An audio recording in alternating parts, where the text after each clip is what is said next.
Haven't really played it in any other leagues and stuff like that. Obviously, they don't get to choose when they play it. They just play it. So we're into the knife round here. It's going to be Hellraisers up against Titan. And let's see how things start to unfold. So just a reminder, when these two faced last, Hellraisers actually did win that one. It was on Overpass during the Face It League not too long ago. But still, a bit of a different day, different lineups.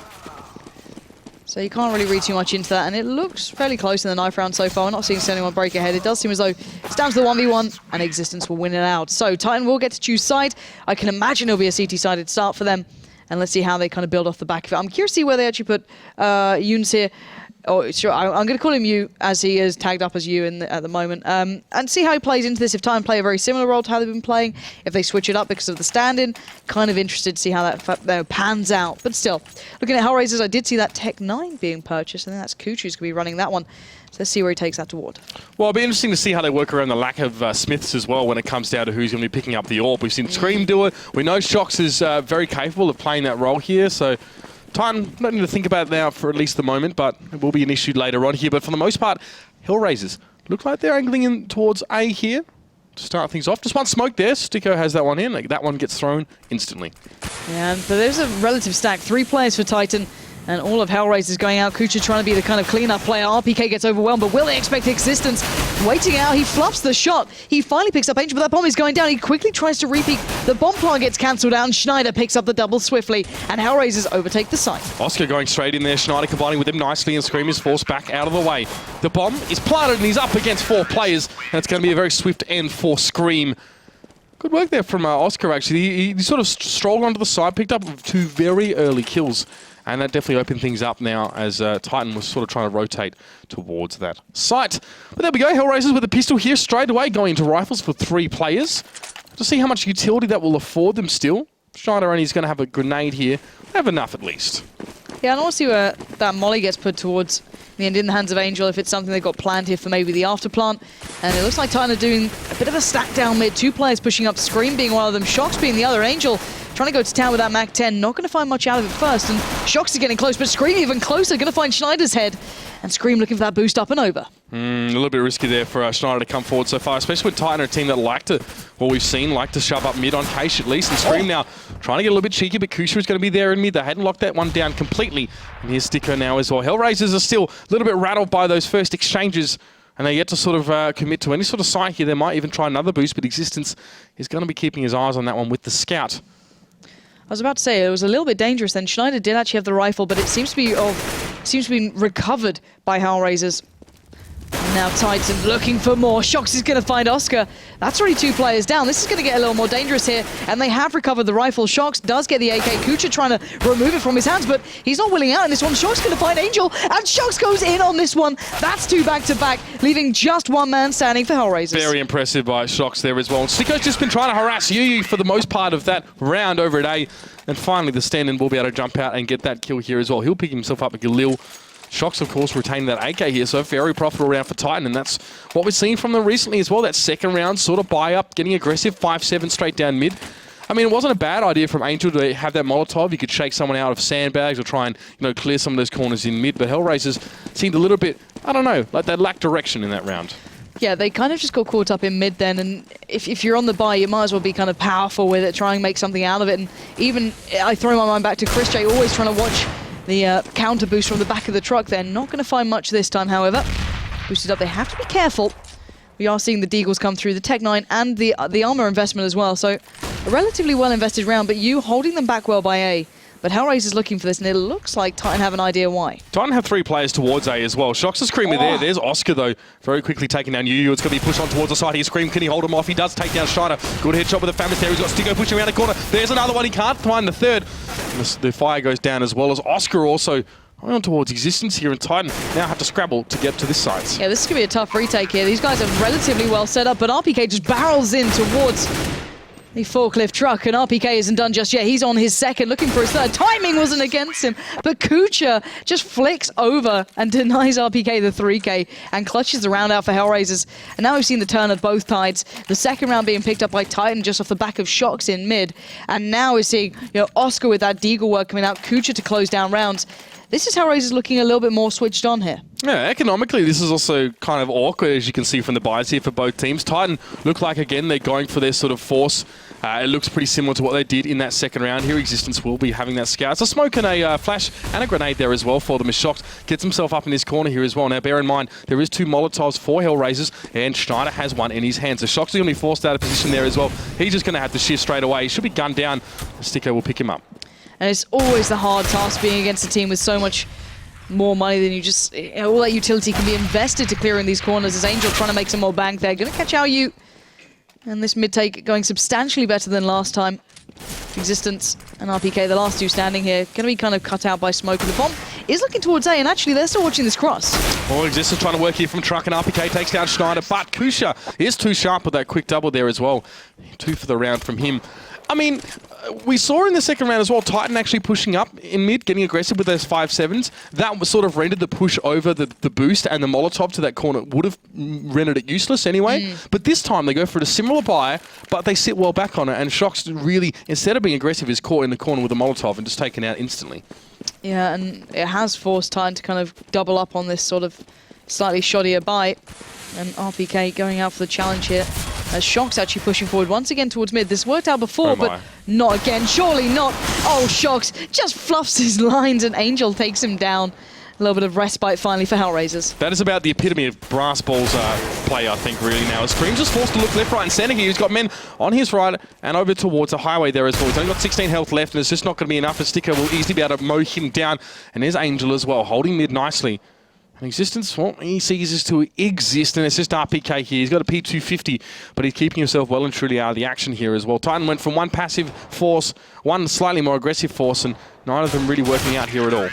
No, Schneider will find the final kill coming in, and RPK goes down. The bomb didn't actually get planted in the end there, so Hellraiser's losing out on a touch of money that could have maybe supplemented them some more, but still, it will be Titan back on the buy, so they're in a much of a better situation here. And Shock's even going for the Zeus.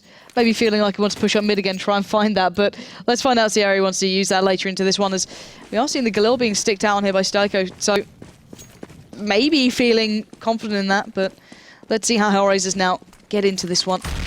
Shocks will be tucking himself in here, playing a little passively to begin with. Now has actually allowed Oscar some freedom. Yeah, interesting that he's done that yet again, but there's RPK on towards Schneider already. He's taken a fair bit of damage here in towards Checkers, and he backs around. This smoke can be made, so Kusha won't be able to work through that one. Existence, he managed to spring the trap from Vent there, but wasn't able to get the kill. But it's still going to be enough at least to force Sticko away from that one. And Hellraiser's down to 3 players. This is not looking so flash for him now, as they just sort of set up towards mid. There's some smoke in mid as well. Scream is just going to be able to control that one with fairly easily. Now he'll look at A. That bomb. Oh, nice. You pushing aggressively into A main as well. So really stripping HR of options here now. They might have to go for another A main push with 2. Yeah, Hellraisers is being picked apart. You going to find another there. One man left standing for Hellraisers, and he does at least have the AK, but certainly outgunned in this instance. 45 seconds. Existence already working around his back. They know he's still working towards A at the very least, maybe towards mid, but RPK and you both watching this exit. RPK is low here, so one decent shot from Sticko should be able to pick him up here. He's just going to try and tap at that truck, but little does he know that EnVyUs is up nice and close here. It's going to be a smoke, it's going to be a flash. And Sticko might actually try and get out of here. He only has 25 seconds left, so he might just be looking to stay alive a little bit longer, just checking his flank even. His Existence actually opted to pull back in towards mid. And we're going to have another crack at it here. He's trying to fake him out on the rotate, but they're having absolutely none of it, and EnVyUs going to lock him down at the door. Really well played. Nice discipline coming through from Titan then in the end. RPK and EnVyUs both showing that off, and you picking up 3 that round. That little bit of an aggressive touch at the start, then falling back a little more passively really worked into their hands. But yeah, Hellraiser just got picked apart then. They lost out on the opening trades. Oscar kind of got caught in vents. The spray came in. He caught a nade early on. And one by one, they just kind of fell. But we are going to see the AWP coming out for Oscar. No AWP to be seen on Titan.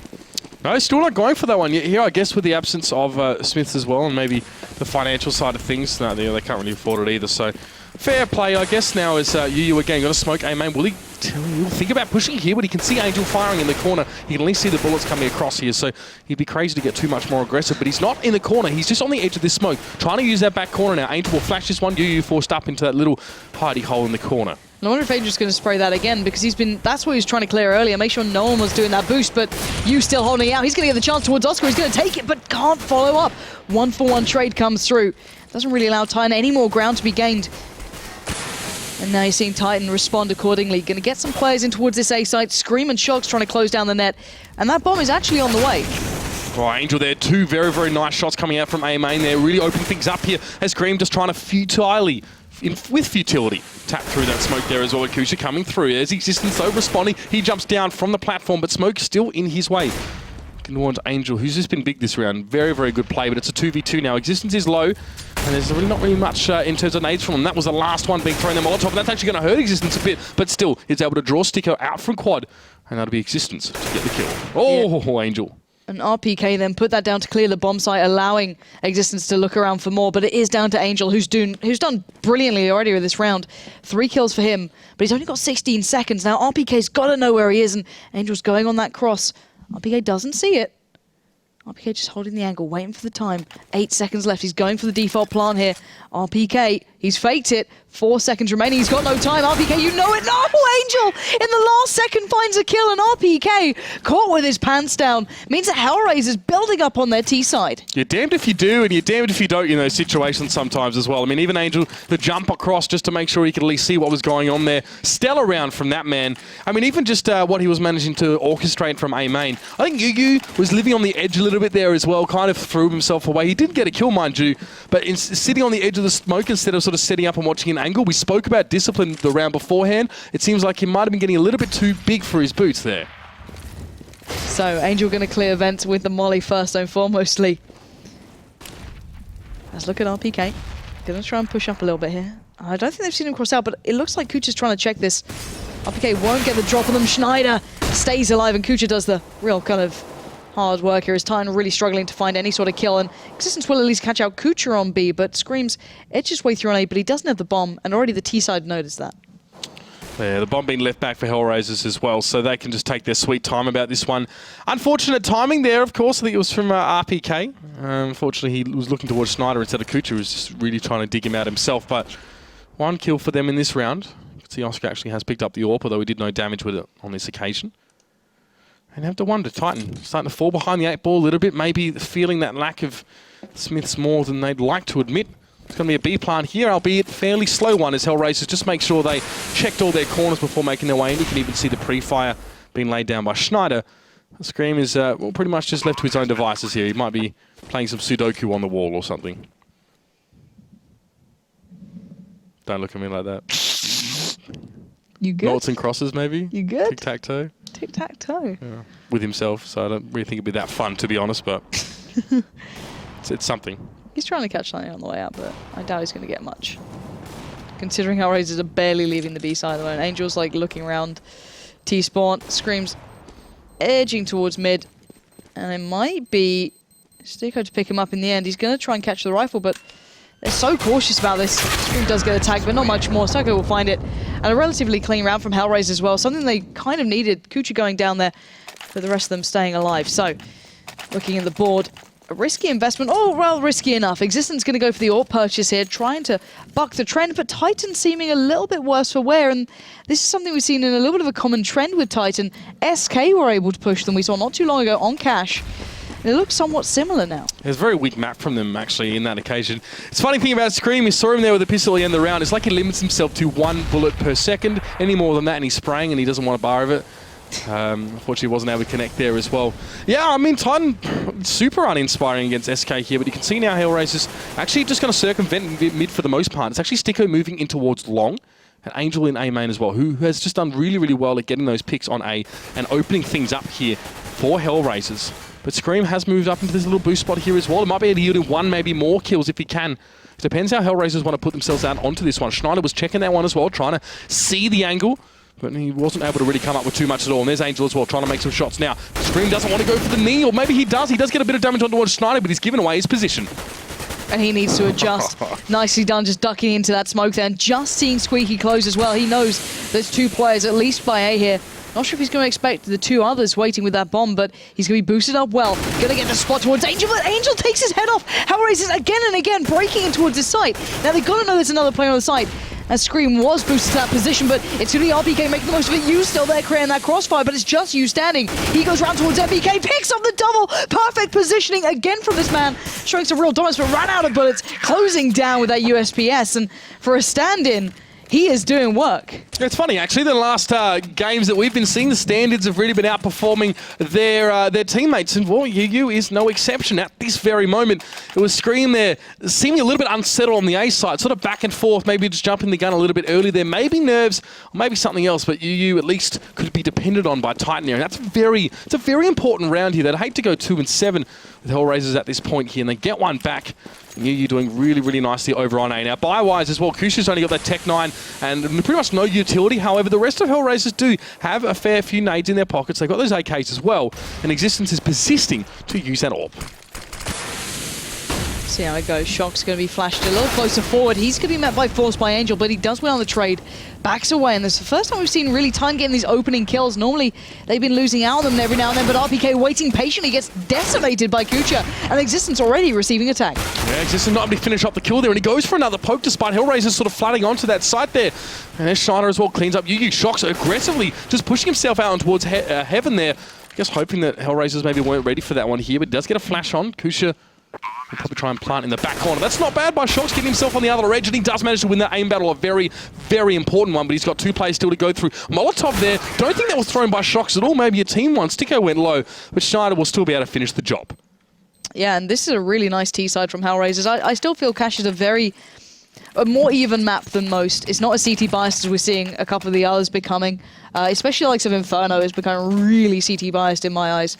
Unless it's seemingly Na'Vi playing it where they can make it look like a T-side map. But, you know, I think this is a good scoreline overall for Hellraisers still, even though you'd say this is still a little more equal. I think they can be pleased with this thus far, but it looks like they're on form to get more. It's only Shox is able to really buy into this one. The rest of Deagles and Armor, or maybe a CZ, 570, 250, nothing much to work with. And Angel, even going in on that Mag 10, is going to be quite difficult, though they do have the armor. Now, look at the pressure mid. Schneider instantly removes Shox, and now mid is open. Scream picks up the pieces. Shox trying to challenge that one out there against a fully armed Hellraisers, and it's just not going to pay off for him this time. There's Angel on towards Scream, and RPK, well, he's going to be waiting for some sort of push out of mid, but it's just Hellraisers controlling mid right now. There's a smoke towards the CT side of mid, and they're going to push on towards A, and EnVyUs got himself in A long here, a bit of a different spot. Existence, though, will go down, and it's just the 2v4 situation. That's EnVyUs at least getting one out the door. The potential with that headshot at close range with the P250 can always sort of turn things in your favor in a pinch, but that's probably not the flash he was looking for. He'll still be able to turn it. And he's got an AK in front of him as well. We're tantalizing him. He goes for it, and Oscar makes him pay. Oh, ballsy play going out. I guess you have to go for it at some point, right? If he'd won that 1v1 as well, whoever... was it Oscar who was close, or was it Angel? I can't remember which one of the two. I think Oscar was the name main, and Angel was the highways. That was it. Yeah, so if he'd taken maybe that 1v1 a little earlier, maybe, you know, you always look back at it and you're like, oh, hindsight's 20/20. If he'd won out on that, you never know what could have happened, but anyway. Back into the game. We've got 8-3 on our hands, and you noted earlier that Hellraisers do have some really impressive results on this map. They might be on for another one. Yeah, it's, you know, you can only read into that so much now with everyone sort of changing and having stand-ins, but yeah, I mean, TSM and Fnatic are amongst the, I guess, the deer heads on their wall, if I to go so far and use that analogy. So they've done fairly well in recent times, and that's Schneider opening things up nicely towards Highway Scream, will at least be able to respond at least, but he wants that M4, or the AK, should I say? The AK. He'll pick it up, and Kusha, though, comes and takes it straight away from no armor, and that's rough with the aim punch coming in, and Existence can't contest either, and Hellraisers just completely forced Titan down. Nice to see the old ice skating bug is back in GoTV, ladies and gents. Who missed that one? I'm going to lower in the play model, just kind of like skate in. Just Schneider just skating up highway like, hey guys, what's up? Anyway, back into this one. Once again, Titan trying to buy what they can. Trying to just stop the rock, because as you can see, they picked up a couple of rounds here and there, but it's been generally, you know, one player doing some big performances or picking up some really important kills, rather than the whole collective actually operating well. And it looks like they've gone for a stack out in mid this time. Trying to switch things up, I guess by this point you have to. So Shock's, Existence, and Scream are focusing down towards mid, but it's you who's going to have to deal with the flood of Hellraisers. Yeah, a lot of smoke towards mid, but this could get quite messy as Kusha's going to push out of aim, and EnVyUs ran out of bullets at the worst time possible, and Kusha takes him down. Scream, though, will push through that smoke straight towards quad. He gets one, but he's going to have to back away. There's 4 Hellraisers players right there. He'll make it 3, and Shock's is going to be able to get involved as well. It's very messy, but now it's RPK, and Oscar picks him up before we can even see what transpired there. 2 for Sticko, 2 for Oscar, and Hellraisers there just indomitable, aggressively pushing A. the late trades just went in their favor. You saw the early ones were coming back in. Scream got to a good spot. You know, he held them up. He slowed them down. He allowed those mid-rotates to come in. But Titan just not landing the shots they needed to, not having the presence they had to on towards A, leaving you just by himself. And Hellraisers with a fantastic sixth sense then, almost just heading towards A, completely skipping the pressure that Titan were putting towards mid. And it looks like HR just want to really kind of run this one home, heading straight towards B. RPK's going to fall. He was the last bastion of hope for Titan on that site.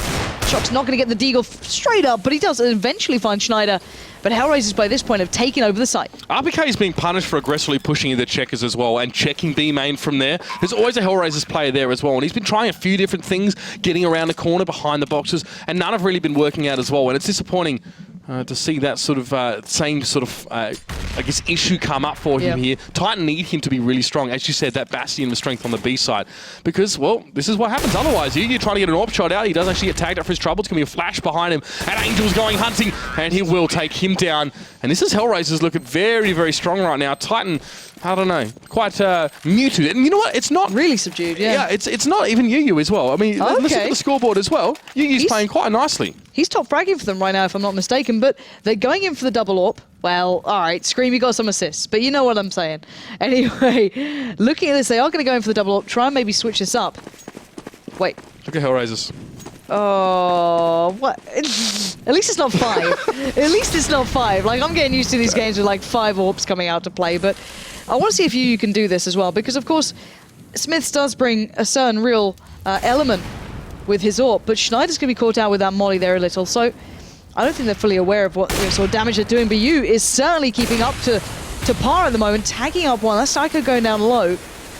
But still, Hellraisers have so much utility to work with. Look how many mollies, the smokes, the flashes. They've got a great deal here. And RPK actually switching up as well. He switched up towards mid, but Scream just going to go wild. Walks straight in, says hello, picks up 2. And hell, he's going to challenge out on the 3rd. Skates his way back out towards main, but Oscar, he's not winning that battle. No way. Now with only 3 AWPs left on Hellraisers, it's a little bit tricky when you've only got AWPs actually to orchestrate a push on towards the site. This makes me nervous. Titan have the bomb. Yeah, they do, but look at that spam. It's coming right through. Shox was going in on it. And one of these two looks as though they can land it. If Shox got reloaded then a second earlier. Really? I think it's now ego games, really, between those two, but we did see Schneider drop down. To be fair, Oscar's just going to peek normally now. I don't know if he expects you to be watching the angle, but there we go. Shox is going to push up in the end, catch him out, and they will just leave Kucha alive. I don't know what to make of that round from Hellraisers as well. The triple AWP sort of set up there. I mean, sure. I can understand how you can create entry opportunities like that, but when you only have 3 AWP players, I don't know. But Titan, actually, it was a fairly aggressive investment towards the double AWPs here. Notice that you had nothing. It was glass cannon, no grenades either. So real investment in towards that for Titan there. Obviously, last round and a half, so why not spend your cash there? The Hellraisers will just drop that one here. Here's Scream. I love this aggressive push. This is the big difference. It's the first time we've seen some really aggressive plays coming out from Titan that paid off perfectly. We've seen Shox pushing towards mid a couple of times, but that was a big investment then. It was a sick pop flash as well. They were both flashed, absolutely flashed. So not much they could really have done about that at all here. Half-time, and this is maybe not what we'd expect to see from the Frenchmen. Well, actually, you know what? I don't want to call them Frenchmen anymore because they're more Belgian today than they are French. They've got 3, obviously, Belgian players and 2 men from France here. But 4 rounds in the half. Hellraisers with a very, very dominant T side. And Titan obviously they need to reciprocate here, but they'll have to start with at least winning the pistol. I'm not going to lie, these... Hellraisers are playing really quite well. That's the thing that I'm enjoying at the moment. Their T-side was actually really impressive. Considering they have a couple of stand-in players, they're still being able to keep up the sort of form that I expect from maybe more of a consolidated team. But let's see what Titan can do on their T-side. I'm hoping they've got a little bit more fire to them, because so far it's been a little bit lacking, but already the stacking mid going to come through. A couple of players, maybe 3, I think, boosted up there. Distance trying to edge in as well. There we go. And it looks like maybe a 3-2 split towards A, quite possibly, if they go for this.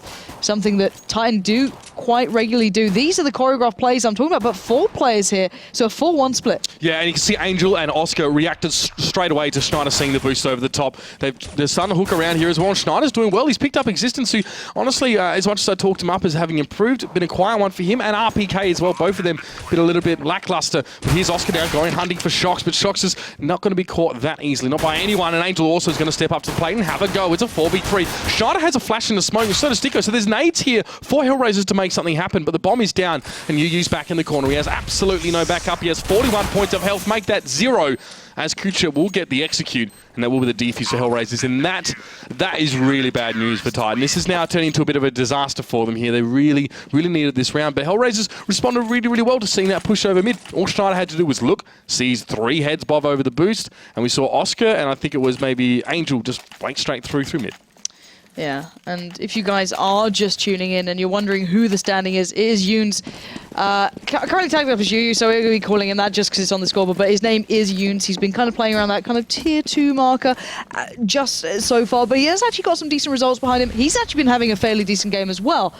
However, outside of that, it's been very quiet for Titan. He's going to be stepping in for Smiths, I believe, who's currently been traveling around, but back into the game. Oscar has found Shox, Kucha towards you, and this round has gone rather south for Titan, as it's been a real quick kind of slash and bash there going through. Snico going to close out towards existence, and 2 players falling, but of course nothing to be recovered for Titan. So we're always interested to see how the standing players actually perform on the T side, because as we saw, the way Titan used EnVyUs was pretty straightforward. Just hold A, you're going to be that dedicated A player, do what you can, stall them out if you can, smoke it, and then hold from quad. But now he has to play on the T side as well, and it looks like at least Titan might use him as a sort of supportive or second line fragger at this stage. He was sort of running with RPK, who had the bomb, through long A, and they might actually do that again here. Yep, 3 players in towards A long. Shox is in A main, and Existence is just keeping mid a bit busy, but Oscar has pushed aggressively in.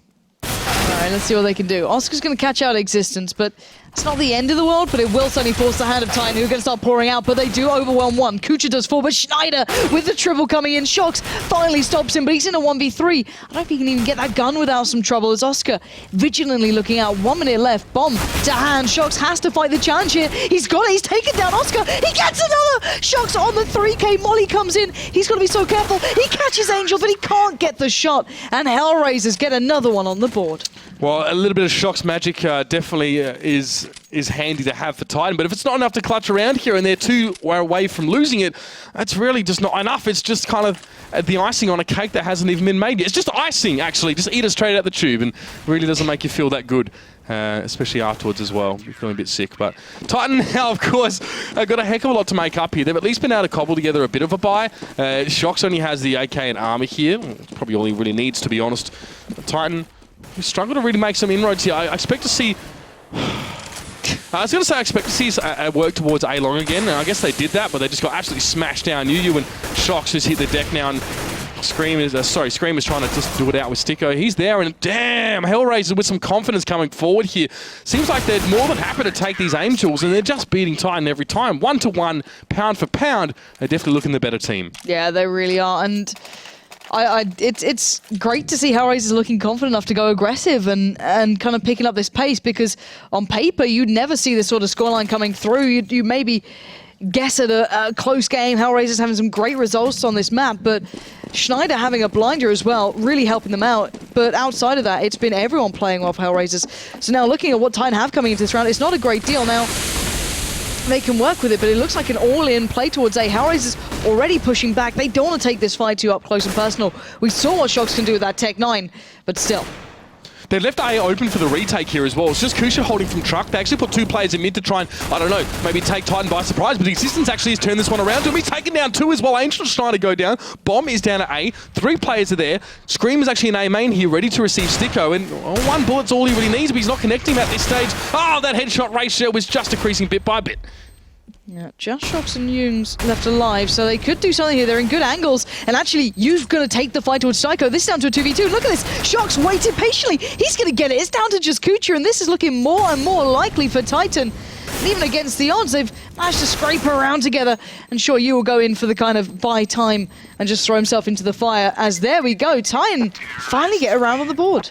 Yeah, a great start for them as well. I mean, it could have gone a lot worse if Hellraisers actually had a stronger A presence there. It was just Kucha sitting at truck, so they were going for something in mid, but mid was so smoked out that I think it was Existence managed to push through, get 1, and then get Schneider as well, as he was on the top of the slanted roof. So Hellraisers didn't really have the best response there, but here's Sticko picking up the AUG, a la Snacks. Was it Neo? It was, wasn't it? Yeah, I remember that. That was interesting. That mean, isn't it the first couple shots are 100% accurate? I think the first shot is almost 100% accurate. But someone did like a recent video on the recoil pattern. It's actually pretty deadly, but Angel's going to kick this one off well for Hellraisers, fighting the first frag here. Now Turn have to play from a little bit of a deficit. 1 minute and 20 seconds to work it out. Nice little smoke just to keep Schneider guessing. And Shocks and Scream maybe looking to work towards A, but they're keeping their options open. Bomb is still pretty far back. They've not really committed anywhere. And the flash coming out, and actually RPK could be caught off. Look how low he already is, 18 HP. Already without you as well, Titan. Just have to draw themselves together and make another push here. It's a bit of spray coming through here, and RPK catching Sticko with a little bit of it, but he's going hunting here, COD style, with that AUG. And Scream has the bomb at Schneider, holding mid beautifully, takes down Existence at RPK, and then Shocks is not far away as well. And this is just Scream left with the AWP and the bomb, and a heck of a lot of rounds to win. And being on the last round, of course, here, if Hellraisers can take this one out here, it's all but done, and Titan staring down the barrel of a massive upset. All right, Scream, let's see what you've got. Not a lot. Schneider's going to close down, and Hellraisers pick up the win. Great stuff from them here. Not the result I expected. Bearing in mind, we said today that there's so much to be achieved for Hellraisers. If they start getting these wins in, they haven't played that many games in the ESL, ESEA Pro League. So actually, picking up one over Titan now is the perfect start for today. That's right, and we said potentially, ideally, if they win 3 games here, they can really start to move up the rankings. Finals qualification, it's possible, but again, not really what we're thinking of at this stage. Baby steps, Lauren. Now, you might say Penta could certainly be another target they could look towards after this first performance, but then they do have Na'Vi later. So you guys at home, if you want to get all your facts straight, if you want to get all your information in line, head over to the Score Esports and check out all of that. It's available on the iOS and all of that good stuff. It's all there. It's all ready for you guys to pick up if you want to get that little bit of information and a little bit more background to these teams as well and keep up to date with all the scores. So well and worth truly getting involved on. But I don't know. This could be a big day for Hellraisers now. I'm very curious to see what they can bring. Now, Penta coming up next. Another team who's been having a little bit of a shoddy season, to say the least. They're certainly down towards the bottom. This is another big game for them and Hellraisers. It's within their capability, that's the thing. We saw their train match against Na'Vi actually be very, very strong for Penta here. Surprisingly. And that was their first match of the season. They didn't even play a game until week 5. So they had 5 weeks off. Obviously with the additions of Spitty and Tarsin coming across there, Killerfish and Mouse Sports. They're in the mix now as well. Again, they want to stay out of that relegation zone as much as they possibly can. That's the big factor, and it's certainly going to be on the horizon if they don't pick up their performance with guys. That's going to be after the break, so do stay tuned.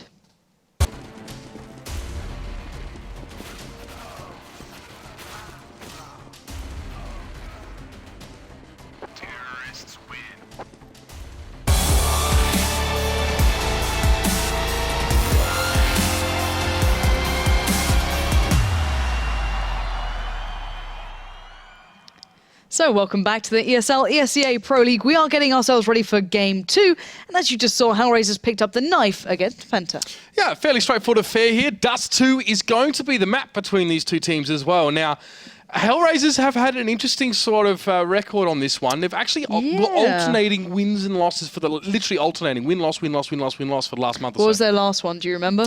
Their last one was a win against SK. It was 16-4. So in theory, if it's true to trend, this is going to be a loss. But you'd say, after seeing that first game, this should be a win for them, right? Yeah, absolutely. And bear in mind, they're up against Penta as well, who have struggled on Dust 2 in a big way in the last month. They lost 16-7 to Killerfish, 16-3 to Titan, and 16-6 to Hellraisers. So we are into this one, and Struck's in a great little spot very early on here, considering they are going towards short. Him and Tabson could be in a good spot. Tabson, however, does get removed by Oscar. And that T-side does start going, but there's the execution towards Angel, as Spitty now has to slow it down. Great connection towards Psycho, and now looking for more. Schneider's low, and this is good work from Spitty. Just crystal accuracy coming out, as now just Oscar left alive, and you can see Taliesin holding back, being patient, and now looking for the punish. Yeah, Spitty had plenty of time there to send his shots, as they were more interested in whatever was happening in CT, where Hellraisers, so that pistol will go over towards Penta Sports here. And yeah, I did mention as well, the last time they played Hellraisers was fairly recently on Dust 2. Hellraisers made a meal of them in that one here. However, last time Penta sort of played Dust in general, I think it was, Hellraisers, sorry. They played it in the Global Offensive Champions League, the Go CL, and that was a big win for them. So that was Hellraisers versus Penta in that one. So Okay, but the thing is that I can never get over, after, you know, casting a couple of the EPSs, the German EPS, it's very hard to deny any German teams on Dust 2. It is quite the staple diet for them, so they're certainly aware of this, but whether or not they can capitalize on that fact is the next thing. It looks like Crystal's going to be the man to receive the flood of Hellraisers, and Schneider just baiting out, knife out, like, hey guys, you know, look at me, because my team's about to go towards short. Crystal's named his gun Arshku as well, which is Arse Cow. I don't really know what that's supposed to mean, but Tapson gets 3 there. 4 actually, as he does get the taps away on the Hellraisers as they try and push up. Beautiful stuff from that man as well. Didn't even see the first one. Shame that Arsecow wasn't the one to get the kills. I was about to say, aren't you glad you were talking about Crystal's named gun when that happens? Well, I have a short attention span, what can I say? Especially when it comes to Arse, apparently. Anyway, 2-0 as we move swiftly on. Hellraiser's going to go in the purchase onto that round 3. Let's see if they can build anything out of this. They've got the Galils out to play 2. AKs, Oscar and Schneider going to be running those, and it looks like it could be a mid to B building here. Not yet seen them commit towards it, of course, but they do only have those 2 smokes, which does kind of indicate they could go for that, but let's see if they try and get that short control, because Crystal is certainly waiting. That's right, it's going to have to back off there as well, off the ledge, and it's going to be a nade to come there. Who's on A side? They do at least have a player there as well, and we are going to see Crystal try and spray them down from CT. He backs off and taps, and the hero of last round, is he going to do it again? He gets 3, that's 8 kills in 2 rounds from the man holding A, and he's completely taken the wind out of Hellraiser's sails as well. You can see now, of course, that they are just backed up here a little bit. There is a Molotov burning on the side, and Oscar is still on short. My God. Hellraisers have had a tough couple rounds here. Yeah, PENTA's been stopping them in their tracks every time they've tried to look towards short. Not really doing too much to throw them out of here. Crystal playing a little further forward initially, then falling back towards the site, creating this lovely little crossfire. But Schneider going to be joining Oscar here. 40 seconds left. No flashes, no smokes, nothing to do with this one. Just going to go for those aim battles. And there is Spiddy still on long, so he can kind of fall back and support Crystal. But Crystal playing very passively. Spiddy trying to buy time, but Crystal is there. That's Schneider gone. And Oscar will fall. Nice work from Penta then, picking up the first gun round, I guess. Going to even pick up a rifle to boot, and a good start for Tapson here. These Famouses are doing some serious work. And yeah, Tapson, 9 kills over 3 rounds. There's pretty damn impressive stuff from him as well. Patient stuff on towards A, and I mean, Hellraisers haven't really had the equipment, I guess, to sort of deal with that kind of thing yet. Now, 4th round comes up here, and honestly, economically, they're still not even ready to buy up here. Obviously, they've spent a bit of money in the last few rounds, and Jesus, is not a great position to be in if you're the Hellraisers. No, there's still ample chance to turn this, but you can see the investment already of utility paying dividend, as already Hellraisers have to kind of remove that control towards mid. But I like this little spot from Crystal, just holding the angle towards those double doors in case Schneider fancied running out there again. But it looks like Hellraiser's kind of doing the rinse and repeat. Gonna head straight over, but Tabson a little early on the flash. Of course, doesn't know there's 4 players there. Is gonna start edging through. The 1 taps are coming out. But Hellraiser's going to try and make a go of this. Yeah, it's just Tapson there. He's been forced to rotate. He still gets 2. He is on point right now. That's 3 for the man. Tapson is flying high. And Penta, well, they're right behind him as well. 4 rounds to none there. And Tapson there, a little bit nervous, of course, not being on the A site when there's a 4-man push from short. But so much patience, and he really held his nerve there. He's been the individual factor that stopped them getting A. Joined in occasional touch by Crystal early on, but he has really been the main stopping force. Now the difference is that Hellraisers do have the smokes, they have the mollies, they've got the AWP in play. It's going to make it a lot harder to play how Tabson has been. But then again, let's see how he comes around this. They're going to try and double stack out on long, get some early control there. The smoke not looking optimal, but Hellraisers again, so much focus towards short. But Crystal isn't playing it. Tabson and Spiddy have to fall back a little and reset. But Hellraiser's getting some real early control, and Psycho going to try and get some presence out here. He just walks straight out. Flashes are coming through though, and it's making it a lot harder. But Hellraiser's also splitting towards B. Yeah, that's right. They can actually wrap around a little bit here as Schneider picks up Crystal. Bombs at B, as you said, and it's going to be pushed on out. Tarsin will be forced to try and hold on to this one, and Angel is just going to take him down instantly. Strux now, he has to step up, and unfortunately, he was put down very quickly. It says Hellraisers all over it this time, and nice little double there for Oscar. I guess not committing too much to short has paid off. Yeah, I actually like that fake play. It kept so many of the players dedicated towards that A site, and even the B players just didn't seem to be expecting that much presence to come through that quickly as well. That split through mid really paid off for Hellraisers, so nice to see they have some real variety in their sort of play style here. So let's see if they can do that again. It did take a fair bit of work for them, but Oscar going to be watching that cross. Doesn't get the tag, actually. It looked like he almost did there, but Strux and Tarsin remain unscathed, and we are going to be seeing, once again, Angel and Kucha getting those early nades in. No one going to be called off by that. But it does mean that Strux's attention will be kept a second longer before he once again attends towards mid. They're definitely going to be tested, that combination over on the B side, a little bit more if Hellraisers are feeling confident about the B side. You can see that Crystal and Spitty are pushed up towards long as well, so honestly, short isn't a terrible move here for Hellraisers at the moment if they can make a quick move of it, but Schneider is sitting back. Spitty doesn't seem like he's actually going to be pushing through here, and Strux, of course, will be setting up, and there's a smoke. Short being pushed now. Tabson is in position. It's going to be a flash from him as well. Going to buy him a few valuable seconds, but we do see, of course, the smokes coming down in response. So Hellraisers really just trying to set something up here as well. Tabson won't be able to see through that one, but there is Crystal as well. He is in a decent spot. Tabson's forced away from the Molotov fire. Can he get some taps on towards Kusha? No, the AK from the man is too strong, but Crystal responds. Now just Kusha has to push out onto short on his own for the moment as Angel and Schneider haven't quite joined him yet as well. The flick won't connect. A little bit of an off angle for the man. It's a second shot to not make it through. Crucial time being lost here. And PENTA have to sit back and play the retake, I'd say. The bomb appears to be in CT. It's fallen from short, and that's pretty annoying if you're Hellraisers. Yeah, it really is. That's going to mean they have to commit to this. But boost back up, though. But look who's waiting. Tarsin, edging through the smoke, wants to stop him before the plant goes down, and he does just that. Strux will back up towards Kucha. And, well, that bomb being lost really was quite the devastating factor there. But once again, good play coming out towards those A's players. And I'm curious if Hellraisers is just going to switch up and have to try and negate that or go for presence on long. They haven't really been playing off the back of that, just focusing short a hell of a lot. Yeah, I mean, that may not work out for him either, with PENTA actually committing 2 players to long consistently. Yeah. And Hellraisers have tested short now, I think, almost 4 times. So only one of those times really working out here. Angel this time early getting himself towards Spitty's long. challenging on short. This is different. Spitty's pushed up. This could spell trouble. It's a 1-for-1 trade, but he gets the information instantly. Crystal is going to turn. Smoke down, Molly to follow. Tabson, eyes turn towards long. He knows the split's coming. That's perfect. It means PENTA can now focus towards short, but that's not where Hellraisers are going. They've turned tail and heading back towards long. I'd be surprised if they actually want to. They do. They want to test Tabson here as well. That's Tarsin actually going to take Sticker's head off there. He just lingers too long in mid. Schneider responds on towards Tabson. That's a key player down for PENTA Sports now. The bomb being left in mid, and Crystal's going to be able to pick up Schneider as he just gets a little bit too big for his boots there on long. Kusha has the bomb. Tarsin will probably just try and hold him here in mid as well. Kusha has to be very careful about how far across the left he gets, and he's just going to back around and go for long. Tarsin should be able to meet him here, and he does.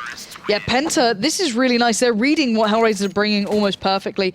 Little bits of information seeping through here and there, just Spitty being a little more aggressive on short, then everyone understanding off the back of that, Crystal investing the smoke and the molly, and then instantly, I think it was Tarsin, if I'm not mistaken, it might be Tabson. Tabson, I think, went on long then, but you know, all in all, they're just reading Hellraisers very, very well at the moment. Now, don't get me wrong, Hellraisers, you know, that B play they brought out was something, you know, from the A playbook. That was a really nice B split then.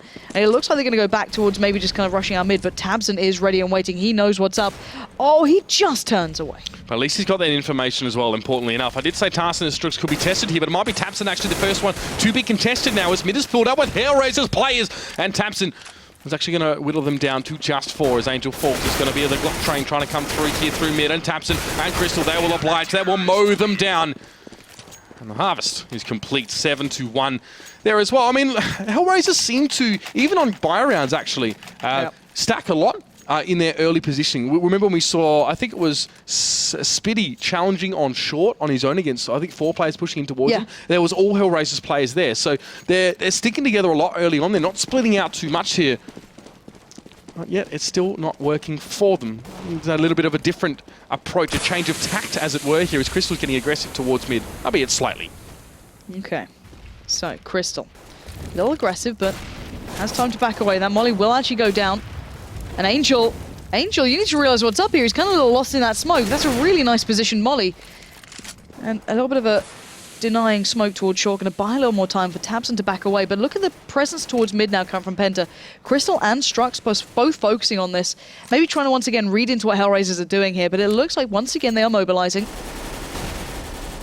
A couple of flashes through, but Hellraisers really slowing things down now. Tabson will be the man on short here, so if Sticko wants to go for any sort of push around here, he'll be meeting him very, very quickly. Now, flash on towards Sticko as well. A few flashes out from each team, and looks like he does want to go for this one here, but Tabson will be there to meet him. He takes a lot of damage, though. He does back off. He picked up Angel somehow through the fray. And Crystal now is just going to have to support. He has the AWP. Smoke's coming down. But Spitty's fallen along. This is the first time Hellraisers have control there. This is a big difference. Crystal doesn't have anywhere safe to turn, and now Oscar's going to find him. Tabson tried to stay alive just in the off angle, but Oscar's going to catch him out too. Now PENTA on the retake here. Strux trying to speed it up. Not going to get the chance on it. Already Oscar, Styko's there. boosted up, waiting for anyone to push. Bomb does go down, and Schneider quickly dispatching off Strux. I mean, just Tarsin left alone. Yeah, that two-pronged assault working out quite nicely there as well. Pale Razors, instead of committing 4 to short, Tarsin will dispatch Psycho quickly. Yeah, instead of committing 4 or 3 or 4 to short, they actually pushed some through long there. Managed to, of course, take down the player there. I think it was Strux, or Spitty. Well, that's definitely worked out in their favour now. Tarsin just on clean-up duty now. He's got 2 kills so far. It's going to be the flash down here in towards CT. Schneider is there. He's not in a great position. Tarsin can shut down here. He's got 3 seconds. Schneider has to interrupt this one. He's going to try and jump up, but he can't find the angle. There's that defuse. Nice work by Tarsin coming across from Killerfish and now killing some Hellraisers. Outstanding play. And you know what? Hellraisers thought they were safe. They thought that was done and dusted. You could see them backing away, playing a little safe. That player along just got destroyed. I want to watch that one back. I swear to God, that was just beautiful stuff from Tarsin. And you just don't expect that sort of play coming out all the time. Hello, people. That was the replay, I think. That's the replay of us. I want to watch that back. All right. But, like, look at this. From this position, he was able to pull it through. But we are back into the round, so maybe we can watch this one back a little later. Because that was something special. But still, this is the first time we've really seen Penta at a deficit to begin with. But now the 3-man stack on long is being met by 4. Spitty pushing up there with Tamsin. This German side is really forcing Hellraisers to play out of their mind here. Well, they're changing things up now. They have to. Hellraisers going for something different almost every single round. But Penta, their default setup is just they're receiving these players well. They're winning the aim battles. They're winning the 1v1s. You can't really ask much more of a team with a solid CT lineup as it is. Now with Styko and Schneider off the table, it's just those 3 players from Hellraisers now just have to put something together. Mid is a possibility here if they have the smokes for it. No presence there really at all for Penta, actually more concerned about long and a potential push to B with Crystal now down at AWPA in mid. So, can they weather the storm again? Hellraisers, I'd love to see them kind of commit a little more. Last time they won out here is because Oscar got the double. However, it's just Tamsin on this side. Crystal's normally had his back with the AWP. He's not got that possibility. Maybe why Hellraisers fancy this a little more. There is still that player along Spitty waiting out in pit, but they are slowly but surely encroaching on the site. These 2 players going to have the drop on Tamsin here. Yep. No sound cues for Tamsin at all. He has no idea what's happening here. That's the only thing that has been given away to say the Hellraisers are there. He does respond nicely, though. Hellraisers managed to creep up all the way to the bomb site, but Tamsin springs into action, and he does not miss. And now it's just Angel now on shore. Bomb is just too far away to grab. There's no time. Angel will at least get an exit on towards Tarsin. It's unlikely. The Strux may challenge there with the USP, trying to get a little bit cheeky, but that's the round, and Penta pick it up nicely. Well, could have gone either way, to be honest, with, I think it was Tamsin not having any sort of prior information about Hellraisers being there. Can we just once again highlight Tamsin here? Look at his score. Hit, observer, hit tab, please. Because he's on 21-6. Yep. He's looked at all the bets and he's like, your skins look delicious. So he's just going to go and go wild. It's like, okay, Hellraisers a good game. Let's really mess things up for them. But still, Strux going to try and kick things off here. You can see that little jumping, trying to get the information. As once again, Hellraisers going to try and switch things up. Bomb is in the B tunnels. And Hellraisers on this real shoddy buy. Last time they did succeed in that mid to B play, and I'm kind of hoping they do that again. Yeah, it's been a little while since they've really actually attempted for that one, though. They seem more comfortable using long. There's 3 players at B, though. Oh, and Strux is going to get the job done nicely. Well, Tarsin even makes an aggressive peek out, and they've just shut down Hellraisers completely. It's just Kucha. He might get one, but it's not going to be enough here for Hellraisers, falling to a 9-round deficit. And that was all about Strux and Tarsin there. I said they'd be tested a couple times if Hellraisers wanted to go for something alternate, and they do, and they stand up to the test. Huge performance from Penta. This is incredible to watch. We've had 2 games in theory on paper go the wrong way, if you want to look at it like that, or certainly if you're a fan of the underdogs, having a great night, but still. 10-1, if Hellraisers pick up all of the remaining rounds, it's not the end of the world. However, they need to kind of start doing that fast. Now, once again, presence at long early on. Spitty has a great supporting flash coming out. And again, Penta reading the play well, but Kucha this time does find Strux. Schneider has the challenge. He's going to win that out. And now it's down to Crystal, who misses the shot. This shouldn't go his way, but he does get the 1. He gets the 2nd Crystal. Insane stuff. Again, towards long. They're just not giving anything up here. But he's going to have to hot-foot it towards A, because Kucha and Styko are already here, and it is a 2v2. Tarsin has been sort of drawn across the map, but he's had to be careful about how quickly he rotates, and rightly so now as Kucha and Styko move Tarsin's through got mid. the cross. There's not going to be enough there, unfortunately. 1 will be a decent amount, of course, for the man now having to trade into that 1, and Crystal will draw himself all the way around from long. The 1v1, Styko now at least gets the bomb down for Hellraisers, and that's more than they've generally been able to achieve here in these last few. Good positioning from Tarsi now. I like it when players don't make that rotate too early when they're still thinking about the other possibilities. He's got one in mid. Oh, Styko's challenging. What on earth is he doing? And he wins it! How the hell can you do a leaping shot like that and still win out? I don't know, but he does in the end close down. And Hellraisers again, their B play seeming to work out a little better than their short and long pushes and get their second round on the board. I mean, it's one way to cut down the possibilities of where a CT on the retake might come from. True. Is to challenge him. I guess he probably had some info as well that Crystal was already tagged up and fancied his chances, but that's a very ballsy play from him. Yeah, really, really ballsy. But looking at this, Oscar's kind of lacking a little bit of that rifle there. But once again, out and long we go. This was a big defining factor here. The long play, Schneider and Oscar do get held up, which does allow Spiddy and Crystal to back away. All right, Tabson now will just be holding on that corner there, and they're actually not aggressing. They're not challenging for long this time, and Hellraisers now have to sort of resort to a plan B. They were probably hoping to pick up a few kills as they sort of rushed out here. And Schneider and Oscar still maybe asking the question of PENTA, are you going to offer us up anything on that silver platter? But not going to oblige. You can see Tabson just sitting on car very patiently here as well. PENTA making an adjustment to the way they roll out here on CT side, and so far it seems to have worked out. 3 players though, of course for Hellraisers here, just grouped up on short. And Schneider is in pit, so they might still persist with this A, but it's about gaining information elsewhere. You can see the Strux and Spiddy have good control of CT. See, and to me, this looks like it's going to be a slow play towards A. Oscar and Styko can kind of pressure mid a little bit, but having Schneider in pit means that you're more than able to start working towards it. It's a great addition. He can just slowly be a real nuisance here. Crystal's still looking towards short. Spiddy has caught off Oscar, so they're trying to sell this kind of B play, but I don't think PENTA's having any of it. They are keeping their eyes torn towards it, but Crystal there does find one, but does instantly fall. Tabson and Spiddy create the crossfire, and Schneider was just a little bit too late to the party, and he gets found in the end. Tabson turns, and again, Tabson with the 3K. This man is the MVP if I've ever seen one. I took a real interest in He's almost PENTA. got a 30 bomb on one half. On one half. It's like Device the other night. Crazy. I've taken a real interest in PENTA actually since they reformed after failing to qualify for Cluj, and I got to see their first game in the Pro League, which is really good, and following along. And honestly, like they started off strong, almost like a honeymoon period kind of thing, and the last few results have been kind of average, but this is just excellent. But how much is it because PENTA are great, and how much is it because Tabson is just doing so much work and winning all those battles? I'll digress now as Schneider tries to push aggressively. Kusha was there with him, I think, and Tabson will be able to respond. So 1-for-1, but here's the push on towards long, and it's working out. Kusha there gets his second with a Tech 9. Crystal got to be pushing up here. I don't think he actually let that Molotov go. He actually opted to pick up the weapon, got rid of the AWP here, trying to spray on the cross. Doesn't get anything, but Spiddy at least picks up Angel.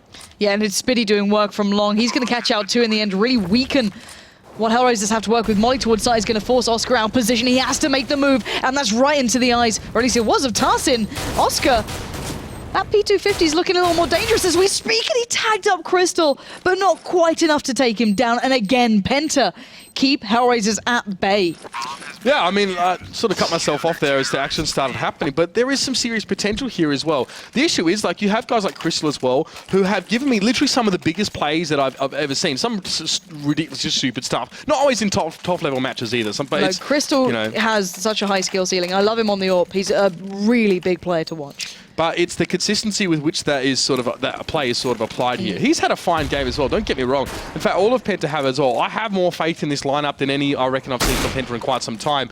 This is a great game as well, but what are your thoughts on Hellraisers here if we have a look at how they've been playing? Because coming off that case map looking so strong, this is, well, it looks like night and day. Oh, it is night and day. The difference one man can make, and Spiddy's aggression is just going to pay dividend. And look at Crystal, going to catch out Schneider, and Spiddy was already predicting the player on long. That was Angel, but he didn't see him. He backs away, makes it out.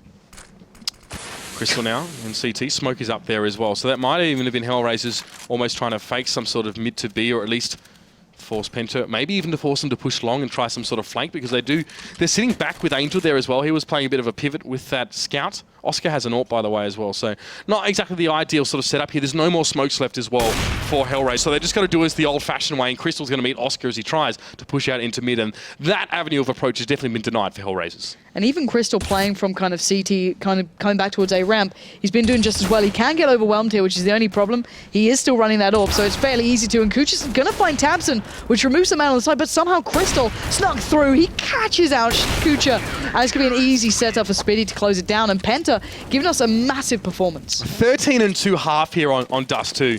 I mean, you know, we talk about this being the quintessential scrum map for a lot of teams as well. Just that one that they always love to slog it out on. Hellraisers, you know, they should have a decent Dust 2 in their repertoire, whether it's with stand-ins or without them. But Penta are just showing us some beautiful CSGO here.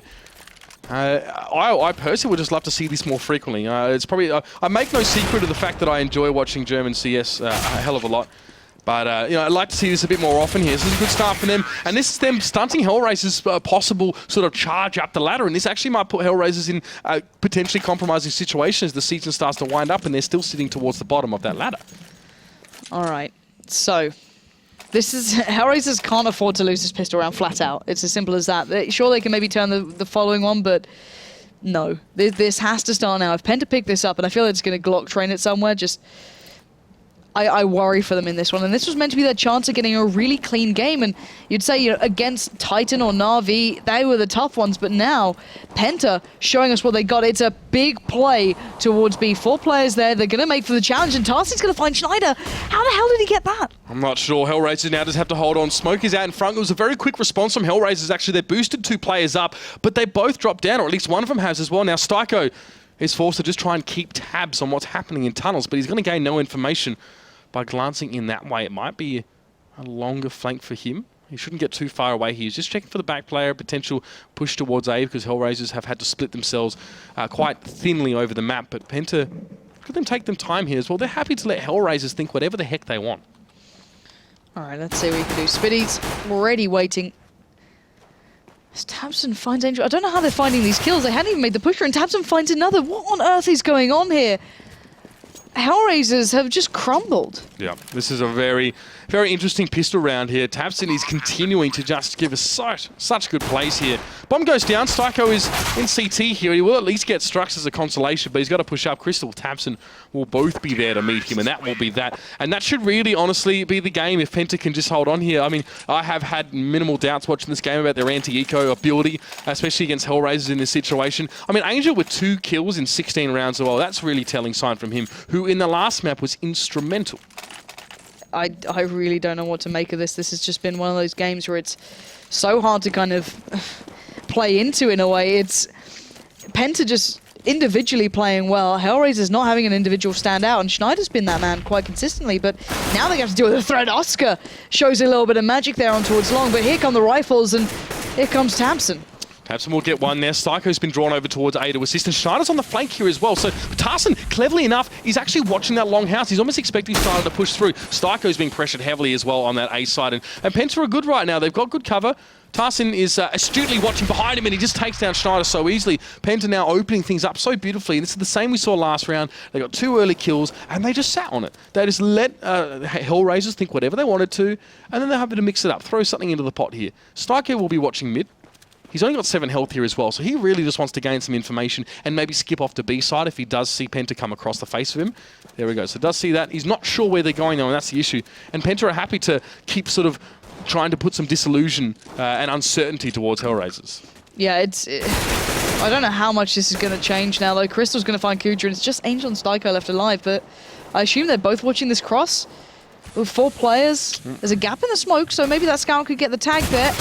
Not going to get it. Tarsin's crossed. He's safe. Styko going to do something, but the scout's going to get ripped to pieces, and Penta move on to 15 rounds.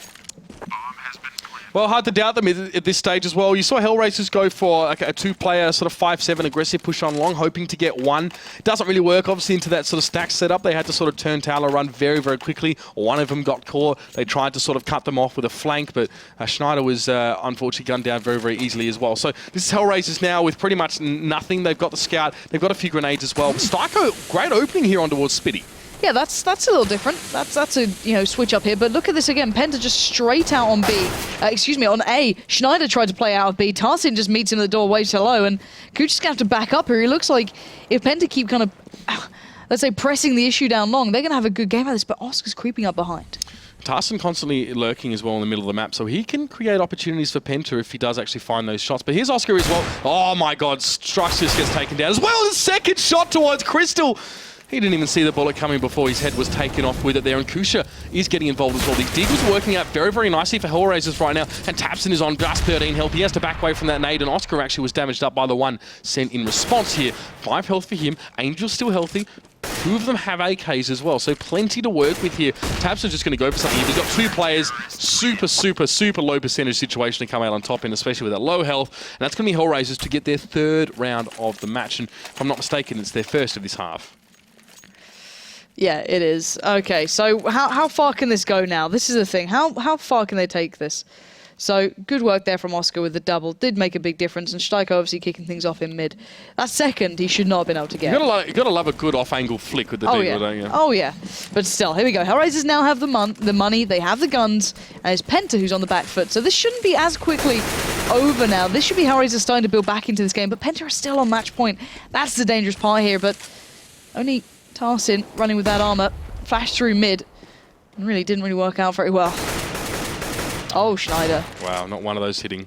Unfortunate there. Tarsin, though, at least will present himself as a juicy morsel for Schneider to snap up. But there's Tapson as well, wants to challenge. Schneider will oblige, take him down as well. He'll make it 3. Has to go to the USP for the 4th there. So Penta just using a bit of cannon fodder to try and eliminate that one player. But there's Steico on the flank, and this one should be done here. Penta, very conservative save there.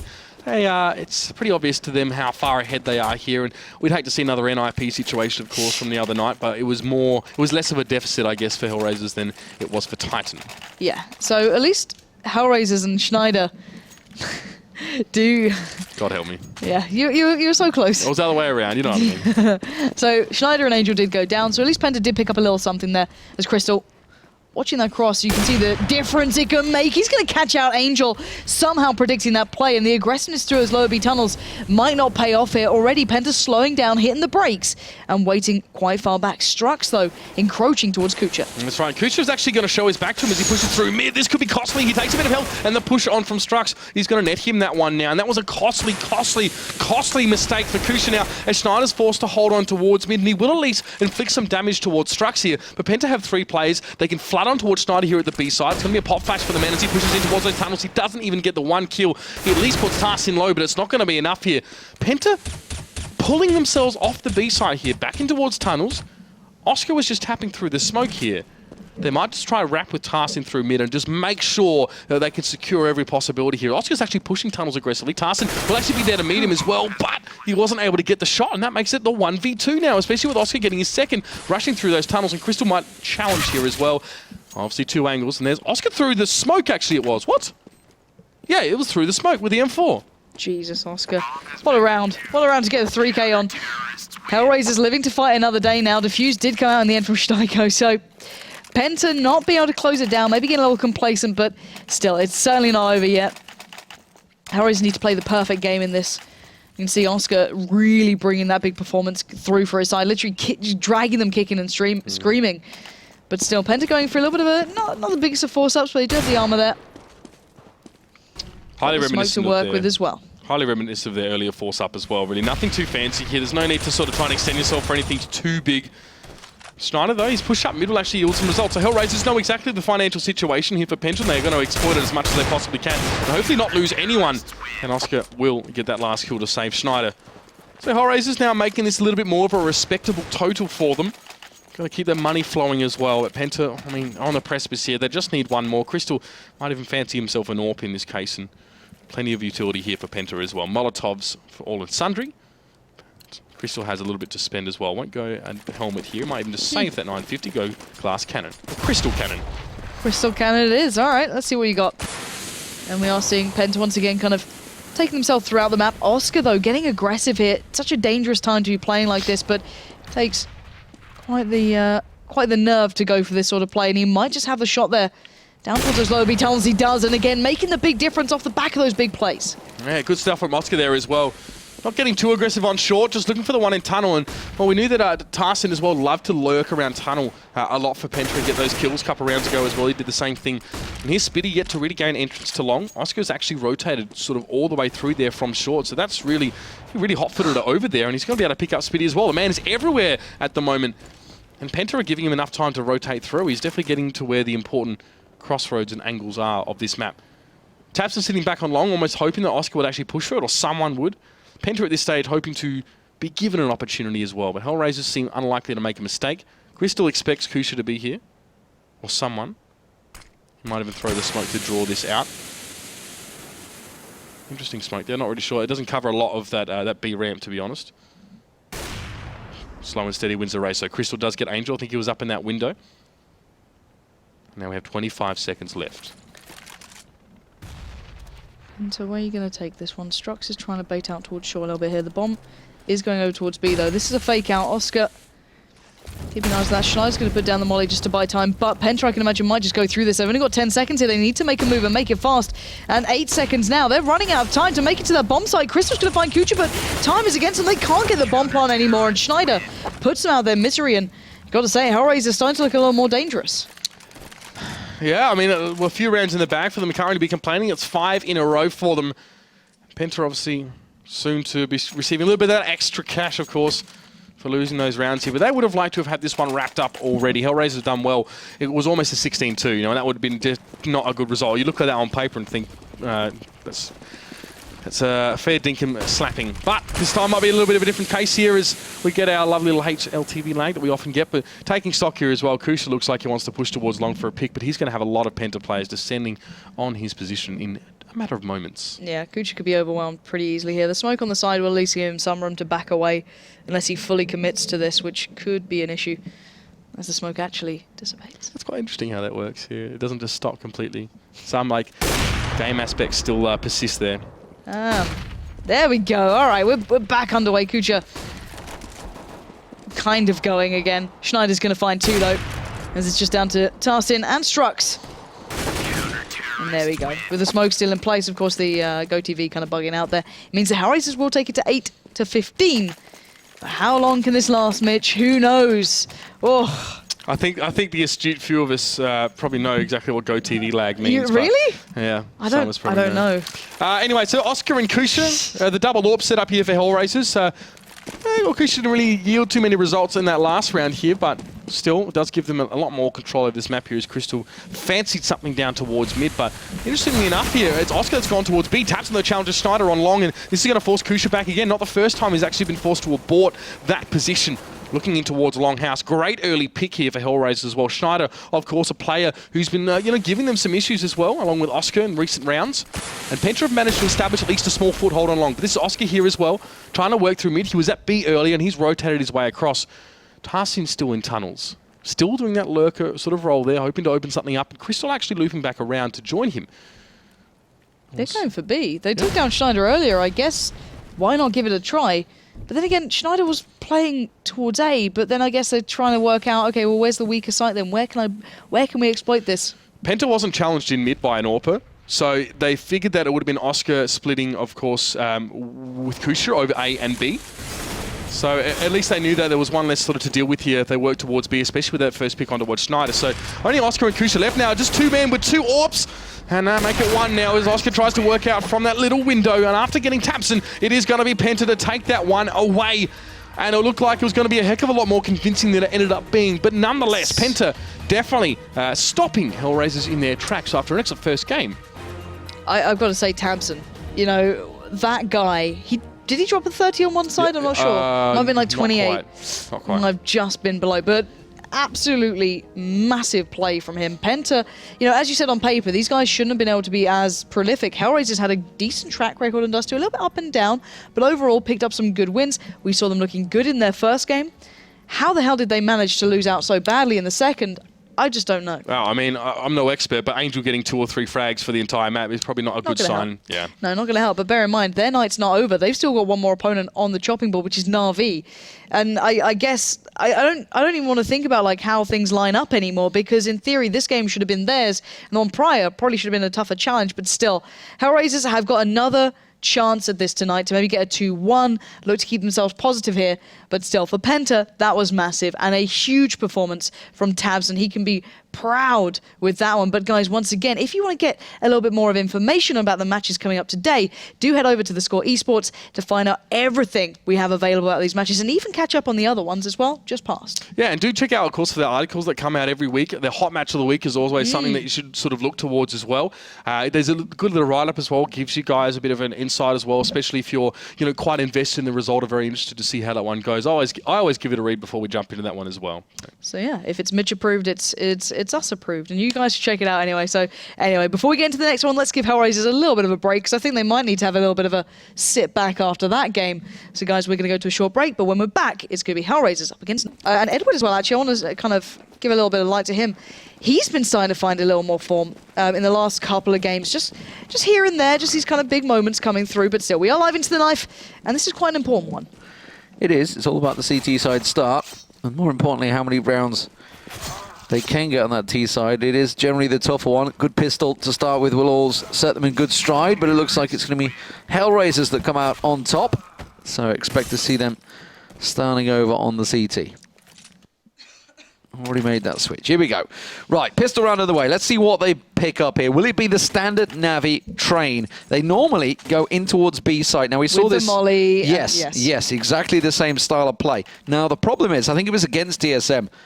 I think it was DSM, but they read them like a book. They knew exactly what Navi were doing, and that's obviously, like we said, if we know what they're doing, generally the pro teams absolutely know what they're doing. Let's see if they do the same. Looks like it's going to be a change of pace. Yes, it does. There's no molly to be seen on Na'Vi. Okay. They might go for something similar, but you can see Hellraisers are not necessarily reading directly into this, but they're certainly keeping it in mind with 3 players towards that B side. But Guardian already moving Angel might make this a possibility again, and there's 3 players cleaned up back to back. Na'Vi lose out on Zeus, but that's about it, leaving just Oscar alive. Guardian getting himself a second. Oscar, as you say, did come around the back, but does get dealt with. And Na'Vi pick themselves up a fairly clean round overall. Just losing Zeus there, so they're going to be happy with that one. Hellraisers, that puts them on the breadline. They're going to be stuck onto an eco of some variety, maybe even a full eco. No, they are going to go a couple of 5-7s. Yeah, you can see the CZ for Kucha as well, with the head armor. Deagle coming in. Standard Na'Vi. Yeah. Second round, get those AKs. Yeah, Na'Vi don't mess around. You know, the UMP, I always kind of almost call it a rifle these days. You can still utilize it at a fair, decent bit of range. So even though classed as an SMG, it does have its kind of his upcoming. So let's see what it can bring here, as that's going to be in the hands of Seized. But outside of that, Hellraisers looking towards an A stack, putting a lot of players there, and it reads in well towards a team coming in with rifles. You know they'd go probably take these sort of fights, and Guardian and Flamey win out. Misread that situation. Angel tried to adjust. He went over to B with the scout, and it's A side that they're hitting. Now he's coming out in towards that Z connector, but he's already been spotted, and that scout effectively useless. And wow, Seas manages to pick him off through the smoke as well. Bomb plant not even going to go down. Guardian's got the bomb, but he's heading off into Pop Dog. He wants to look for kills. He finally, I think the team's just like, will he plant that bomb for Christ's sake? Steicho's going to be the man that drops into Pop Dog. Zeus is ready and waiting for him. Yeah, Steicho is the only one there. And he's looking for Zeus to come up here, but Zeus just turned at the wrong time, and Steicho will punish him. Gonna find the AK. Run. He's running the hell out of there. He knows that as well. He's gonna try and play it calm. Oh, Goes Seized that coming. little cheeky spam, but Seized wants to take it out of his hands. He's got the position. He should be able to track him down here. As long as his footsteps don't get in my way. And yeah, he's going to just dodge to the side. Judge, I don't know where that came from. The Judge don't budge. Going back a few years, Judge Jules. But anyway, nobody outside of England has a clue what I'm on about. And of a certain generation as well. All right, all right. That's even pushing me. Keep it down, youngster. Na'Vi versus Hellraisers. Let's focus on that one. 2-0. Now let's go back to your It was topic of great Judge in his Jules. day, if you don't mind, on BBC Radio 1.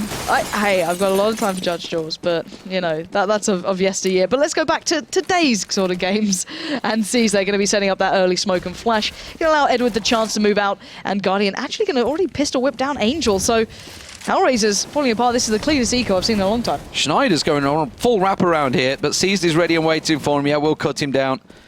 And now it's Kucha and Steicho. Edwards just off to the side. Guardian will get the plant down over on B site. It's going to be Edward, though, that will find himself one. Doesn't get the second. Steicho will get himself a singular kill in there, but that's all it's going to be. And it's another 3-0. Not a lot of kills coming in here for Hellraisers in these opening few rounds. Just, what, 4 overall, and they're both on Steicho and Oscar, so not the greatest. They can afford to buy themselves right back into this one, though. It is their first rifle round. Let's see what they can do with it. Oscar on the orb.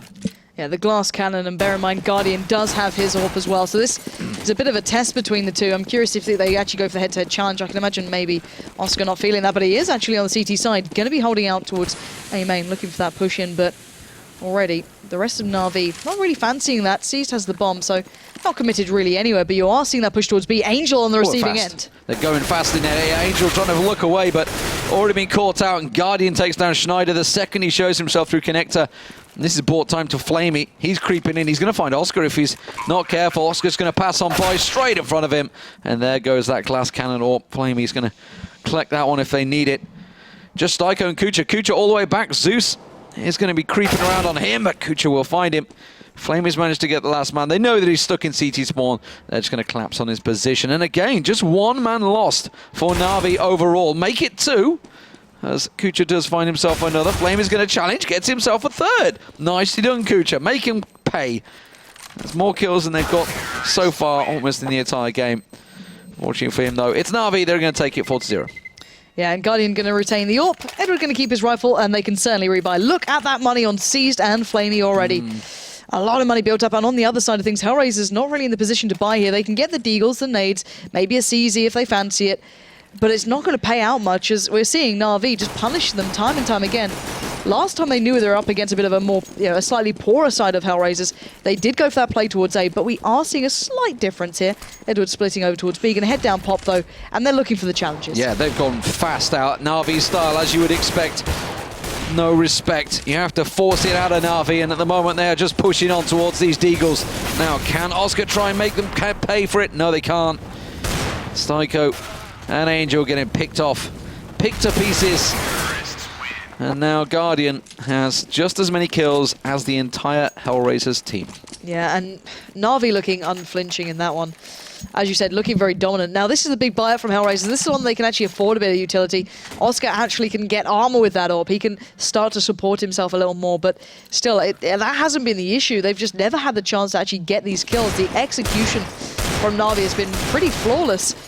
And already, let's see what they go for this round. So, Flamey and Cease going to be heading up towards Ivy. Cooch is on the other end there. 4 players from Hellraisers keeping eyes towards A. Nade bouncing in does catch Flamey, but only a little bit of damage on him. Styko's going to be pushing his position now, and Edward was around the corner, but he's backing away. I don't think Styko's going to go too aggressive on this one. Guardian just covering off over Brown Halls, and Kucha keeping his eye on Ivy. Flamey and C's sat at Ivy, actually got eyes on there. Schneider got himself a little peek, but smokes it up. Doesn't want to risk it. No, Styko's looking a little bit, trying to get a bit more an aggressive angle, but... Is Guardian about to creep around? He is. Yeah, Guardian very aggressive from Pop here, looking like he wants to find Schneider, who's the man who he could possibly catch out on top of the train. Seen him back, in between train 1 and 2. Now he's got Zeus with him. And they're looking like they want to get those flashes going. Guardian trying to find the challenge there, but Zeus ready to back him up. Great little duo, as we are seeing the one man who was holding them back, Styko, does at least find Edward. And that bomb is in Flamey's hands, so they can't push it out just yet. And Styko gets another. That's massive. He's gone for the reload. Now he's going to find Flamey if he comes around this corner, but Flamey ready and waiting with that bomb. Now time is ticking. 25 seconds on that clock. Ceased wandering in. Kucha just off to his side. He's going to see Oscar draw his attention towards him. Does find one. Guardian gets the second. All the information they needed. And now it's all on Angel. And as you said, this was a very important rifle round for Hellraisers. If Na'Vi were to close this one out 6-0, real serious problems already beginning to develop for Hellraisers. This is a CT-sided map, don't forget. Or well, ordinarily, in theory, it should be a CT-sided map. But if your economy is in tatters, which Hellraisers will be, it really makes it tricky to try and hold those sites. And I want to see Hellraisers make... I know they've not really had the money to do this, but play a little further ahead. I think back to the likes of Forest, always pushing up by train 1, pushing further towards A main. I kind of want to see that, but Angel will at least catch out C. So not the cleanest around for Na'Vi, but around regardless, and that's the main thing at the moment. As said, their economy is going to be pretty strong after the amount of rounds they've had back-to-back here, just building up and building up and building up, as you can see. Most over 10k now.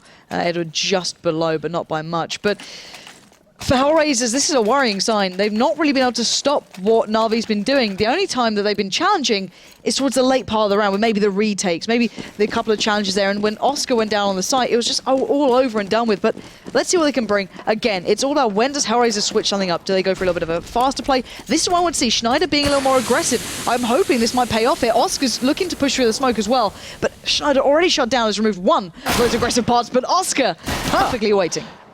He only had a pistol, that's all he needed to do. 5-7, ready and waiting, straight to the dome, picks himself up an AK, but... This is what I wanted. Look at Styko's position as well. He's pushed up further. This is what I want to see from Hellraiser. Not letting Na'Vi get so much control, but then if Guardian's pulling that off, what can you do? I mean, the problem is, though, that Styko did the same thing last round, so they were almost expecting it. And it does catch them. But Oscar managed to rescue that AK, get himself a second kill as well on Guardian. So now the AWP down. That's forced Edward to push on through that molly. I don't think he's going to realize it, but he will find an easy head. And now Oscar, with 3 for the round, seized is all the way down in the back there of 1. And he surely had eyes on Oscar there. Meanwhile, we do see that's going to be Zeus making his way through. Angel finds him, and suddenly Hellraiser's looking to close this round out from... really what was effectively a force. They did, of course, have a bunch of rifles. Oscar didn't. He's rescued himself an AWP for this round. It's a great round for Oscar. Yeah, C's looking to maybe make it a little bit more costly, but with that bomb so far away, he knows he's out of time here, so just looking to do the damage he can. Kucha is probably going to be the main man to look for, but somehow he didn't even take a piece of damage then. I don't know how C's didn't manage to land a single shot, but still, that is the case, and I like that from Hellraiser. A little more aggressive on all fronts. Schneider pushing up failed, but then the rest paid off. Oscar being one of them there as well. Oscar's aggression on Ivy, then straight away aggression on towards top of train. Yep. Caught them out. So Na'Vi, of course, can rebuy. We did mention they had like 10,000 plus, the majority of them, barring Edward. So they can afford to get themselves right back into this one. Flame is going to want the man that challenges down, but look how cautious Na'Vi are already being. They're not going to be pushing on Ivy. They got caught napping, but Guardian is tested and tried out by Oscar. But Zeus is going to come on through, and we'll find Angel. A little too aggressive there. Schneider. Is Schneider coming up behind them? Is he going to go through Pop Dog? I feel like he has. Schneider's coming around the back of him. If we could get a look at him, it would be beautiful.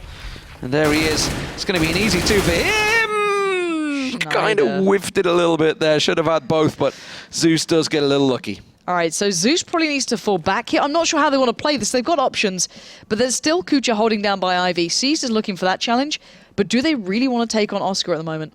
The bomb's still further back by the T-spawn. They've got 50 seconds here. Styko pushed up by A main. Hellraisers are in quite the aggressive positions, but holding. They're holding the angle, so it's going to be hard work. Now Flamey, getting ahead across. He's picked up the bomb.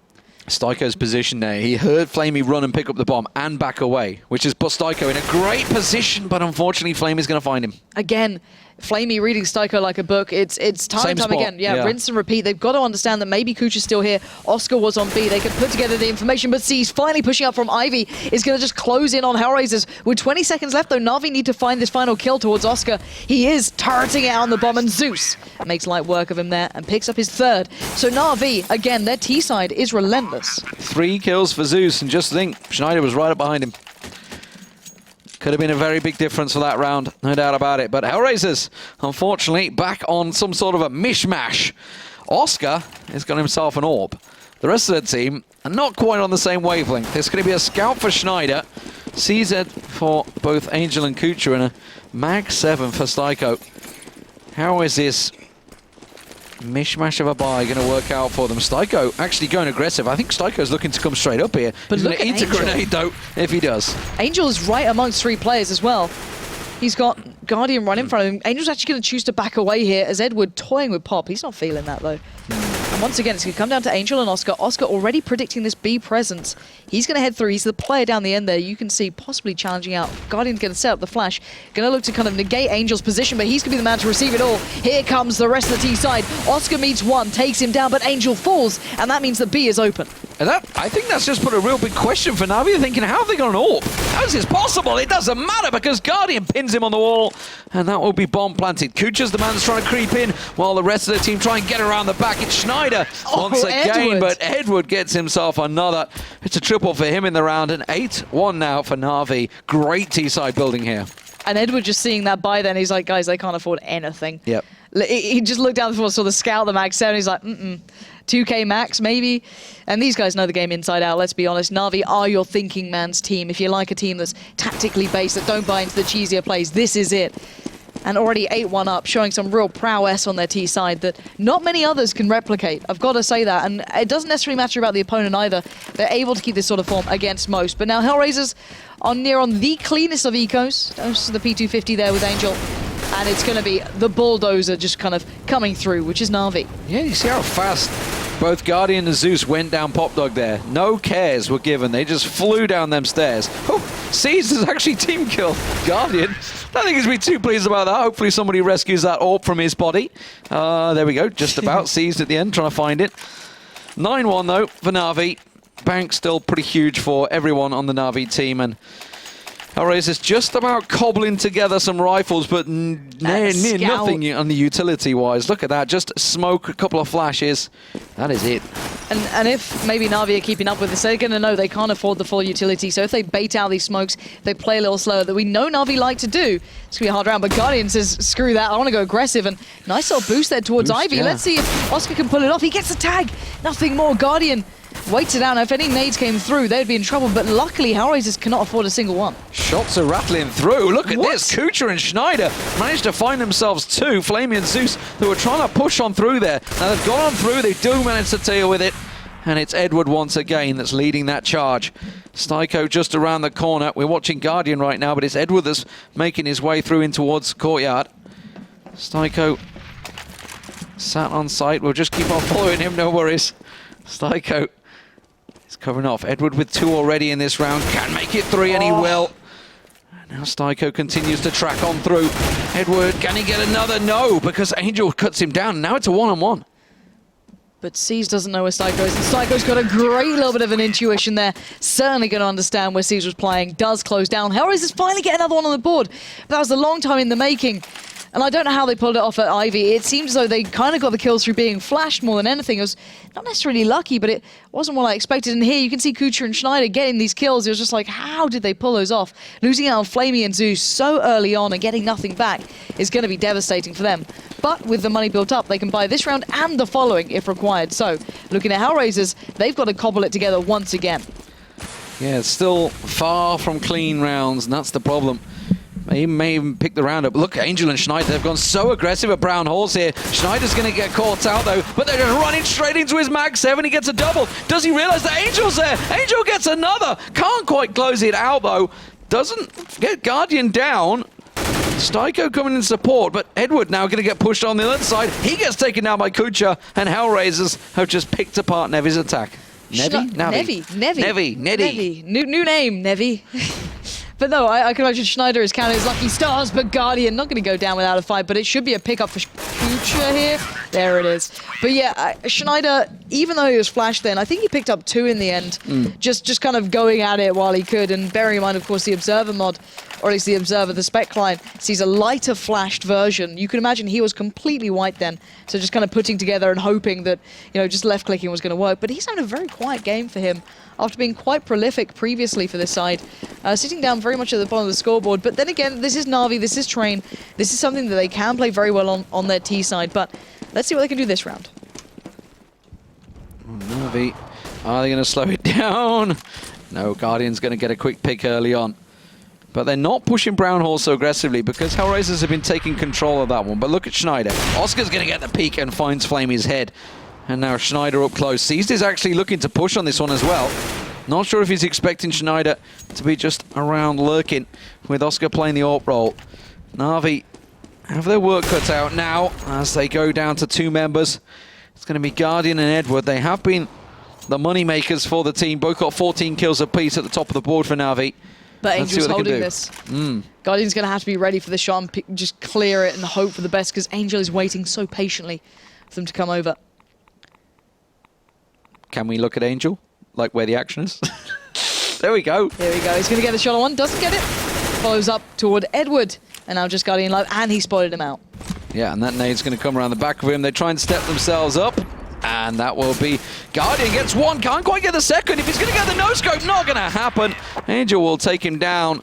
9-4. Hellraisers rescuing a few little shards of hope here as we start to close out the round. considering it was, what, 8-1, 8-0? So, yeah, 8-1 overall. So, fantastic stuff. 9-1. Sorry, they pulled it back from. Okay, this is different, though. Now we got the double AWP for Hellraisers. I want to see this make the impact. Schneider's been quiet. This could be his chance to get a little louder in this. And so far, he's been doing well kind of playing the cheesy roles, you know, pushing Ivy with Mag 7s and pushing up on that B ramp or Brown Halls, whatever you want to call it. I'm hoping we see more from him. So already Hellraiser's taken over B quite predominantly. That's going to be Guardian meeting them with a smile. Schneider already falling. They want to make the most of this. Na'Vi quickly looking to flex into action, or at least Zeus was. He's going to get slowed down. Guardian's been hitting openers regularly for Na'Vi. Just unfortunately, they've not really been following up too heavily on it. Now, Styko, very low, does back himself away. Zeus and Angel about to find each other, and Angel had his cursor in the exact right place at the right time. Can't speak. Guardian does reply, though, on towards Angel. Don't look at me like that. What have you and Graham been doing? I'm just going to say... Why Graham? Because he's just about off point as you are right now. His observing is just awful. I only said about 3 things wrong. Was it Nevi? Nevi. I'm sure there's what's the damn word I'm looking for? Oh God, don't start. You're just trying to Well, in Natus Vincere, it means born to win, doesn't it? What's the it's not Greek, it's Latin. Yeah. I'm sure there's a Latin meaning for... Maybe you're just hoping there is. For Nevi. I think you're just talking rubbish, but here we go. Oscar is going to be ready and waiting with wide open, loving arms, and he's going to receive C's first and foremostly, but Edward's going to find Styko, so might open up a possibility towards A, but the time is certainly against Na'Vi. They have to commit, and Oscar finds his second. He's got to expect the third. 10 seconds left. Oh my God, they think it's an A. They think it's Edward. Edward has sold the most beautiful of fakes here, and now backs away with 11 HP. Bomb is down, and Oscar is going to be left scratching his head. Runs away, singing trollololol. Gets out of there. Oscar has got himself set up. Edward's going to be the one that peaks up high. I'm not too sure if Oscar's looking. Kucha's coming alongside, so Kucha's going to get the flank, but they're both coming from the same direction. Not ideal as Edward finds one and a second. Edward going huge again. He is pulling Na'Vi to victory right now. Another great round from him. Him and Guardian really stepping up. 17 kills apiece so far as we move into the final round. And this is going to be a tricky one for Hellraisers. Not a great level of cash. They're trying to spread as much as they can with those FAMASs. Yep, you're absolutely spot on there. Not a great deal of money to be played with. Oscar can at least kind of get the AWP going, a little bit of armor there for himself, but not much more. But yes, if you're wondering who Graham is, he is the observer today, known as Delayham. At Messioso. At Messioso. If there's any delays in a tournament, it is his fault mostly. Yep. And Schneider. Even at Clutch.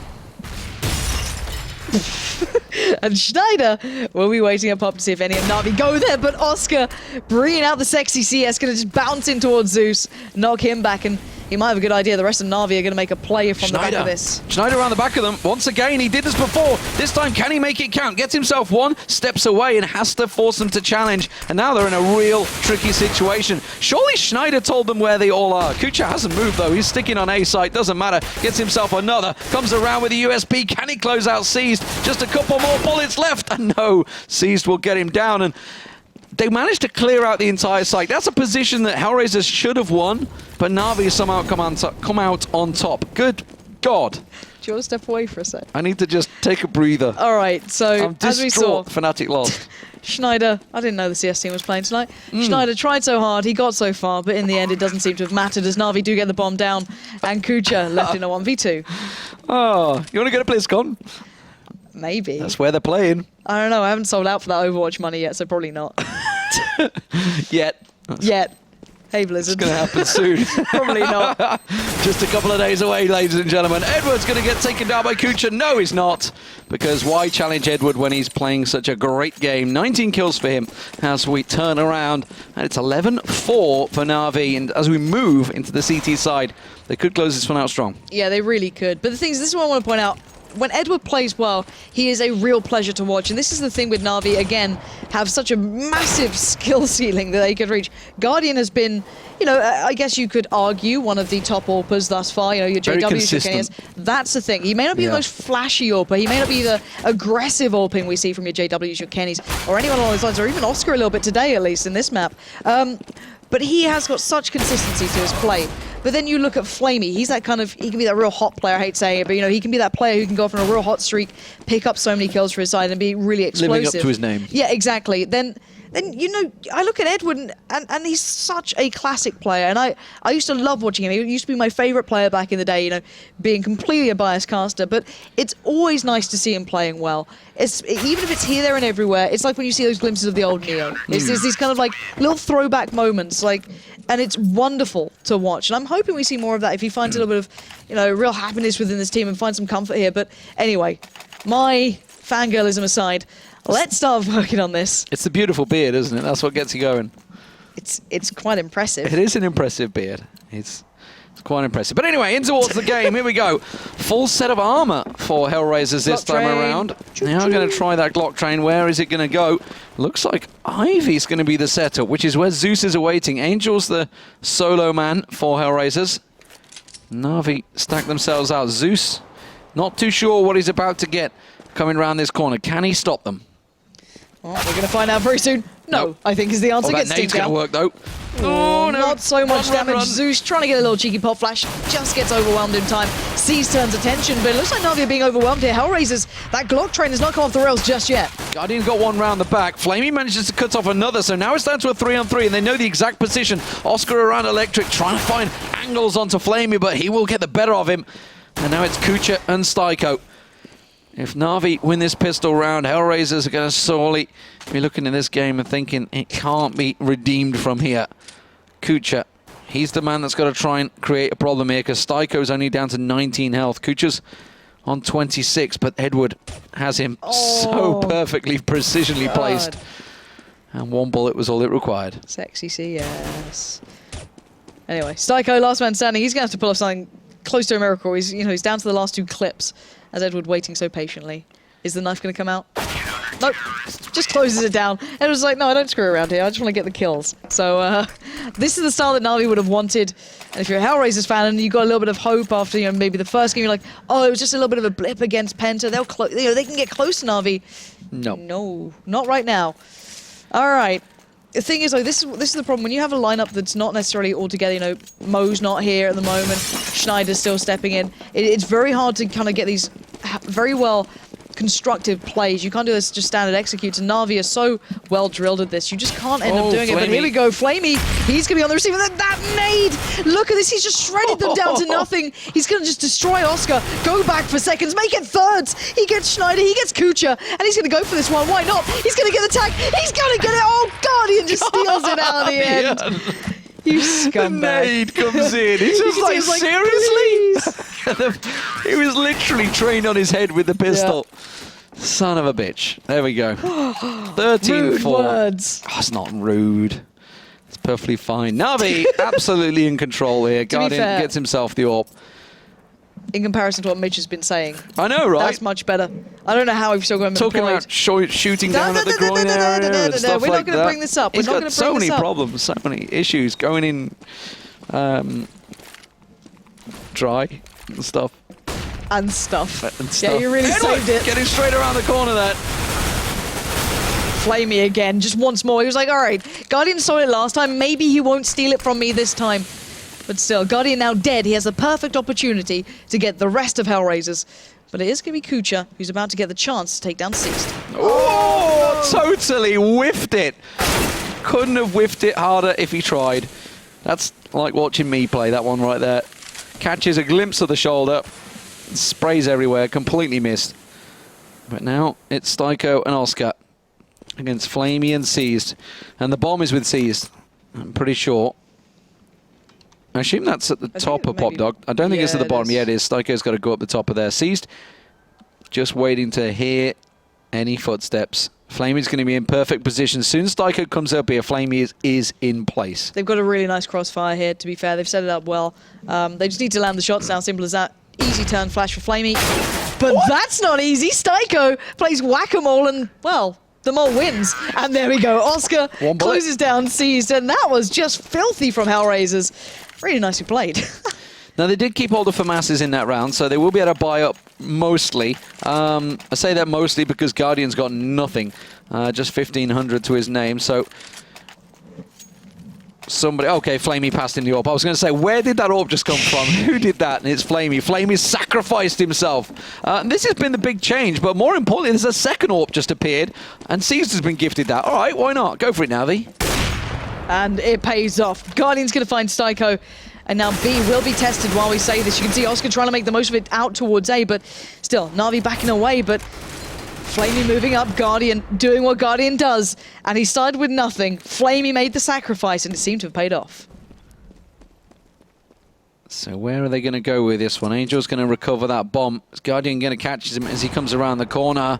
There's the shot coming through. They've got to get that little peek. Zeus, here's the footsteps. Here's them patter away. Now Schneider's stayed in position. But as the rest of the team rotate. That's not ideal. Schneider does get taken down, though. Yeah, see, Flamey had pushed up the whole time, then just slowly working up with the 5-7. So he's going to be pushed up. That's going to mean that, well, the T-side have to check and clear a little more meticulously, but still, Angel and Kucha, the last two alive, they've got that molly there, so if they can actually get onto this B side, they could defend it from the upper side, but it's going to be tough. Flamey does catch that full flash there, so he's just going to be sitting here trying to tuck himself in towards the train. You can see those AWPs rattling off in the background, but Angel finds them both.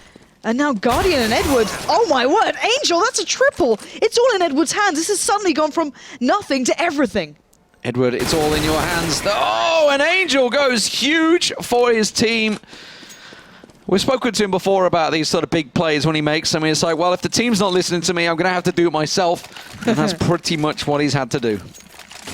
Angel was actually very good to have a good chat to. I think we did. Was it during the qualifiers? Yes. Had a really good chat with that guy. He's certainly an interesting character to have a good chat with. So it's nice to see him pulling off a little bit of that magic that he can bring out.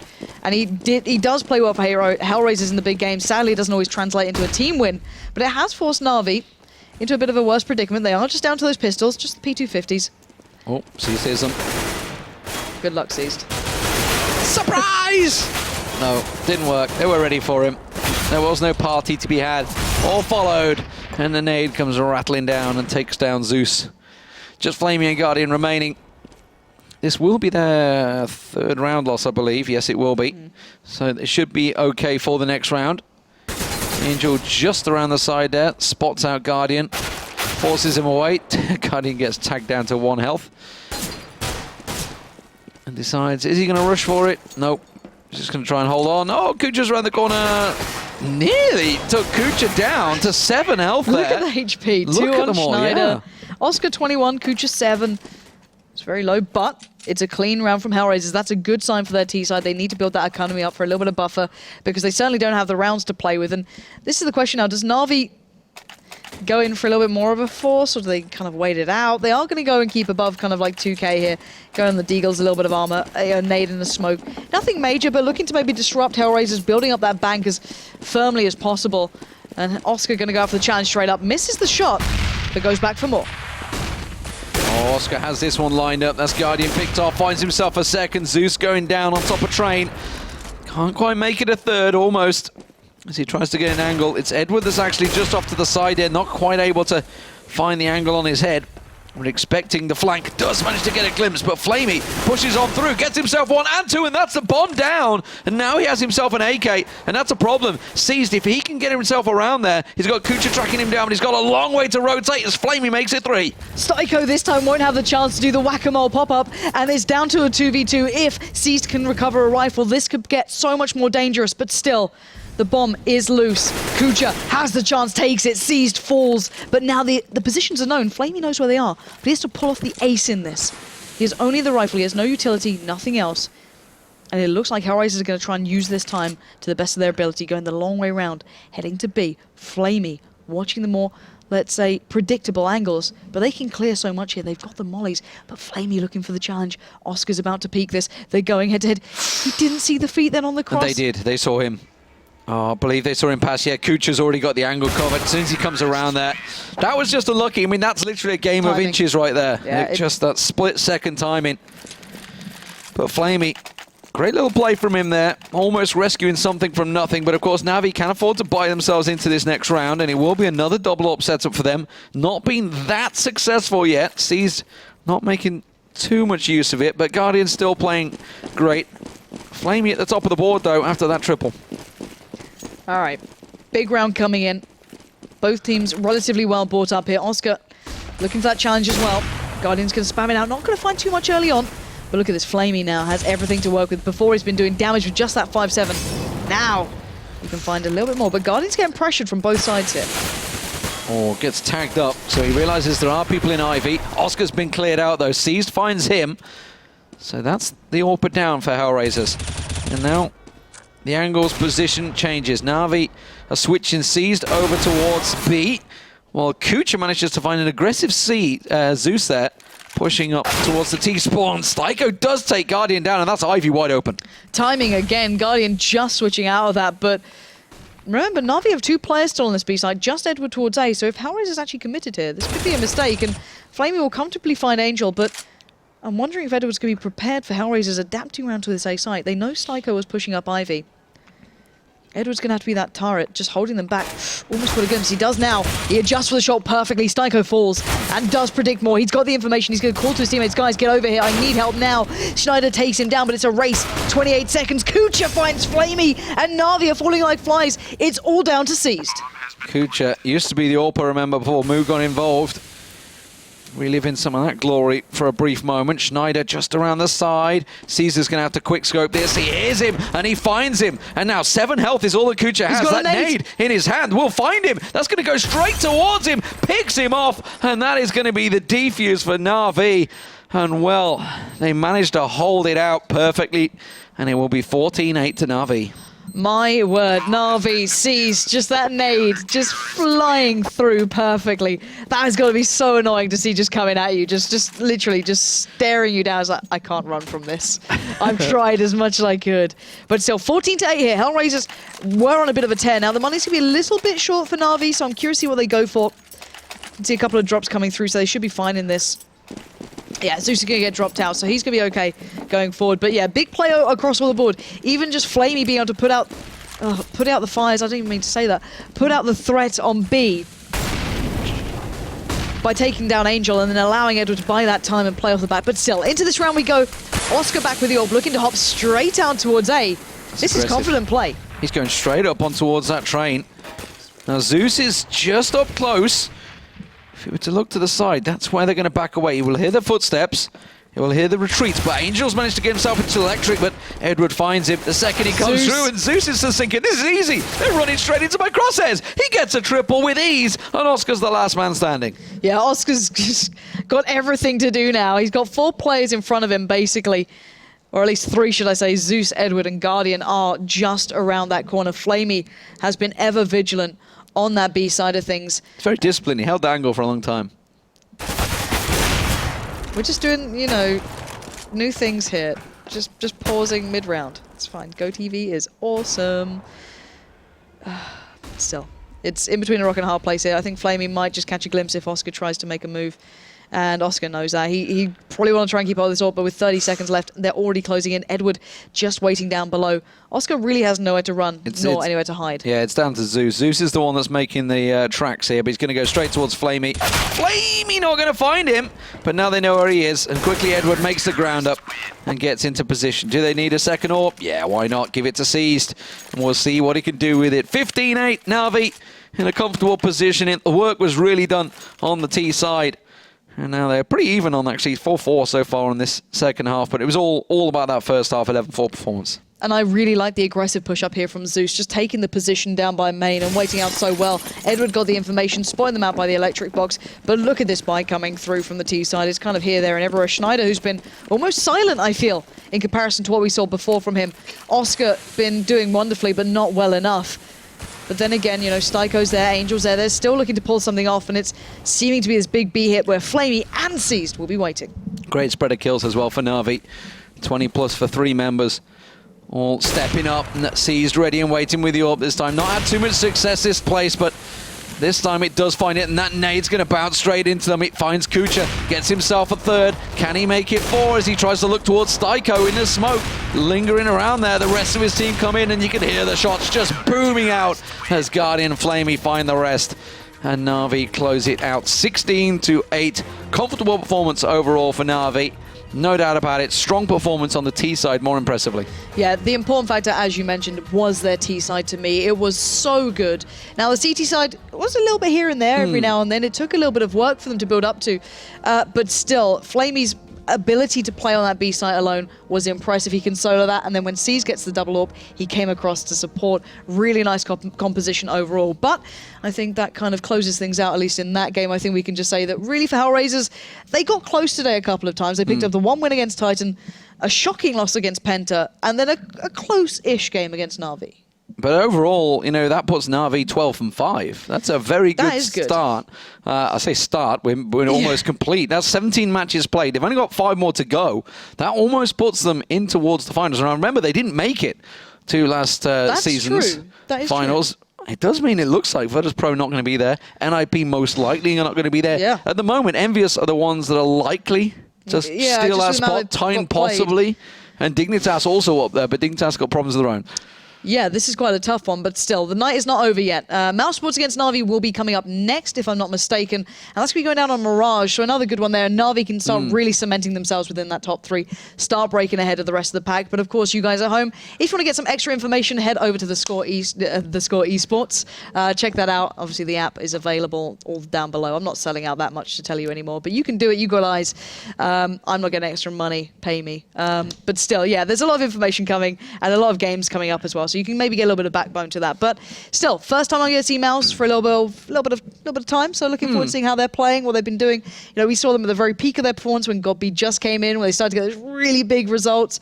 Now it's kind of slowed down a little bit. They're playing a little bit more, a normal. It's because he's been hitting the gym a lot now. That's why True. it is. Or gym, no practice. No, the gym work clearly coming out from him, showing a little bit of discipline there as well. So guys, we'll be back.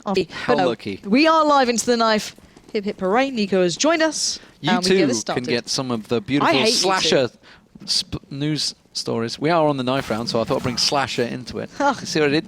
Tenuous link at best, no doubt about it. But it looks like Mouse are going to win the knife round unless Flamey and Guardian do something spectacular. So expect to see them starting out on the CT side. Yep, I can imagine so. But then again, who knows what Godby has in store. The beautiful mind that is his. But we will wait and find out. Bum, bum, bum, bum. Drum roll, please. That must be really fun for you guys at home. Yeah, it probably doesn't come across at all. These mics don't pick up much. Oh, unless Mitch walks in and gets a Red Bull, who knows then? Anyway, we are going to go live, and Mouse have picked the CT side. So, as expected to a degree, we can get this one started up, and let's see how Na'Vi come into this one. They've just come off the back of a victory there, probably looking pretty good to go. I'm wondering how Mouse are looking coming into this one.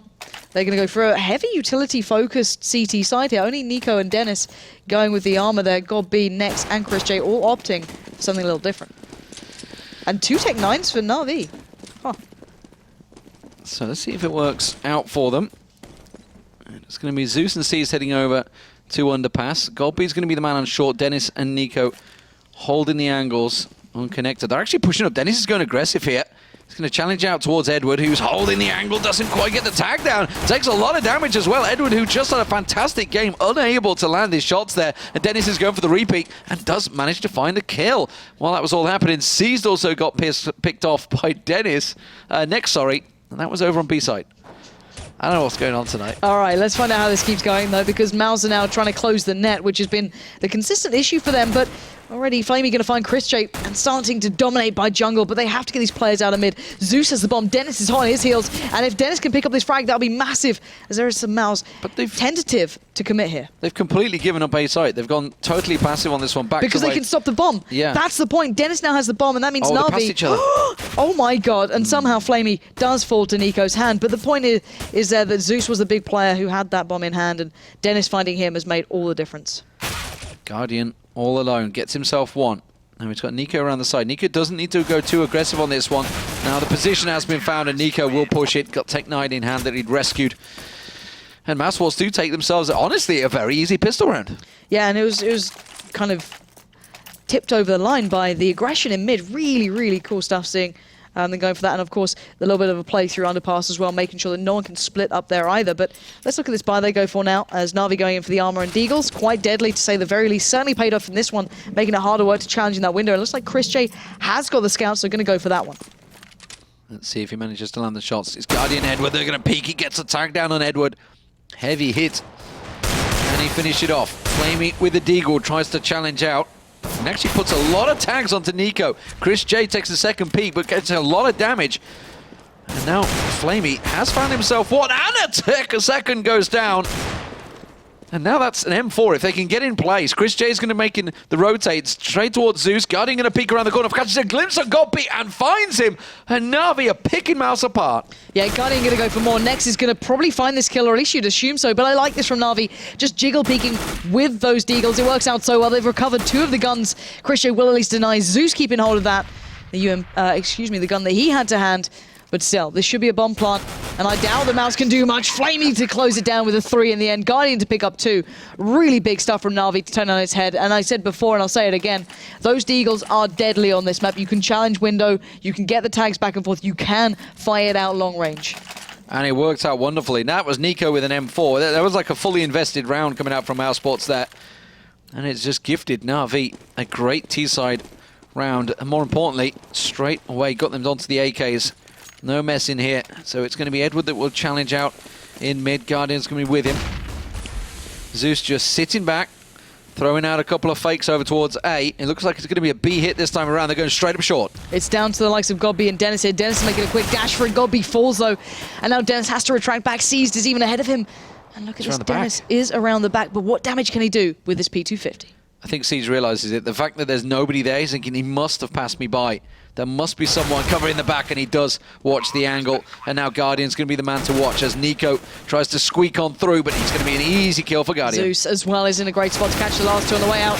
He goes a little wild on the spray there. Wasn't sure what target he wanted to go for, though. No, and next we'll recover that M4. If he can keep hold of this, it'll be a great little bit of redemption, but Na'Vi are closing in to try and remove it. But Next says no. That's another there. But there we go. Finally, Flamey's Flames will put Next down. God, that was cheesy. Yeah, I might have done that one before. Guardian, gee, he had it sussed. He had it figured out. He knew what he was doing. Does manage to get himself the weapon. That was okay. So that was clearly Zeus saying, get that M4 for me. He obviously wanted the M4A4. Interesting, because you normally would stick with the AKs. But Guardian's sticking with the UMP. They know that Mouse Sports are going to be on a save here. And it's going to be straight up aggression from Na'Vi. Look at them piling straight up to ramp. Yeah, they're looking to play ahead a little bit of these smokes, try and challenge them out. They know that they don't need to kind of invest in utility. They should be able to win out these trades, and Flamey showing them how it's done.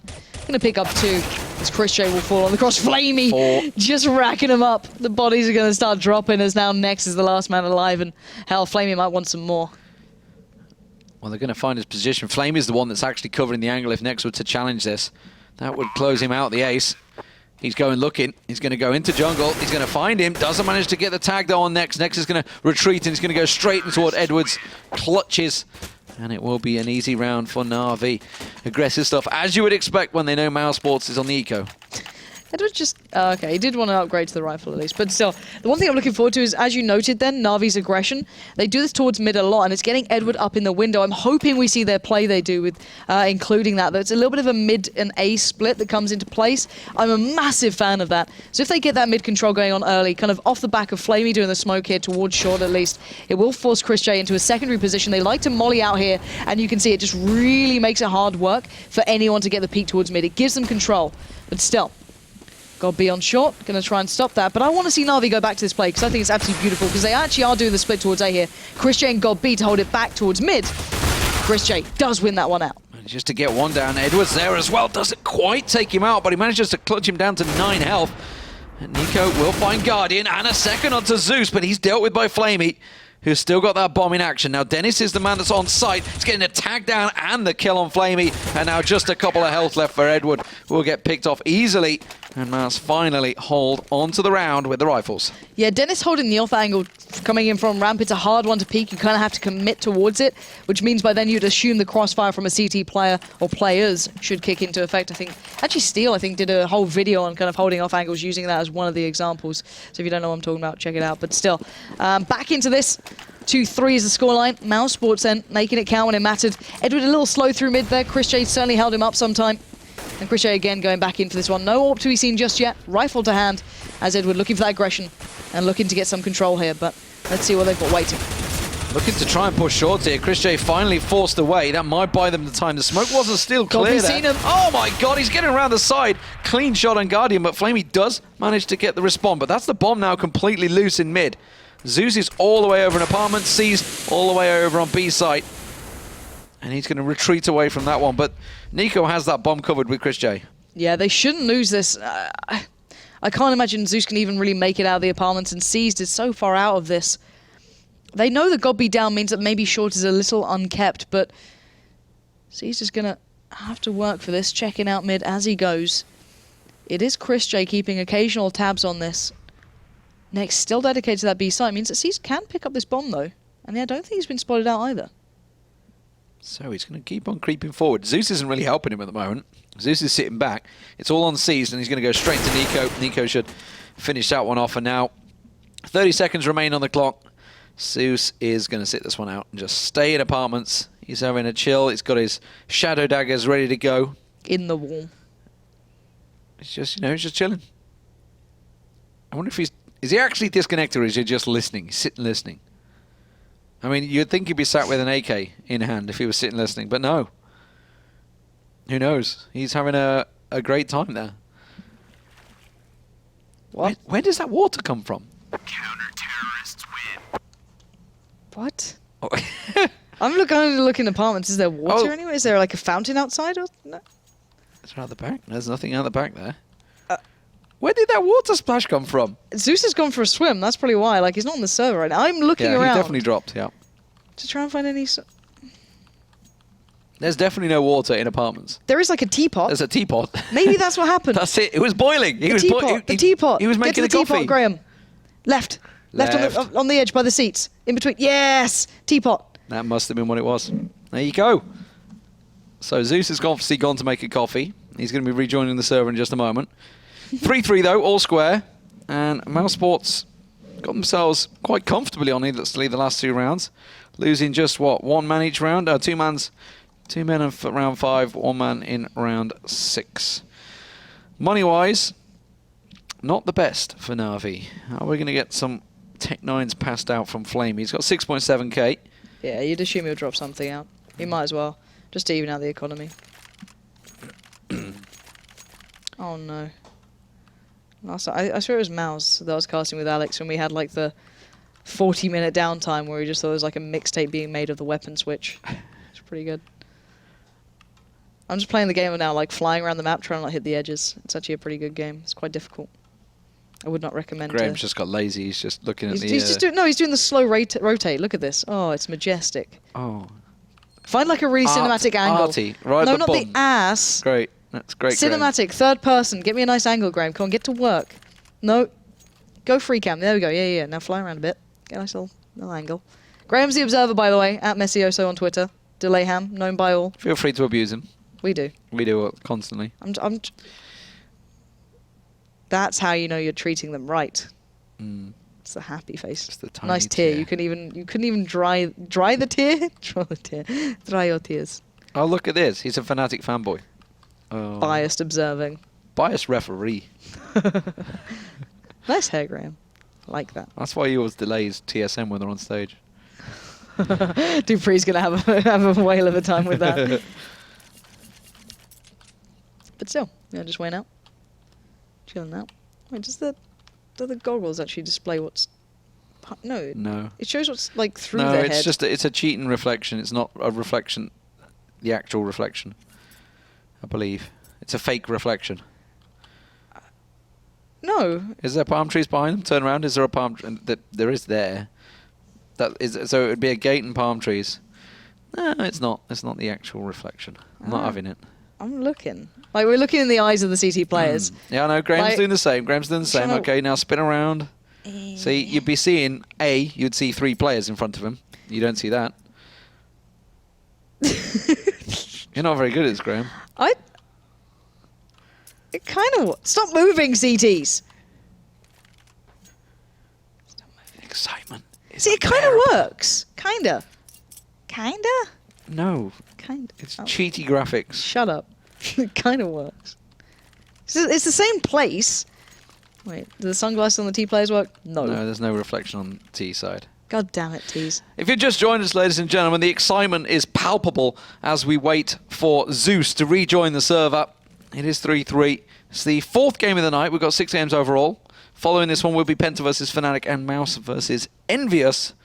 And that will be on Overpass, that Ooh, final look at that game. knife. Be That's sure a to nice try and knife.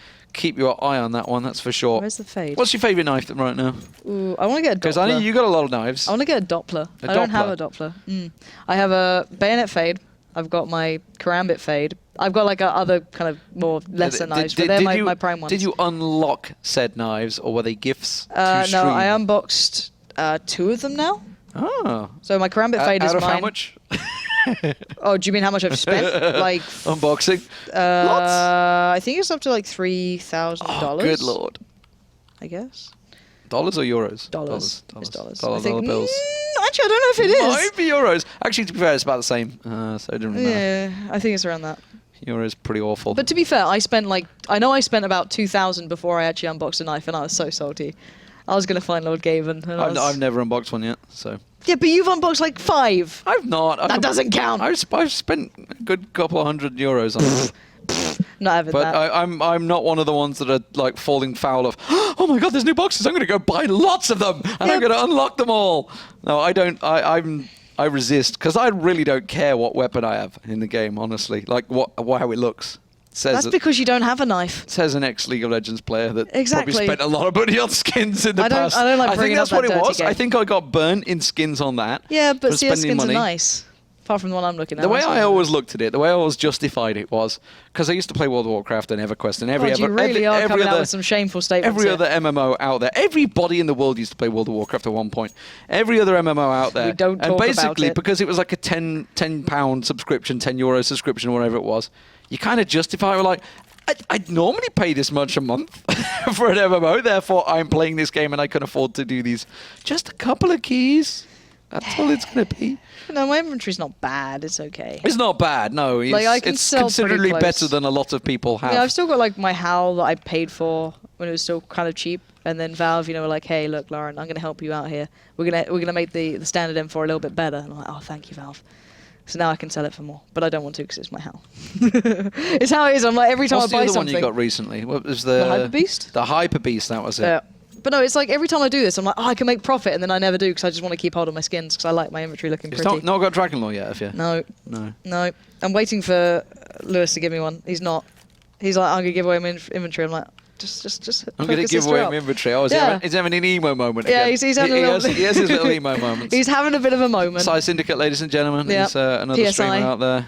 But who streams under many other guises. But yeah, he was giving away his old inventory. I'm like, just throw it my way. No one noticed. Just give out like the UMP skins. No one cares. But I don't think I'm getting them. Oh, we got buys. Woo! Zeus is back. I've never been so excited. All right, we can stop talking about skins. Apologies, every Body. headphone user out there. Lauren did just blow your ears out. What up now, along Swedes? with I'm mine. excited.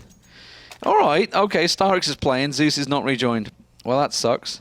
Okay, well, Starix, not a bad player. Used to play on the team. He's now the coach and shot caller, by the way. So, Do freeze all the gonna what see we how said. he does. There we go.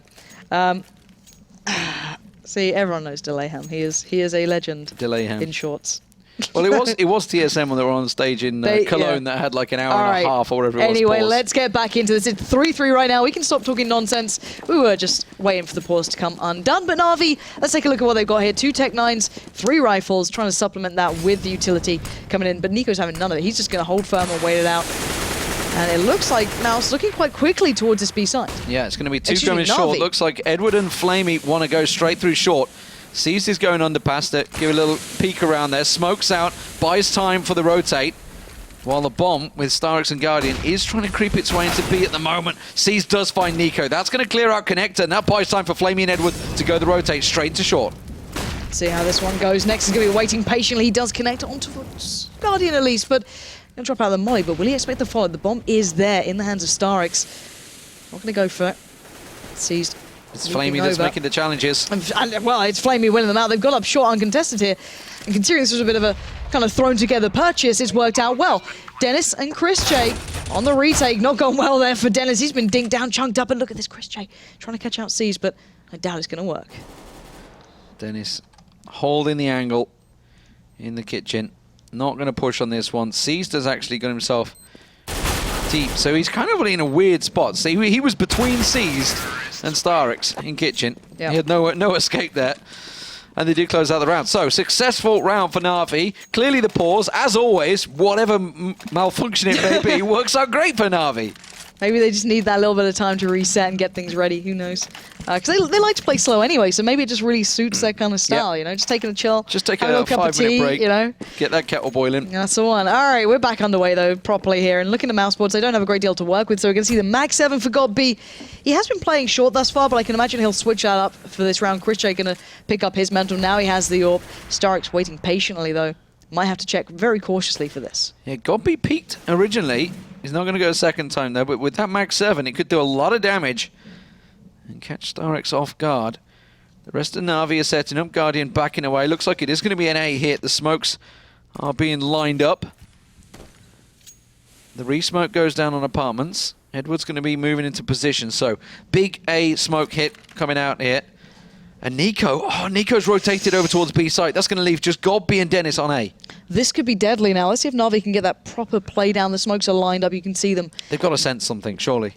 Well, The delay. We're going to find out. But it's Na'Vi. They like to play slow. This is the thing that's always in the back of your minds. Hence why everyone's so drilled in towards this now. The alarm bells will ring, the flashes, the smokes, everything being poured into this site. Let's see if Godby and Dennis can keep this together. Godby with a Mag 7 does manage to get Starix down, and that locks Na'Vi into one direction only.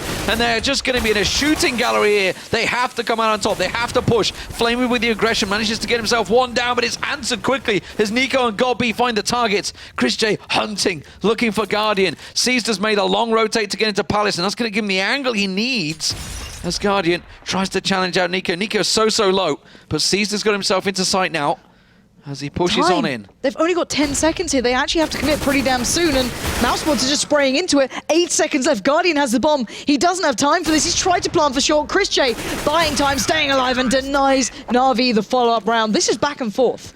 They were setting up for that at 55 seconds. And they went down to all the way down the clock. Literally to 3 seconds left, Yeah. I think it was.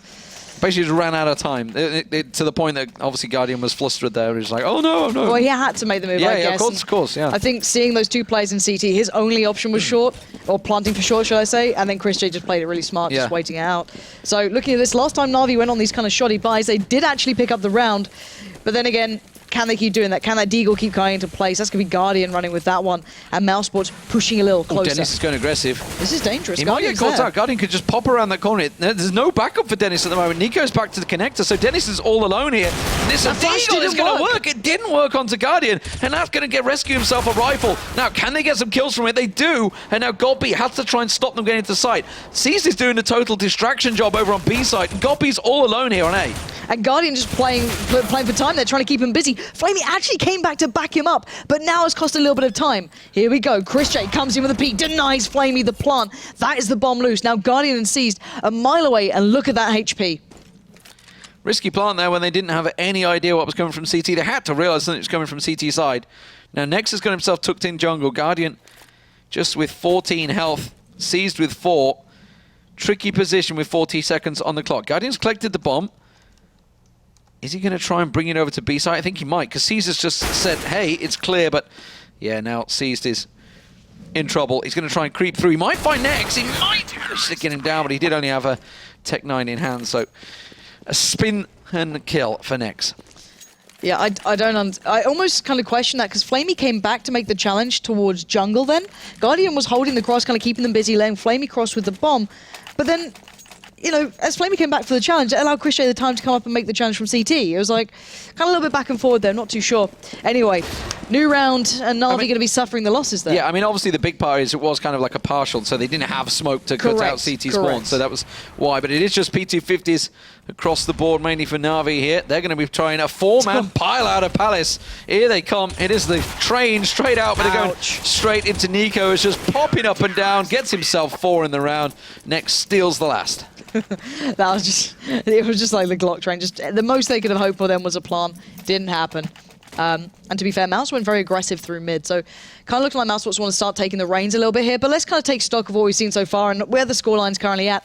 Na'Vi not doing a bad performance so far. Their T side is looking fairly robust, but then you hold it to the caliber, or, you know, it doesn't quite hold the candle to what we saw on Train. Mouse are a very different opponent to that, but Guardian going to take the challenge in mid. And is anyone there to greet him? Chris J Who's going to step out first? Who's going to get the advantage? The leg for Chris J. He'd about to afflict it up a little bit, but it's been smoked out now.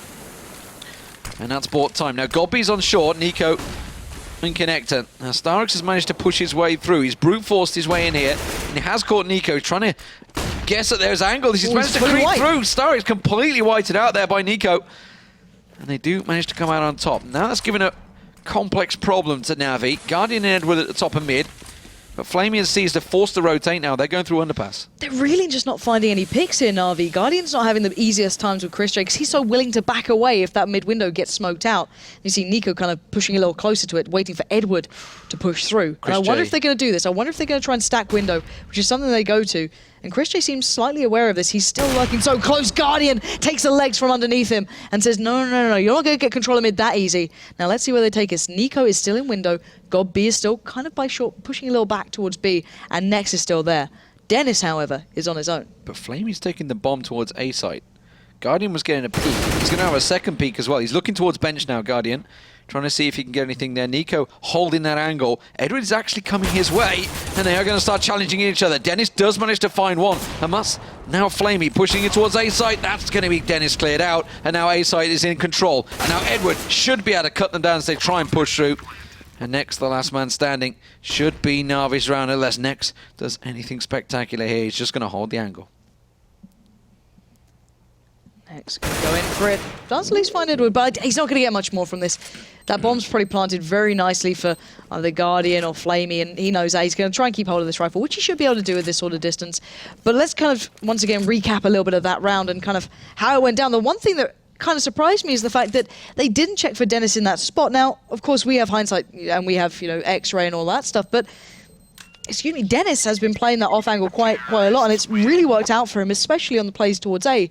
So if you're splitting through mid, I'm surprised they didn't just by force of sheer habit check it, but Guardian did find that kill through the box with the AWP in the end, so it didn't really matter too much. But still, 6-5, Na'Vi not letting it get away too far from them, but Mouse making it a close one now. Mouse had built up enough bank to buy straight back into this one, so they will be fully equipped once again. Edward, what are you doing, Edward?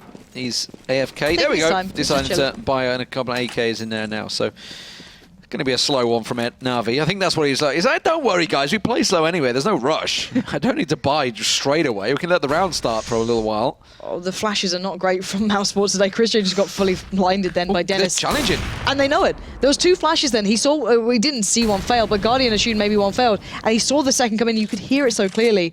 And the timing was so off by Mouse Sports. Chris J was just walking into a trap. So, AWP down. Important round for Mouse because they'll be thrown down to Eco after this one. Guardian getting a little peek in there. Dennis has got himself tucked into just above Dark there. Flamey's going to be looking for the angle. He's going to be able to hop up on Tetris and we'll catch a glimpse of him through the smoke there. And now that opens up A site. Flamey gets another onto Nico. And now it's all on Na'Vi. Godby's got himself in a great position. If he could track around on C's, Godby's gone all the way up the top of mid. But Caesar's got himself past. Caesar's got himself past. He could still get into a good position around the side. Next does get one on Flamey, but Caesar's going to run that bomb into A site. It's all on Godby to come around the back. Pretty much, and I wonder where they're going to plant for in this one. Planting for short, so it's kind of negating Godby. C's could get caught out here if Godby wants to give it away, but I just don't see much happening now. This Nex is already starting to back off, and it seems as though this one's just slipped a little bit too far out of the hands there. He might catch Guardian, though. I think Guardian's going to back away Godby's direction, or Seized is creeping round. He is. Guardian's going to go straight into Godby here. Oh, did he just give his position away? No. He heard Guardian, though, so he knows somebody's coming away. That's an AWP he could get out of his hands. That's going to be quite useful. Godby failing his jumps twice, though. Uh-oh. Oh, Guardian's like, I heard that the second time. And Caesar's around the back as well. Oh, Guardian misses the shot. Bomb. I think it was the bomb shake that actually threw him off. I don't know. Who knows? But either way, he does get taken down. They don't recover the AWP, though. Next as well. Not next. I was just looking at next. But no, next goes down as well, which is a bit of an issue here. So they don't manage to retain the two rifles that they had. And look at the money. 2.2k, 1.9. It's really not pretty. Sure, next is okay. He could maybe go for something himself, but what's the point? A deagle and some armor. You've got to go big right now if you want to make any damage in towards Na'Vi. And Flamey reading the play well and reading the economy, of course, very well. These guys are veterans, and no need to even say that, I guess. But the Mac 10 in hand, he's looking to farm up a little bit of kills, and look at it. And they're 4-stacked on A site, Mouse have, so trying to second guess Na'Vi, but they've not decided to go that route. It is going to be short cleared out, and now they're just going to pick them off if they go try and challenge out Connector. Instead, they're going to try to push down ramp. The Seized is coming around the back of them. They're all rushing down towards T-spawn. I think Dennis and Nex are like, they're not over here, let's push back.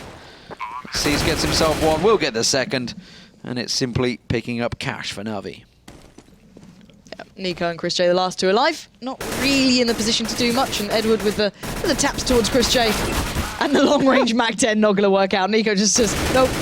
See, he's looking to pick up his third. He'll do the damage. The Na'Vi break ahead on their T side, which is quite important to see, bearing in mind their most recent stats on this map, as you kind of alluded to earlier on, have been pretty decent. The wins they've been picking up have been good, beating out Virtus Pro, getting close to TSM 12-16. This is in the last 3 months, bearing in mind. So they've had some good results. They've lost out to EnVy a couple of times, went overtime against Dignitas, so it's not most consistent, but they have been able to pick up. But Mouse, on the other hand, have got the good results. Yeah.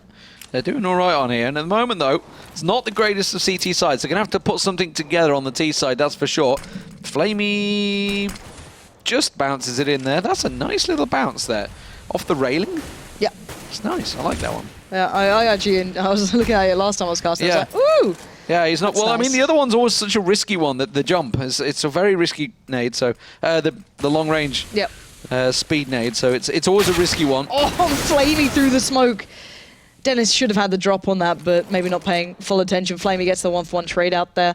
And any CT side losing out on one man, you know it's going to be difficult, but Chris J pulls it back into tow, taking out Starix, trying to play his way up towards mid, but you can see already that bomb is slowly but surely creeping in towards B. Seas takes down next. That should be the go signal. They know that maybe Godby's still alive by short, but still, they should be able to overwhelm him. And actually, Godby's not there. He's around the back. Chris J's hopping right into the side. Stunning stuff, taking down Seas. Bomb is loose. He can't adjust for Edward, but here comes Godby again. Around the back. He needs to make it count this time. Bomb's going to get collected by Guardian and planted. Godby should be able to have the angle on him here. As soon as he comes around, he will see him, but he gave his position away there. I think Guardian got tagged up by him, but Nico manages to find it. Guardian tries to go no scope onto Nico, and he's not falling for that. Great stuff from Mouse Sports. But going back to my point about those smokes, I remember talking to Cloud9 about it, and they were just like, I think this was way back at Katowice, and they was like, there's got to be a better angle, a better option, because it's such a risky smoke. And thinking back to yesterday, obviously that smoke on Cobblestone, when it didn't quite get in the right position, it gave Virtus Pro a massive angle to get around the side there. It really can win and lose rounds and games, honestly, if you don't quite get in the right spot. But Chris J's going aggressive. And Guardian knows it. Look at the nade. He literally just sent him back. He was like, no. I know what you're up to. Nice try, but no. Now, Godby has to pull himself back here because they don't quite know where Na'Vi are. They saw that they weren't pushing out mid, which may display, okay, maybe they're trying B here. We haven't seen any indicators towards A. And now Godby's going to be tested very, very soon. They are starting to push their way through those B apartments. Yeah, Starix has crept his way through underpass, seized his hold in the angle with Flamey towards B site. Chris J and Godby are stacked at short as well, so boost. They're in a good position here. Like you say, Chris J boosted up and manages to find Starix there. We didn't quite get an angle on it, but it does manage to see it. Godby and Chris J. And Navi are having to change direction. They're having to switch. So, we cannot possibly go onto B site here. It is stacked out. Let's turn to A. And Nico and Dennis are waiting for Guardian to push up connector. There's so little they can do. Nico's going to be finding Guardian. They're not getting the entries now, Na'Vi. They're not finding the kind of pacing on it with only 35 seconds left. They have at least drawn Godby away from B by this play, by sacrificing Guardian, but they have to make the most of it. Edward's going to collapse on short. Cease is going to support now. Next is the last line of defense for Mouse. Godby's going to push around short. He should be able to catch him. Catch a glimpse as they drop down, but gave his position away too soon. Flamey will get the bomb down. It's a 2-on-2. Caesar's going to get himself tucked in the corner. Flamey will back away towards Van. Or will he? He don't think he's got time to get there. And Nico, once again, with a beautiful clear out. He's a monster, no doubt about it. 21 kills for Nico. God, he's miles ahead of anyone on his team. Absolutely romping for Mouse Sports. But it is Mouse that have the lead, but only just 8-7 as they switch to the T side.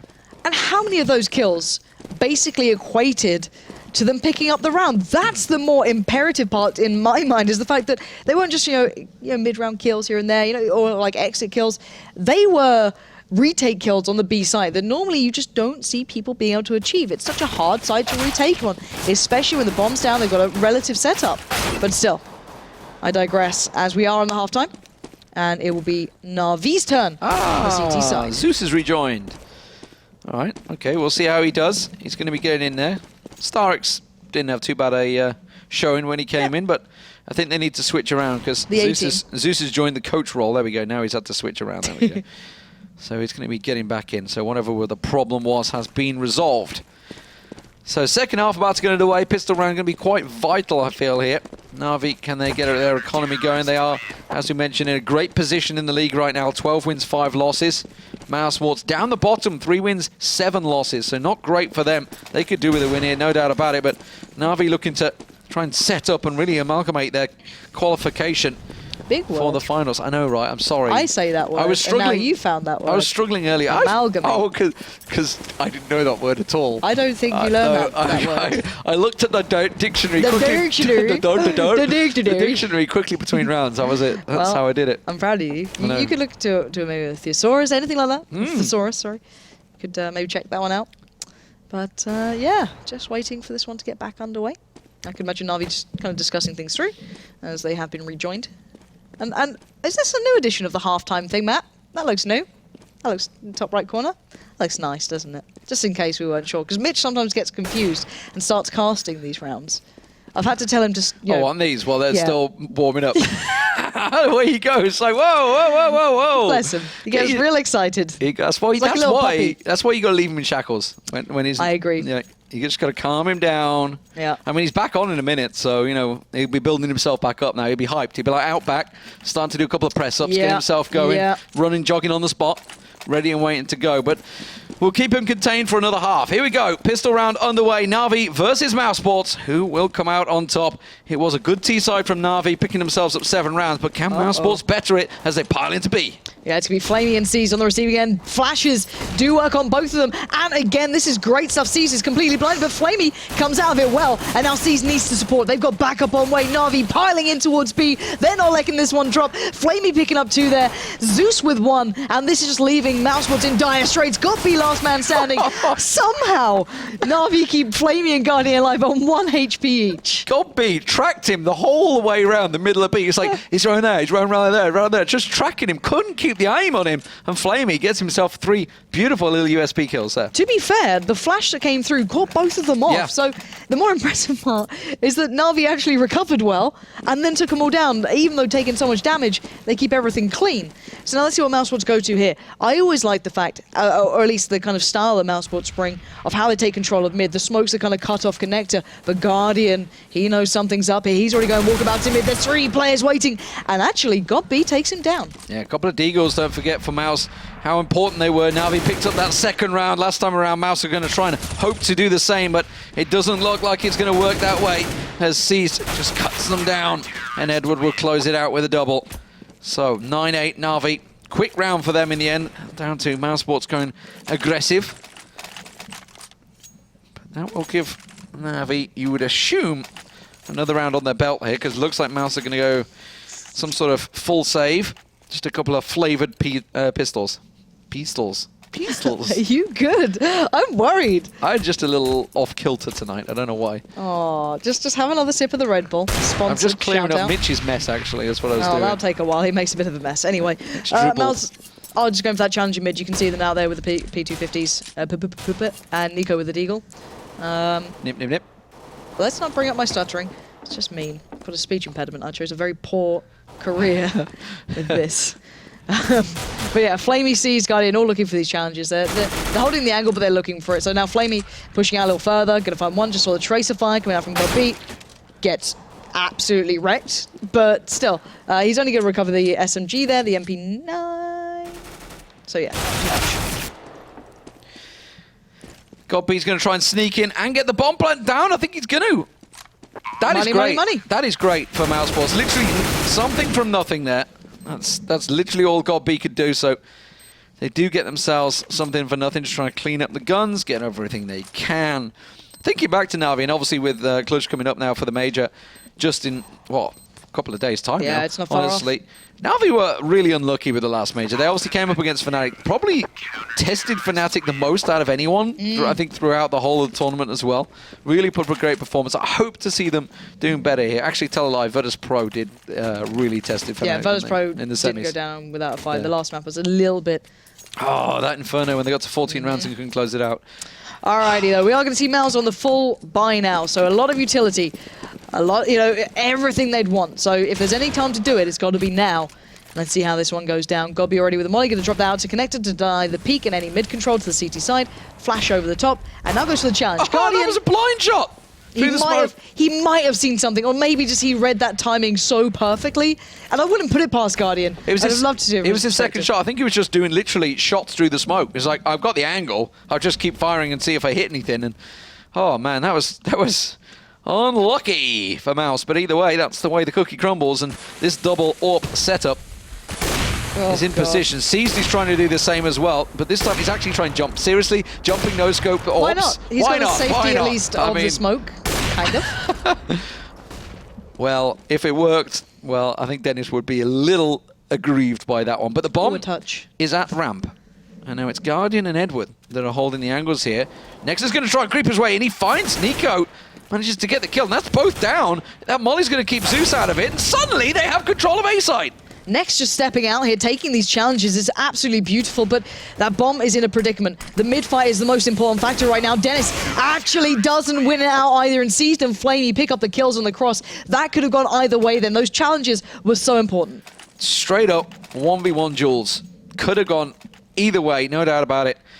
But they keep hold of the double AWP. That's the most important thing for Na'Vi. Their economy is still not great, though, because of had so many losses in these last few rounds. It's going to be a Tech-9 train. Let's see where Mousesports take this one, what station they're going to stop at.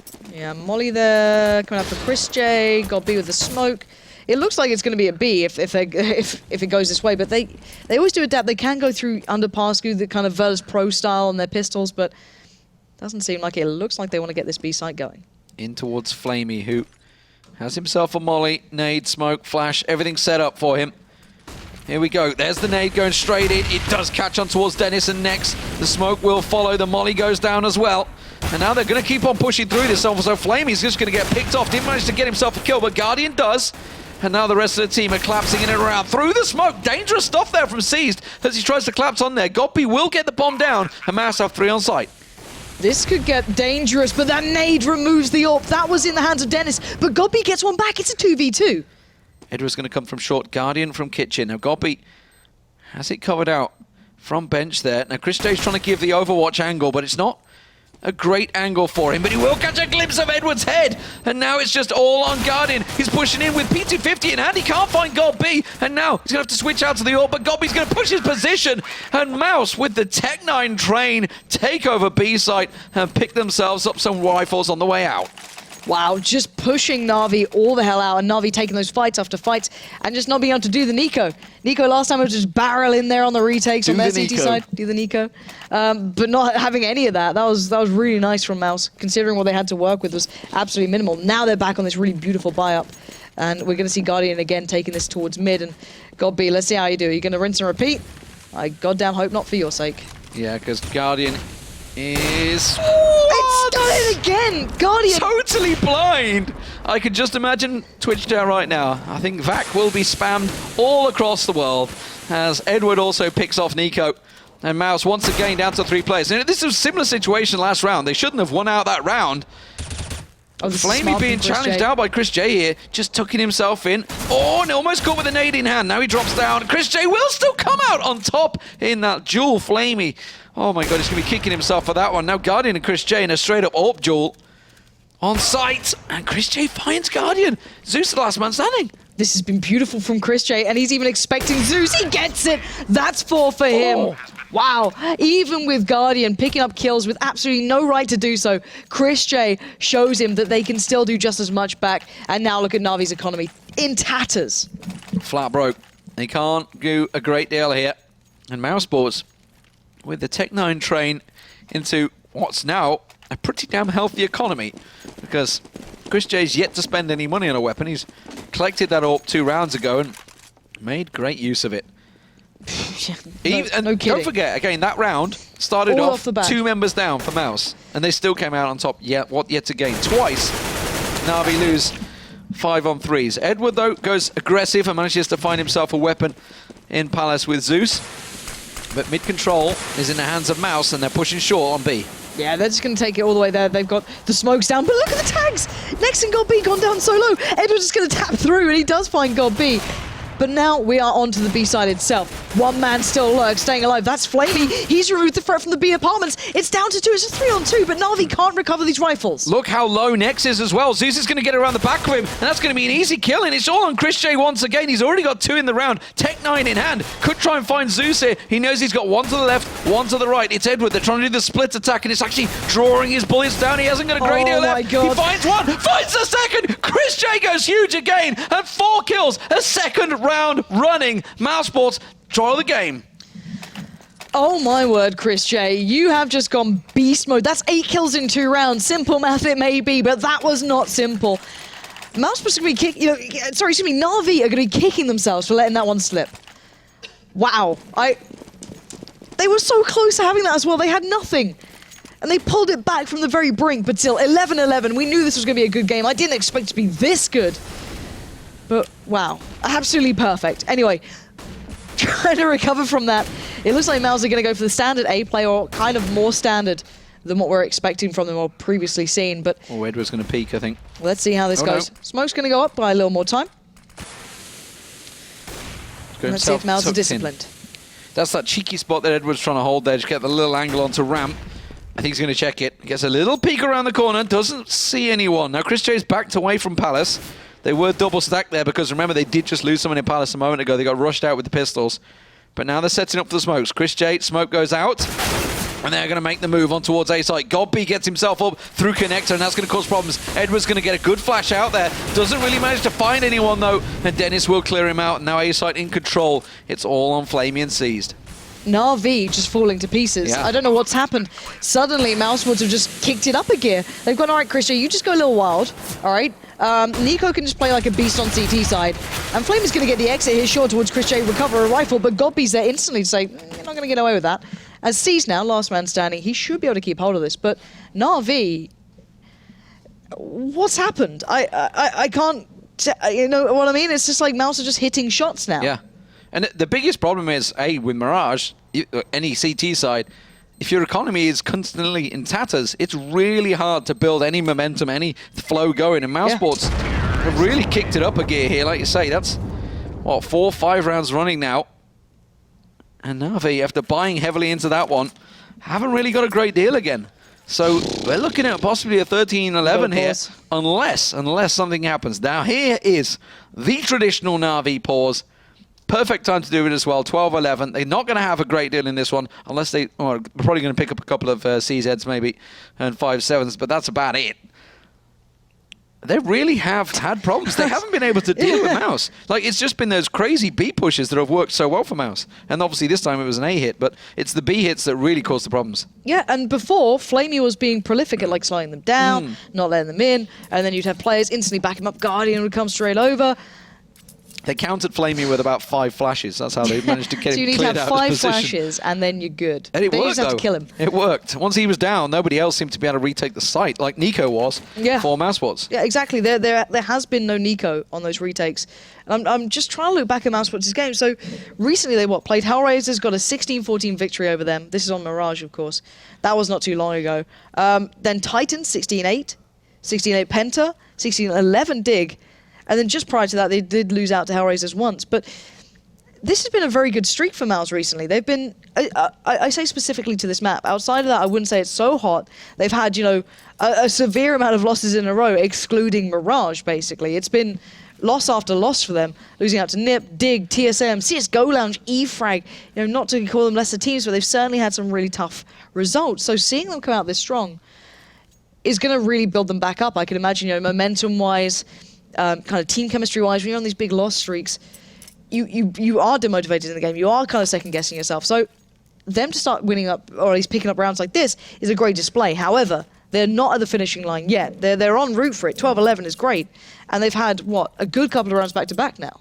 And it's such a big turnaround. Like, just looking at the scoreboard, look at Chris J. He's on 19 kills. He got 8 of those kills in 2 rounds. So it actually, they weren't doing that great at that time. It's just a couple of players stepped up at the right time. Guardian's gone with a scout. And there's a couple of pistols to try and back it up. They tried the aggressive push in towards Connector, but that was already smoked off. Mouse were quick on that one. I think they realized what was up here. Flamey's going to try and go aggressive. Now, Seized, a lot of pressure on him in this round. He's the only one with a rifle. Good luck, Well, an Seized. M4 out of a scout, but you know what I mean. It's not going to go too well for him, I can imagine. Zeus is trying to edge a little closer. He actually has Edward's managed gone very aggressive in A, which is why Navi are 4 stacked over at B side. They might be worried though that Chris J could be in Palace, but still, you can't hold every angle, you can't check everything. So I guess it's making the most of it. Edward should hear Nico running about though, so they're going to know there's still a mid presence, or he's towards the top of mid. If he moves quick, he's going to find Nico. Oh, Dennis is looking. Bad timing. It's going to be a short push. They're going into 4 members of Navi here. Well, Flamey's been removed, and now Nico's actually going back. That's a bomb down! Edward has a chance here. He can't utilize it. He can't get the rifle out of it. But he saw now the bomb. Seized is able to spring into action. Look at the time as well. That's running low. 35 seconds. Mousesports switching up. Going to head towards A. Seized has the drop towards God B. And already Guardian is en route towards A. And Zeus knows there's a weapon at the top there. He's going to pick himself up an AK. Should do. Oh, he didn't pick the weapon up. Instead, I think he must have got schooled away. Either way, he's coming in with a pistol. And it's going to be tricky. Now he collects himself an AK, but Chris J cuts him down. So 13-11. Well, expected round loss for Navi in that one. This is the one that counts. They had the pause. They had the discussions. Let's see what it bears fruit, because ordinarily a Navi pause definitely turns things around, but they are really up against it right now against Mousesports. Yeah, they really are. Backs to the walls now. Mousesports are getting really flush with cash. Still 7k in the bank for Chris J if required. 6 over for God B, so sitting real pretty on that. But 13-11. It's now or never almost for Navi, as you stated. It's starting to become a little bit of a dire situation money-wise. And Guardian trying to adjust for that mid-control. Chris J trying to get the opener again, and he has been imperative. And Flamey respecting that, backing away, not outstaying his welcome there. Him and C is going to have to step up their game. Like you mentioned, Flamey was having a great game. He was clearing out A side early. He's got 27 kills, so it proves how good a game he was having. But as of yet, has been pressured off that B side, but did take Chris J down to 32 health with that grenade, so delays things just for now. The bomb is with Nico, and that's over towards A ramp at the moment. Guardian flashed out. That's going to buy time for Dennis to get the angle as he pushes up to Connector, but Guardian will manage to get that opener, backs away and gets out clean. As I say, that Cease is cleared out and short. Bomb's going A though. That's, Guardian decides to look towards B. Zeus is looking towards the window. They're not quite in the right place at the right time. The smokes to go down. Edward has to be a linchpin in this one. Let's see what he can do. He gets one. He can't get the second. He gets the tag, and now a nade could do the damage. He saw the bomb bounce though. He will have spotted that, and Zeus is going to clear out Godby, who got into window. And now it's a 3-on-2. It's a tricky 3-on-2. Guardian, oh, he's going to see the feet. Just managed to catch. I think he may have caught a glimpse of Nex in the background there as well. He's coming around, going to try and go for the plan, but it's just that unlucky situation. And Navi do manage to pick up the round. Now, Mousesports have picked up, what, 5 rounds running, I believe it was. Yep. So they will be able to afford to buy straight back into this one. Plenty of cash flushed around Mousesports, so they're going to buy straight into it. And Guardian, it seems to be on him to get the opener. That's exactly what it was on Train previously against Hellraisers. Yeah. And again, managed to get that opener down Connector. Ooh, he's actually going over towards B, so they're expecting a B hit here. Guardian's going to line up at that. Well, I guess if you're Mousesports, I guess he you want to messed think his volley up. basically, yeah, that if you lose a round, go back to what works, which was going B. But then again, Mousesports not being that predictable. Chris J finds Guardian. How is he doing this? Guardian's aggression backfiring on him there. And we were talking about the opener, but Chris J now is going to start moving towards that. And that's going to give Navi a problem as Chris J finds another. Oh, It God, sees that goes down. Oh, Yeah. Didn't quite get the leg of Flamey. I mean, you got to risk it and try it, but sometimes it works. Dennis is going to make his way towards Connector, though. Zeus has actually rotated towards Kitchen. Oh, this is disastrous as Mouse are making their way. Edward's going aggressive on ramp, and that's exactly where Nico and Nex are pushing. Oh God, Edward, once again in your hands. Can you stop? He's fully white. Great stuff from Mouse, not letting anything go unbeknownst to them. They're cautious, they're careful, and it's paid off. And now Flamey and Zeus are locked down. They tried to read into what maybe Mouse were thinking, but Mouse kind of flipping the switch and Gobby saying, you're not that close to us. You don't understand what we're going for, and we can adjust perfectly. So now, Flamey and Zeus going to try and keep what they can, but still, Mouse Sports with another solid round. And they're going to hunt these weapons down. They have to. Why not? Because Na'Vi will be broke if they can take these weapons out of their hand. They invested so heavily. It's Flamey that's picked up the AWP. That was Guardians. Dennis is going to be the one that challenges that one. We're looking at Nico in apartments where there's nobody anywhere near. Thanks, Graham. Delay him. Now we're going to look towards it. Flamey did manage to land the shot. Slow things down, but they know where they are, so they're going to have to come in two-prong. Godby's going to hop up and get taken down straight to the crosshairs. It's down to Nico to try and find Zeus at the back. Zeus gets him. Missed everything, mate. Like, literally the last 4 kills. Totally missed. And there was only 2 people alive. It wasn't very hard to follow that one. Be nice. Stop using auto-director, you lazy person. I'm worried about casting me. I think my job's on the line. It's not good. I get fired. Anyway, 14-12. Mouse Sports 2 rounds away from a victory here. Certainly a well-needed one against Na'Vi. Been a little bit quiet in this, but still, let's find out what they can bring to the plate now, as there's still a lot to be played for here. Mouse back with the buy, but Seized looking to greet him, looking for this. Up and down. You can see the smokes being lined up, and these have been important. So risky. Chris J's won this duel so many times. And Flamey isn't here this time. He's playing short. It's all Seized.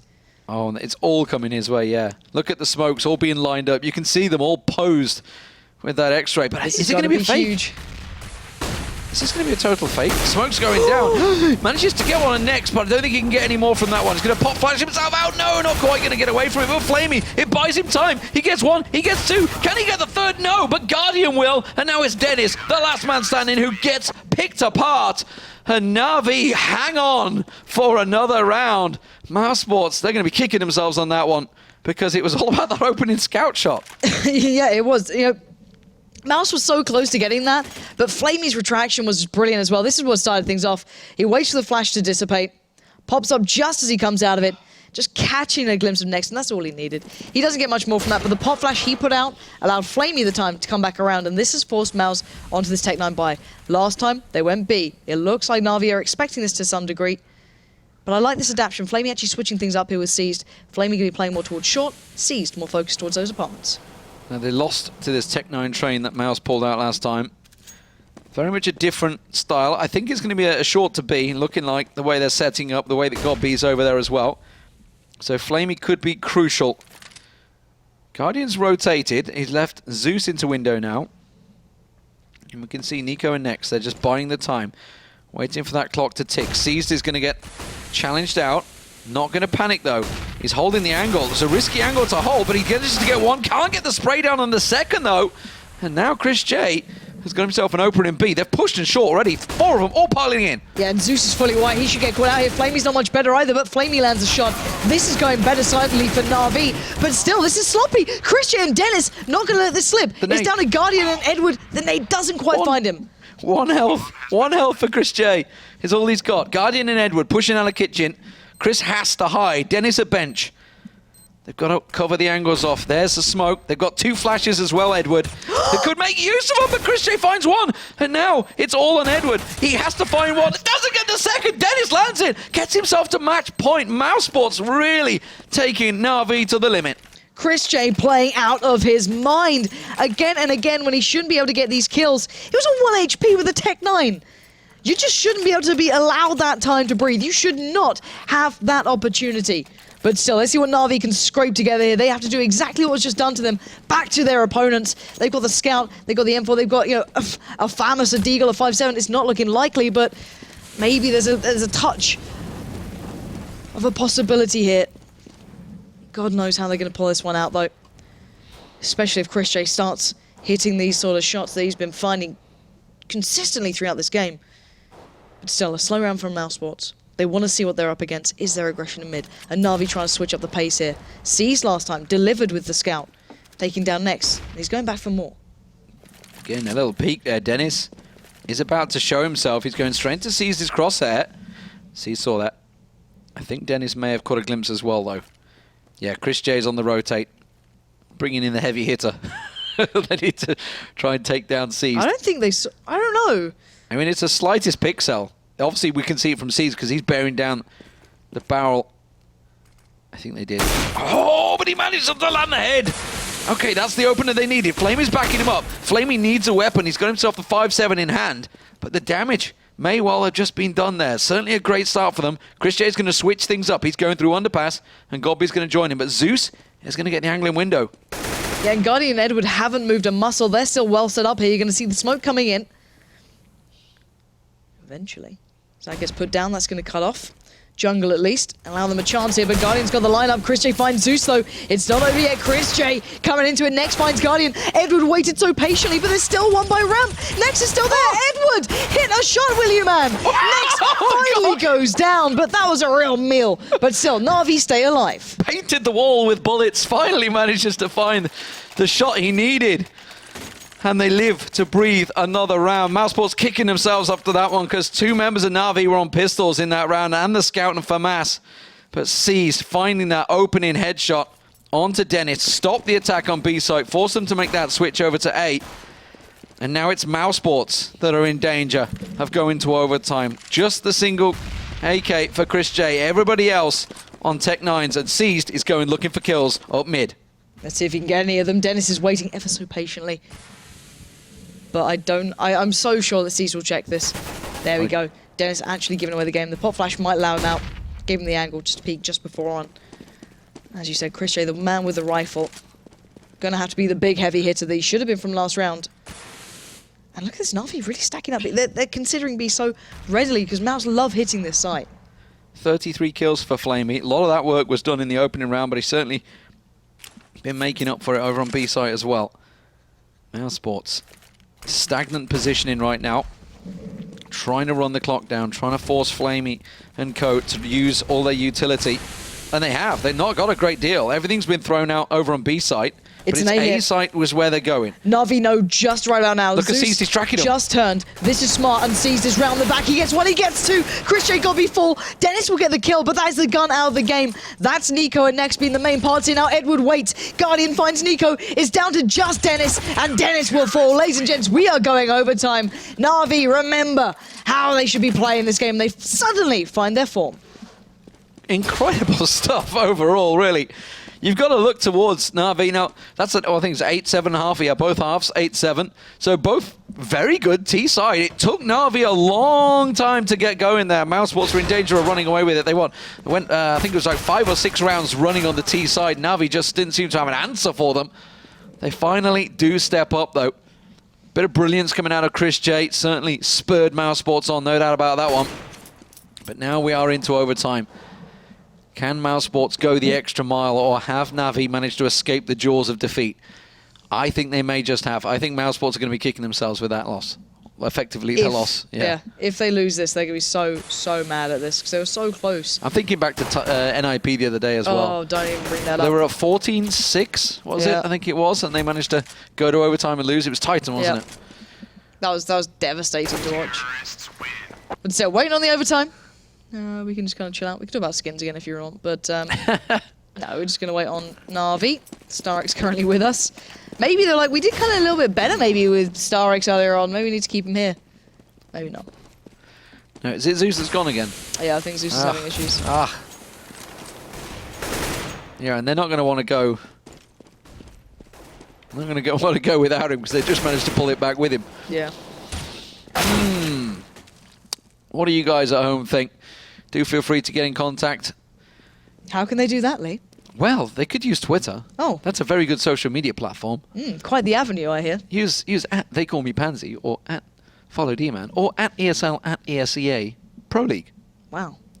Everything, all thrown at you at once. And don't forget also to use the Score esports app as well, because you can follow all of the esports news on that all across the world. But where is that available? If I wanted to, maybe get that app, is it? Play Store. Oh, on Google Play and the iOS app store? Yes. Wow. Both on Android and iOS. Oh, that is fantastic. Thank God. That is amazing. God, I wish I could just see those dollar bills just What would you do without those apps? Oh, God knows. I would look at the internet instead. Who knows? I think there's a site called HLTV. I'm not sure, but... That's a bit edgy. Oh, edgy kid, Joe. Oh, come on, Na'Vi. I believe in you. You can get 5. You can do it. But no, let's kind of talk about that game a little bit here because there's a lot to be said. Let's kind of take that second half into account. So, Chris J. let's start with that. Well, actually got B. Let's start with him because he was the original man that snuck in, got the bomb down with that pistol, which got them the money to be able to buy into that round to get things rolling. And obviously, he's the man that's calling the shots, but he managed to sneak in a good few times in towards that B site. B site was the weakness, clearly, for Na'Vi in that round. Yep. But And then we finally locked it down at the end. and we kind of saw the response then coming out from Flamey as well, how he kind of changed it up, playing short a little more, not trying to challenge outside directly. They switched, actually. It was Seized. Seized managed to switch onto the van. Yep. Yeah, and he switched from short to van, obviously realizing that was where they were pushing through. They're not live right now, guys. Don't worry. We're not just talking over rubbish. There is a clear warm-up sign in that top right-hand corner, unless your eyes cannot. What sort of font would you draw say that vision is? to that. I don't know. It's a pretty horrific one. I'm not sure if I like. It looks like it's almost. I almost it's like it. Metallic, slim. I'm pretty sure Matt's not going to be happy about us talking Matt's about not his happy. font. Matt's never happy. Because I know he likes the thin font. Oh, does he? Matt's our producer, by the way. Shout out to Producer Matt. Matt, Big yeah. up Matt. He just chills in the background. When we annoy him, he cuts back to us on camera. Every Please don't do single Pro League show you ever see is producer Matt. Yep. He does a lot of work. Yeah, a lot of work for this show. A lot more than we do. it. Yeah, we just kind of sit here and just talk nonsense. It's Yeah. pretty good. Yeah, it's Like, great. It's an easy gig. Yeah, easy overall. life. Although it is a Sunday. It That's is a the Sunday. downside. The social Yeah. hour's not the best. But then again, I don't have much of a life. So Nobody does in esports. I was discussing the Yes, we were. the Raver brand cleaning wipes. Yes, I saw that. I saw that. I went through like half a pack. I was really going to It was town an in the exciting apartment. Saturday night. It was. We finished the show, and I decided I wanted to clean the apartment. So, really, just had great fun. And look at this, such a great 1v1. Chris J, outstanding player, up against Guardian. Can you believe it? No, I'm getting throwbacks. Look at this. Oh, Guardian. Is it going to be sensational? That That was awful. I don't think sensational quite covers it. Oh, That was Guardian. terrible. Guardian, please. Well. Don't play like that when he goes live, please. We're still waiting for Zeus to get yourself in here. Come on, Zeus. You can do it. Connecting to servers is Ukrainian hard. internets. No, connecting to servers is hard. I can't manage it. They To really be don't fair, my use game doesn't actually Starix. allow me to press tab right now. I don't know how to fix the spectator client sometimes. Like when I press tab, the UI disappears. It's a nice new feature. 10 out of 10. They're going to make it Would late, recommend. aren't they? Look at it. We're 15 minutes into the next Yeah. match. I was excited for Penta the and pub. Fnatic are going to be sat waiting. But it's all right because I'm pretty sure that game's going to make up time. Well, that's good. I was excited to have a nice little pint of ale. I was going to treat myself to some ale. Haven't had that in a while. That's not sponsored by anyone, though. Bomb, bomb, That'd be bomb. amazing. We should get, like, sponsors for ale. That'd be good. I'd be very happy with that. That'd be amazing. Why don't we Bit do of that? Doom Bar. Bit of, Oof. Anything. bit of Anything. It's an IPA. I'm happy. Just deliciousness. how to be an ESL caster. Repeat quarter glimpse and he's going to be kicking himself. That's really educational, Oh Snowy. You're Are we good. calling people out on Twitter No, live? I'm just reading that one out. Oh, And, okay. and if you guys at home can cast better, by the way, Do it, you've feel got the free chances. to actually send VODs to me on Twitter. Yeah. I would quite happily review them and look at your VODs and see how good a cast you are because you guys are obviously better. You're all global elites. Let's not Everybody at let's home. not be a salty dog now. Keep I it look, soft. I've done this for a good few years, so Really? I am quite open to actually VOD review for people. I know a lot of people out there Are you just actually do trying want to do get a this job right now? Are you trying to just get some money on the side? Is it? Sadly, it's like a lot of hours used for no thrills Wait, has Matt put at all. Has Matt made the font wider? Matt's made the font wider. He has. But no, it's- Salty Matt. The thing is, actually, the one thing I do like about kind of stuff today is the fact that anyone can cast in theory. You know, there's a lot of kind of They spectator can. IPs available. Anyone believes they can And, cast. no, and everyone can stream as well to a degree. Of course, some internet issues may arise, but you know, to some Zeus degree, is back. it can happen. But we have got Zeus back with us. Yay! And we can put our saltiness aside. It's okay. If I read any criticism, we'd be here for a while. Oh, I remember, God, yes. I remember Yeah. at some point everyone's doing the guys. You should do the reading mean tweets, and they're like, "Would you like an essay or like a nice sit-down evening with me?" My tweets are generally not that bad. Yours, however, are Special. Special. Special. A lot of special boys A whole new out world. on the internet, I don't believe. know, a whole new world of just glory. I love the internet. It's the best thing is they think that we haven't been on the internet that long, so we'd be really shocked. It's like, Oh, okay. It seems you are new here. It's adorable. That's adorable. But no, we're just going to chill out, wait for this one to start up. It looks like they're almost ready to rumble, as 15-15 is. Sadly, I'm one of the few that can say I was on the internet when it began. That's depressing. That's just depressing. Why would you vocalize that? Oh, I remember seeing before the Scoots talking internet? about the old modems, and I was like, yes, I remember those days of £300 a month phone bills. What did you do before the internet? Actually, you know what? Kind of the internet and MMOs was what kind of ballsed up my university career, but we'll get to that another time. I see. So gaming ruined your Ultima life. Online and Transport Tycoon literally ruined, and Diablo 1. Transport Tycoon. Wow. Guys, that is No wonder you live in Germany. OpenTTD.com. Fantastic, fantastic Stop it. game. Oh my Just god, don't okay, check it we out. are live We're in into overtime. the game. Woo! Navi will be on the CT side, Mouse Sports on the T side, and we are back into this one. Can Mouse Pete just keep up that form they somehow seem to find towards the end of this? Because Navi is switching things up. Guardian's going to find Chris J, and Edward and C's are going hunting. They're going flash straight out there, but Nexus ready and waiting for it. Doesn't quite get the second, but the revenge will come from Nico. And Mouse were totally expecting that one. Now this could open things up. Zeus has actually joined him. So 3 members of Navi going into ramp room. Unbelievable. Flamey's going to get around the back of Dennis and God B here if he goes for the boost. Oh, Flamey. He's tucked himself in. He's not going to be aware. It's God B once again. He's going to be launching... Oh, I love watching pro players fail. Boosts. Oh, but he still manages to get the kill anyway. Why not? Why This not? is the important one. Zeus just killed Nico, who had the bomb. So now they know where the bomb is. Guardian finds Dennis, and now they just cut them at the knees. God B's in between a rock and a hard place. Zeus needs to play this smart, though. Zeus heard him coming, I think. And that's actually buying time. I don't Guardian's think going to he get the scope across Zeus. He's got the angle, but look at God B sat ready and waiting. Now we're down to a one-on-one. God B, 36 seconds on the clock. He's got to go straight into the crosshairs of Guardian. Very easy for him in the end. 3 kills for Guardian that round. And Guardian should hit shots like that every day of the week. Yes, that's like Simple easy. as that. That Bread is and his bread butter. and butter for him. But sometimes, I always do find that the simplest shots are sometimes the hardest. But it does seem as though Guardian kept his nerve, and we are going to see Navi picking up the first round in overtime here. And let's see where we go for. None of these teams really opting for the double AWP, so that's not really a factor when it comes into it. A lot of CT teams kind of have that dangerous first purchase of the double AWP, and if it doesn't work out, they are in a bit of a predicament. However, looking at this one, Flamey, go walkabouts. Oh, and that's the Flames going down as well. He's going to get countered by Zeus, but he's going aggressive. Godby's the man that's about to check around that corner. Good little peek there, little jiggle out. It can't quite reach to the weapon in time, and Flamey will find him. While that was all happening, Guardian picked himself up one as well. And now Next pushes through, finds Guardian, gets a glimpse across the side. He's got Zeus peeking him around the side, and Zeus will get the angle. Flamey pushing through the smoke. 2 people running straight in towards him, but he doesn't manage to line up the shot. Nico does.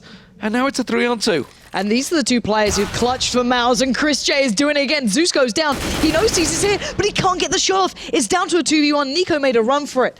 But how much can he achieve now on his own? Yeah, this is a real tough position for Nico. Is he really going to go through underpass again? I mean, he's just made the full journey all the way around from mid. And he's just going to go straight back in, trying to sell the fake out to Seized. Edward's going to get himself in window, but he's going to be too late to get the peek here. It's going to be Nico finding him in connector at this rate. Yeah, Edward's going to have the angle. He's checking on connector to the right-hand side. Nico delicately approaching this one. It's going to be a tricky one. He's got to spin to the right now. He manages to find it. He's going to get time for the bomb now. 16 seconds on the clock. All the time he needs. Cease is going to try and get the shot. Try and get the shot from short. Oh, Nico almost. Yeah, he adjusted position. It's almost like he went through your memory. Went, wait. I'm planting completely in the wrong place. Flash goes out. Buys himself time. He's got an AWP in hand. And it's planted for him. Cease knows it as well. The flash He's counter. He's sticking it. He's not going to work. And Nico, beautiful stuff. Great clutch there. 1v2. Picking up the 3K in the end overall. Nico being the big impact there. Guardian did the same in the first round. Now Nico doing it for Mouse. 16-16. And just think of it. That was that Flamey on that lineup on short when they pushed through smoke on him. Just didn't quite land those shots. They pushed to the right-hand side of him. Obviously, he was doing it blind. He just realized he was getting stuck by something. But all square once again. 16-16. Everybody buy up. And it looks like a change of plans here. Not going to utilize mid. Nico backed out of that. J. Uh-oh, Flamey, be careful. Flamey should know how this goes if he peeks this. He should do at least. There's a flash. Flamey, got to be cautious. He's back in the position that actually yielded him very little, so he's going to be switching up, it seems, and I'm a little worried when he's playing this. But still, Mouse not really committing anywhere, really playing these rounds quite slow. I think it's going to be an A hit eventually. I'd sell a lie. Nexus saying, you know what, let's take the bomb. Let's see where we can go with it. It's going to be that big B hit. The smokes go out. It's a full fake coming out from Mouse. They're going to run through underpass. Straight get control of mid. Zeus is forced to back away. He's got that connector angle. He may just get a glimpse around the side there. And there's two members below him. It's Dennis. He catches a glimpse through the smoke, finds the head of one. Can he get Chris J as he pushes on through? No, not quite. Sees, though, is going to come around with the counter, but he's smoked off his jungle. B. Look at this Flamey and Guardian rotating. This is stunning. God B, the genius coming out right now. Bomb's going to go down. Flamey, Guardian seized. All retract, but God B already ready and waiting. They're not quite in position, though. Nico went flying in, trying to get the challenge, but it's a 1-for-1 trade out. But Mouse are left at the disadvantage. Steves is on a long rotate coming from the back. Nex and Gold B, the ones that are holding the angle. Guardian's going to push through and use that smoke to his advantage to get through. Edward's coming through kitchen, gets a little peek on there. They know Gold B's position. Nex is going to get one, though. It's CSG5, spins around, gets Guardian, and Edward all on his own once again here, and he's going to get caught out by Gold B. Mouse Sports will take 2 rounds on the T side. Really big stuff from them on their T side, seeming like they want to follow up with how they ended off that regular time. Now it's down to Na'Vi. You know, it balls in your court, Na'Vi. Let's see what you can bring on your go of things here. And wow, some big individual play. Nico doing work, Chris J doing, like every single player from Mouse having their little bit of moments here and there. And Na'Vi just still struggling to deal with that B play. And this is what I used to like about Mouse Sports when they first came together. Godby's ability to just kind of run around the map, play them out, make sure they go into the wrong place at the wrong time. And it was always so brilliant to watch. Hedra's like, what are you doing? It's a warm-up. Don't plant the bomb. You crazy fool. I want to get kills. Well, Na'Vi, pressure on them. Both teams went 8-7 on the CT side. Yeah. 2-1, not an unsurmountable score. But that has really put the pressure on Na'Vi, especially when Na'Vi were the ones that picked up that first CT side. Hopefully they'll get themselves ready up in a moment. Zeus didn't drop again, did he? No, he didn't. He's still in there. Clearly, discussions required, I believe, for Na'Vi, waiting to get themselves readied up. What are we expecting? What are the change? What's the pace going to be? Na'Vi, if you think back to their T side, obviously were playing it slow. They did have a couple of opportunities where the fake really worked out, but it was heavily down to Flamey. Flamey's entry into A site was just clearing people out, clinical shots. And that's really what they need to be delivered once again. Flamey was at 33 kills just before overtime hit. So I expect them to see big performance from here.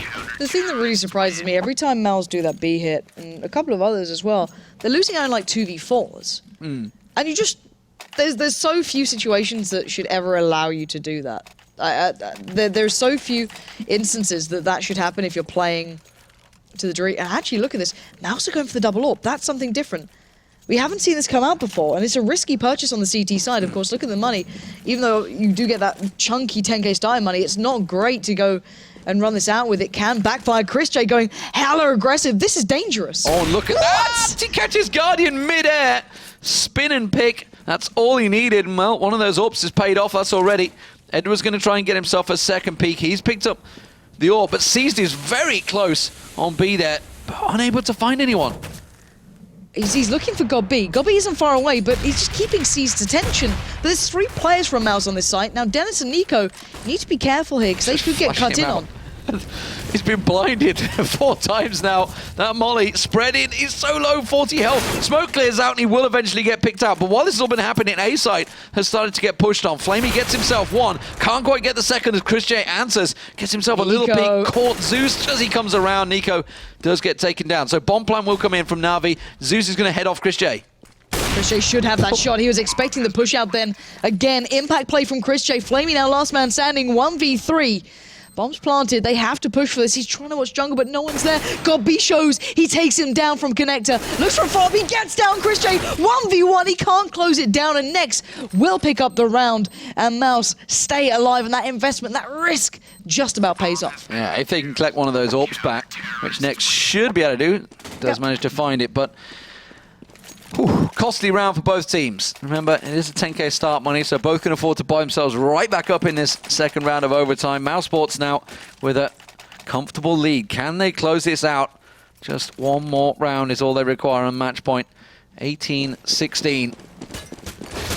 Let's see how it opens. It was Chris J that's been landing those big openers.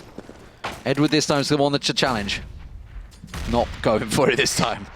No, Na'Vi going Na'Vi style, slowing down the pace, waiting for peaks, waiting to see if Mousesports get a little bit anxious. You know that Chris J likes to play aggressive every now and then.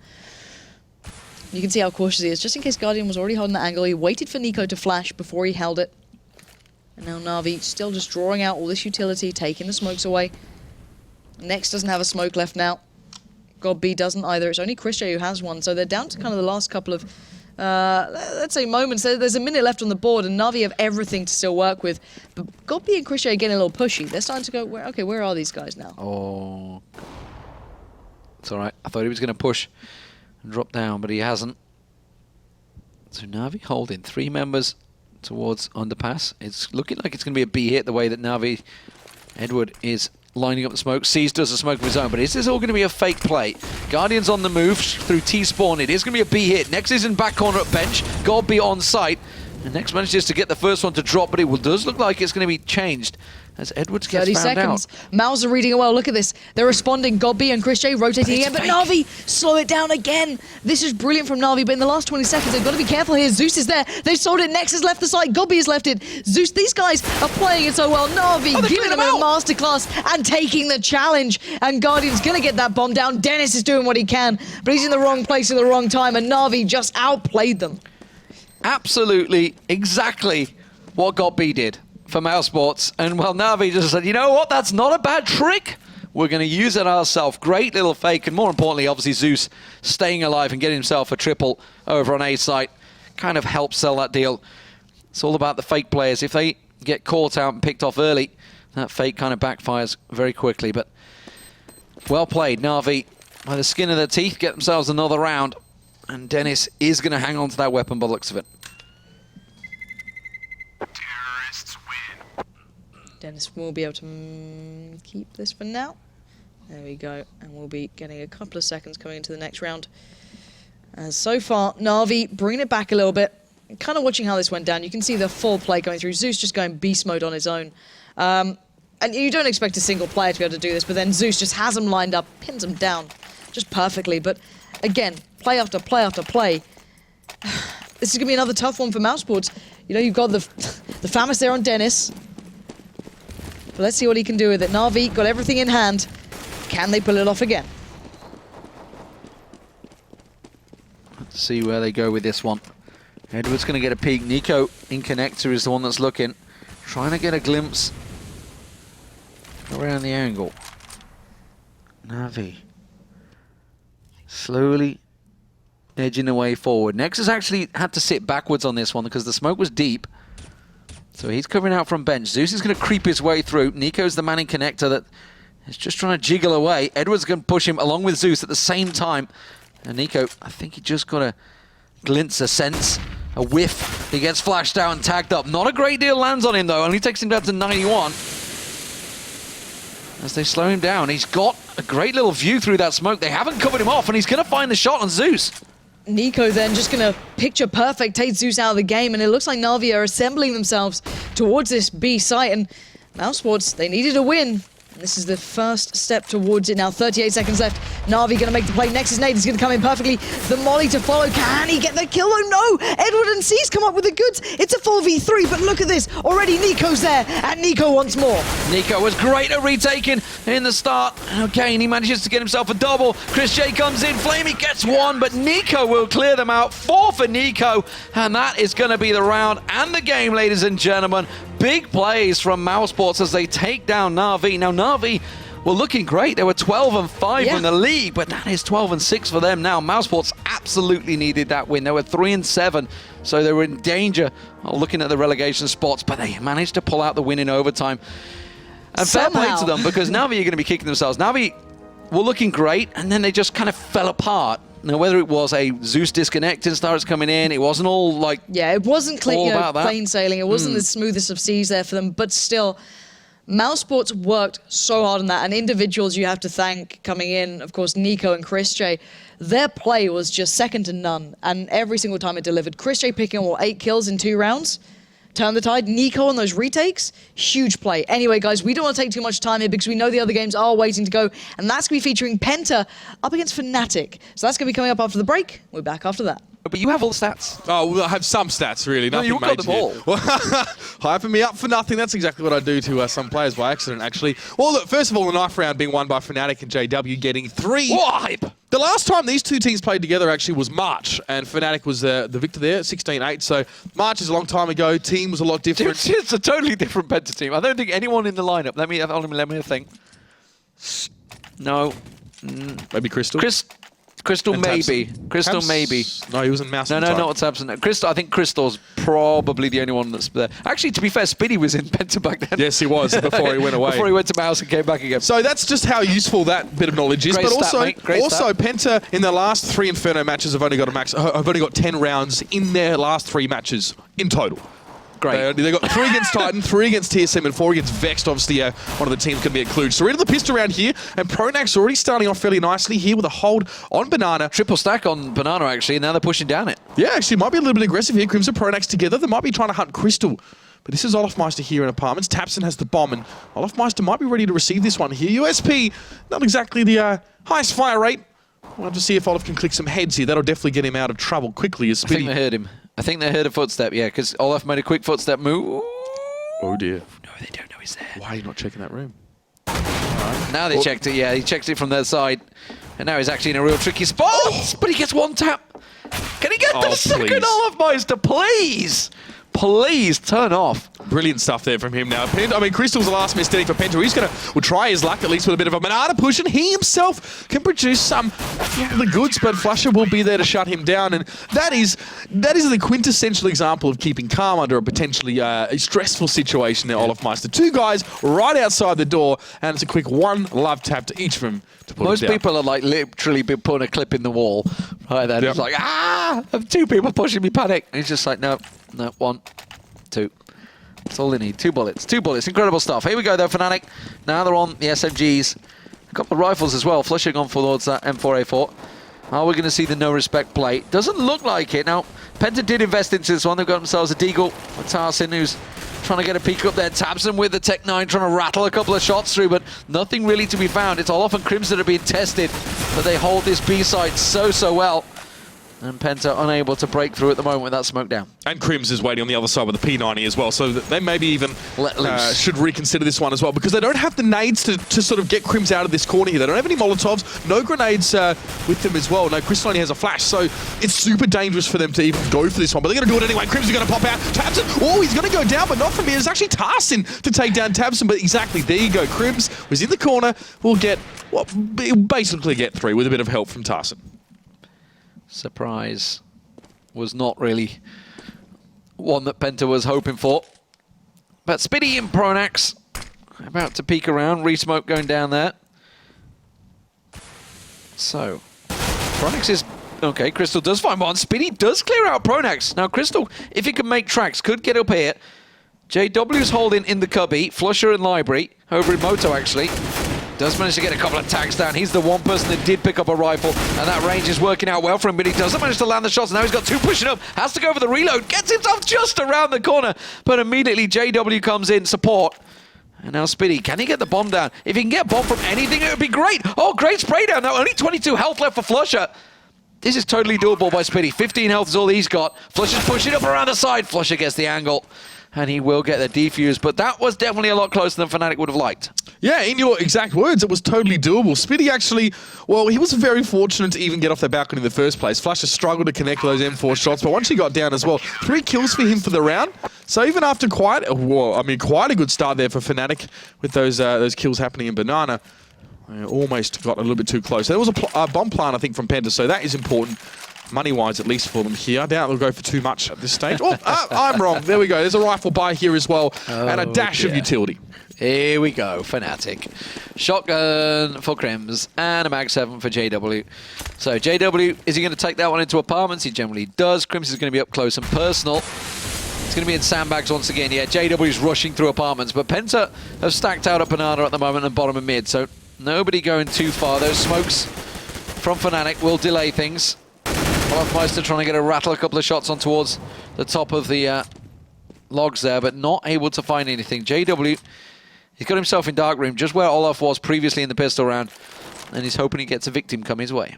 Well, JW hasn't really been able to use those close quarters to his advantage here, as only Spitty is really close to him. He doesn't even look like he wants to challenge at this stage. Crims is backed off from Banana, fearing some of those nades and Molotovs may be used to shake him out here. So Penta going for the force on this round, interesting enough, and actually not waiting the extra one. They really don't want to let themselves fall behind the 8 ball, and they're going to try and take things in their own hands. Strux is up on balcony, doesn't manage to follow through, but they do know that JW is there, so Spitty finds him.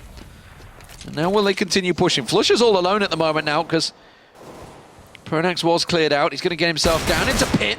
Crims is taken out by Tarsin, and Fnatic are just dropping all across the map here. Olafmeister's going to try and get the angle, tries to rattle the shot through, and almost makes it count to Tarsin. Look at Penta, solo, 6 health for Tarsin, 6 health for Spitty. Olaf, if he just lands anything through it could work in his favor, but not able to get them down. It doesn't look like he's too interested in pushing to try and go for the clear up. So Penta get themselves around. Yeah, Olafmeister a flusher caught away. Olafmeister isn't going to bother with B here as well. So Penta actually on a force round, don't lose anyone yet at the very least here as well. We might see Flusher go for some exit as well if there's a bit of bank build up for them here and maybe just try and shake the foundation slightly for Penta. But this is perfect stuff from the German side here in the early stages. Taps and takes down Flusher, and Olafmeister fancies another chance, but only gets the one for himself there as well.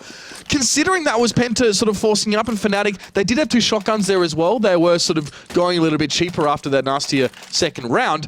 Penta get that one there. We're heading to the 4th, and that's good. Penta wanted to take things into their own hands there. They, by rights, could have waited and had a proper, solid full buy the next round, but this is just as good. It's because they got the bomb plant down. That was such a big play by Strux and Spitty, sorry, in that previous round, which obviously what helped them buy up in that one, and now complete full buy. But Fnatic are going aggressive instead. They're rushing down here. Now, Crims almost managed to find a couple of kills, but does force them to back, and that's a big dink onto Olafmeister. Fnatic trying to go aggressive, trying to counter on towards Penta. Penta very much ready for that one. All was sat down the bottom of mid. Paying fairly dearly for control of Banana there, with Olafmeister being very low now, has to drop back to a bit of a lurk. As Crims and Pronax will be just pushing forward here as well. The boost from Penta is going to be revealed to Pronax as he takes a couple shots, and that puts Crystal down to 58 points of health. And this smoke keeps being refreshed here at Banana, so we're not really going to see too much progression through here yet. Penta have the nades, they have the flashes as well, and you'll see them now use that just to try and make life a little bit harder for Crims and Pronax, and that's actually forced Pronax back. Yeah, Crims is going to stay up close, but I'm pretty certain this spot's going to get checked. It's going to be Tarsin, that's going to check it out first as they creep round there. No, not going to find the first one, though. Panic spray. Strux just spraying everywhere he can to try and find his way through. But a kill's a kill, and it's a 1-for-1 trade. Now Pronax on Olaf, they got themselves tucked in B. Look at JW, he's going through tunnels. He's going to get behind them, but Penta are pushing up mid. This could be really good, but he might be caught by Strux, actually. Depends what he chooses to poke out. No, he's going to have good timing there as well. It's just going to be Strux looking to shoot out. Buddy gets him now, and that sets things up for Fnatic. They can actually start to close in there a bit here, but A will be open. The bomb will go down. And Flusher got a great big tag onto Crystal there on his back. So 28 for Spitty, 42 for Crystal. Bearing in mind, this is a total pistol round from Fnatic from the start. Fnatic are really putting pressure on him. Olaf's going to push around. Crystal does manage to deal with him in apartments. JW getting a good tag, and Flusher does find Spitty. And now it's all on Tabson and Crystal. Tabson goes down. Crystal, the last man standing, in a one-on-one. Pronax is going to push his position. He knows he's in pit.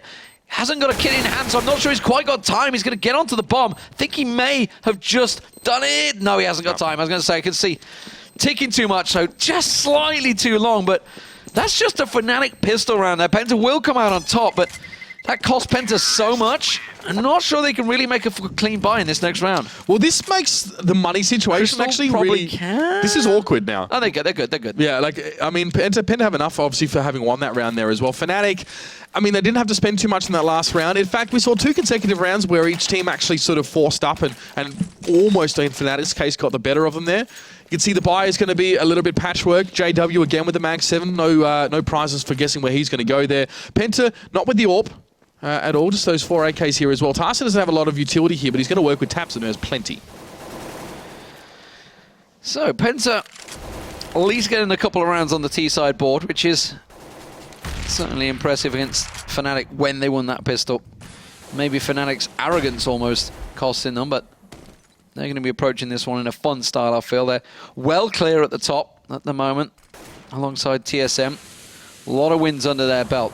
JW and Pronax in apartments, waiting up close and personal. He's going to pop out!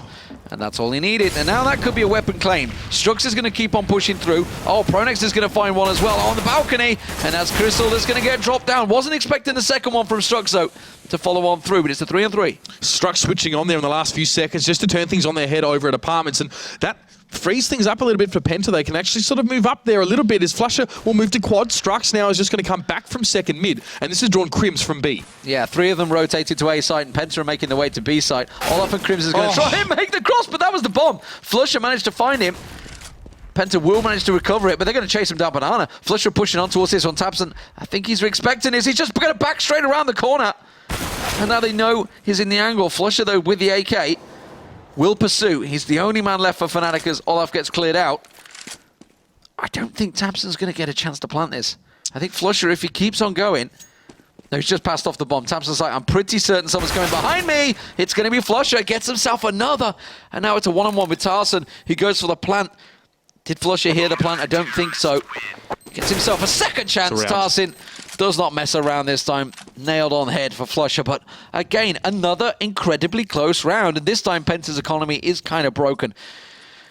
And again, just basically a mishmash from Fnatic working out well for them. Yeah, time running out there in that last round really hurt Penta a bit. And that's all Flusher was really trying to do. We actually saw Tabson running back, and he wanted to throw the bomb to Tarson and give that over so he could go plant at least, and maybe he sort of could turn around and get the kill on Flusher. That was all Tabson actually had to do. Just kill Flusher, and you're done. But he couldn't do it, of course, and Flusher held out really nicely there. So here we are at 3-2. Penta only have that one AK, which is being preserved by Tarsin. Only 2 grenades for the entire team as well. So going to be a little bit tricky. And again, they have to do it old school and just to play ahead of any sort of smokes and get some solid entries here as well. And that's a big ask for Penta, I feel, against Fnatic. Yeah, Penta 4-9. Remember, they won that game earlier on against Hellraisers. So impressive stuff from them. Fnatic, though, 13-3. They don't tend to lose matches easily.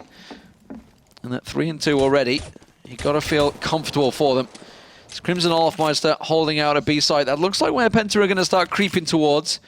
Not a great deal of utility, just a single flash for Olafmeister to keep them at bay here. Yeah, as I said before, utility not strong for either of these teams here. Fnatic don't have the ability to stall out, and there comes Tarsa straight around the corner. Olafmeister is going to reciprocate, though. He gets one on Tabson. He's still going to have some pop shots through the smoke, and he does connect some damage on towards Tarsa, I think it was now. 3 players for Penta on B. Look at Olafmeister just jumping out there. That puts Strux to 11 health. Yeah, they're all very low. The bomb plant does come in favourable for Fnatic as well, though. JW's got himself onto porch. He's just creeping on through there. There's the flash going down. Olaf pushes in. He knows there's one around the corner, and the clean out is beautiful. Tarsin, the last man standing. JW's going to find him, and they are just picked apart with Mag 7s. That is just nasty, nasty stuff for Fnatic. Do you even Mag 7, bro?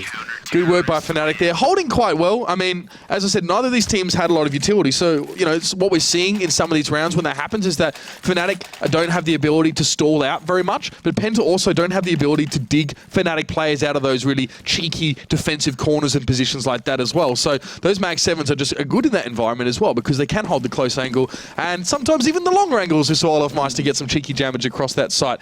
Now Penta have those AKs as well. Note that Crystal hasn't opted for an AWP yet. There were, I think the other round he had 1900 left over, so he could have gone for that one here. He's looking more, he's feeling more comfortable, should I say, with an AK in his hands. Yeah, and he's also, their economy's not been the securest of things, and the amount of smokes that Fnatic will use sometimes do distract away from those AWPs. And when you got JW and Olaf running around with Mag 7s, you know sort of the flavour of the game you're expecting from Fnatic at least. You know, probably going to be very aggressive. Not that that's any different when JW's got an AWP in his hand either. He's going to get a peek around the corner and find Spitty. Takes him down to 2 health. Spitty's so lucky to be alive right now, and he knows it too. He'll back away as well. Just fall back to the second line here and sort of let Penta, so Strux and Crystal, sorry, try and do some work. Here's JW on your screen now as well, and you can see he's just been moving in between apartments, coming back towards the side. He might move up to quad in a second now as Promax gets gunned down by Strux there, and that's a good opening here, especially with Spitty so low for Penta. They can work from that. They can build on that. Here's Crims at the B side, and Tarsin and Tabson. Combination that can easily get mixed up by a caster. I've been sort of combining here a bit. A lot of smokes towards that banana there. You can see Crims has been trying to buy a lot of time. But here comes the push. Crims gets one. Crims gets two. Can he hold the third? No, he won't take his chances with that one. It's back up. It's going to be a flash. It's going to be a call for help. And it's going to be Olofmeister getting there. But there's Crystal in mid falling, taking out Olofmeister, sorry. But JW was there with a great Mag 7 shot. And Crystal in a real tricky spot now. Going to get picked apart. Crims gets himself a triple, and that's really the solidness of Crims. Like, they happily left Crims all alone on B side. He held the angle and made it work from CT. So beautiful, beautiful stuff. And I think now 5-2 up in this one. Economy now actually starting to build at last. It's took them a little while to get going, but they've managed to rescue a whole lot of AKs away from Penta. Penta just going in with just a couple of loose pistols. Fnatic, after having a few days off after that loss to TSM on Mirage here, it's been their first game since then, so coming in a little bit fresh as well, maybe off the drawing board to some extent. Sorry, that was a victory for them. What am I talking about? Yeah, it's a crazy game. I casted that one, but Flusher there with 2 in mid, just for now, and he's done nicely as Crims has picked up one a bit. Crims is top-rated player for Fnatic on this map as well in recent times. That might have something to do with his B play there, because he was so solid in that last round. Spitty fancies his shot of the shooting gallery there, but JW is going to deny him with the USP and Strux. Well, he's got 99 problems and 99 points of health. Make it 100 problems, actually, as Crims finishes him off. It makes you sick when you see the one tap, like the slimmest of pixels to look down. No pressure, Yeah, no worries, just a single tap, done. 6-2, Fnatic. That's the bank building, not a single man lost there. Very easy round for them, but Penta are going to be back on the AKs, back on the rifles. A lot of mollies in hand. Are they going to try their hand at B side once again? They're going to try and burn out those positions this time around, or will they try and force maybe something on CT Arch? All right, well, a little bit of an aggressive push early here. It was a bit of a boost here for Penta there. We saw Tabson get damaged a little bit. Yeah, 3 players in there. Pronak's not going too deep, though, considering how far back Penta are. But there goes Flusher, taken down by Tabson. Managing to back away in unison as well, both backing away together. That was nice to catch through the X-ray there. Somewhat surprised that Olaf actually didn't land the shots there. Flusher was picked out, though. JW just going early aggressive, peeking down in apartments. Very aggressive, in fact. He's almost pushed out of there.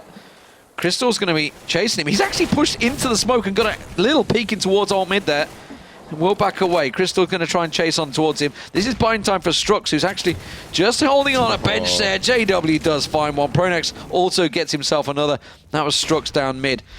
So Tarsin's going to push on through, but Penta just getting picked apart. They don't really know what angles Fnatic are going to come from here because they're playing so random, effectively, so loose, so aggressive, that they just push out. When you get JW pushing out that position, that is not common in your pro matches. Yeah, I mean, for JW, though, it used to be an AWP, and if he missed, he'd pull out the CZ and try and get the spray down. Mag 7's been a bit more common for him to do that in recent times. Look at Tarsin. Tarsin's managed to creep all the way around. Oh, Olaf suspects it. Olaf suspects it. Oh, they just know, these guys. They know so well. It's like somebody definitely slipped through the net. It's Tabson just trying to hold himself. He's caught in bench down second mid. He does get himself out and towards JW. And a great little tag, Spitty on Crims as well. So suddenly this is a 2-on-2. It should never have come to this. And this is an actual real problem. Now, obviously the time ran out there, but that should never have been a case. Fnatic, yeah, they've got money, but losing 3 people in the last couple of seconds. But this happening here as well for Penta. They got 10K anyway, they don't care. It's not the first time Penta have run out of time as well. Now, they tried that little boost sort of towards Banana because they know Fnatic are excellent at forcing them back and stalling for time with those smokes. So they're hoping for a pick over the top of the smoke and then work their way down. They did get one, but still got stalled out, especially with JW doing so much damage to him over towards apartments. JW just straight away. It's a 7.9k. I just want a Mag 7 again. I love my Mag 7. And look where it's going to go. It's going to go in apartments. Aggressive. It seems to be working. He's going to go looking for Spitty. He's actually in dark at the moment. Not going to push out this time. Flusher finds Tarsin. And Penta, they're going a little bit aggressive, trying to speed things up here. They have run out of time a couple of times, as you mentioned. But that molly is going to slow them down. Yeah, and that is Fnatic's ability to stall and disrupt as well. Flusher actually caught one, pushing down mid, so Tarsin going ahead of his team in mid, pushing into that one from Flusher, and Flusher have handily won that little duel there. They're going to smoke him off now. Pronax will still be there at quad, but Penta are actually just trying to sell something there a bit, as Structure's going to rotate through to Banana, and Tabson isn't far behind. Problem is they hadn't faked it enough, and they hadn't really drawn out the smokes from Crimson Olaf, so that can just get re-smoked off, so they're not able to rope back around. 50 seconds on the clock. Time still keeps ticking. Penta slowly working their way over towards B site here, but Olaf and Crims, it's a scary, scary prospect to try and clear out. And they haven't been too successful doing it just yet. Crystal slowly getting a peek there. You can see Olaf on Spores, Crims at new box. And Olaf's going to get a glimpse. Oh, and he still gets one fully whited. Yeah, really nice little spray from him now, and Olafmeister will still hold from just the back of Spores here. Penta committed to this one as well. Flash is coming around from CT. This could get very ugly now. Olafmeister, there's Crims. Kill feeds filling up with blue, and a Fnatic are getting it done. What a stunning round there. 3 for Olafmeister. Really didn't have to do anything overly special. We just held his angles, of course, through the flash with some lovely work here. It's clear to see that Penta are struggling now that Fnatic have settled in. Their first couple rounds came at the start of the match before Fnatic had a full Infinity, full loadouts. But now that they have all the smokes that they need, all the stalling that they need, and they've got the angles, Penta don't really seem to know how to sort of overcome that. Yeah, now JW's decided to go for the AWP as well. He's going to go for a couple of peeks maybe. Letting loose with his pistol as he ran, but goes for an early peek on balcony. Doesn't really find anything, and he gets himself a look down mid. So that's how aggressive they're feeling right now. The fact that he's just get allowed to just take those looks. And we were talking about earlier, now they've actually started to force the smokes out of Olaf and Crims. They just didn't put pressure on them in that last round, which is why they were so able to delay it. There goes the second smoke. So continuing to run the clock down, but Olaf and Crims are really hard to squeeze out of this position. They play it so well together.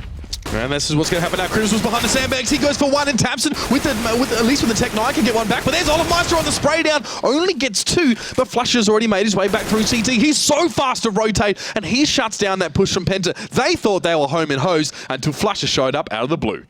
Spitty snuck around the back. If only that smoke wasn't there, he'd get a clean view of JW. Now JW hears it, lines himself up the AWP shot, and his position's reversed. A little tag through there with the pistol. It's he's got a Mag 7. He's playing switched to the Mag 7. Where's his AWP? Well, he hasn't bought one yet. JW had an AWP at the start of that round. What has he done with it? He had an AWP at the start of that round. I don't know what he did with it, but he's decided, you know what, I'm Mag 7 back. Well, it seems to be working out from there. 10-1 in 6 years, of course. Or was that the previous round? Might have been. Yeah, it might have been. I don't know. I didn't know that I saw him with a Mag 7. He definitely had. No, JW had an AWP at the start of that round. Absolutely, because he was taking peeks down mid. Well, whatever.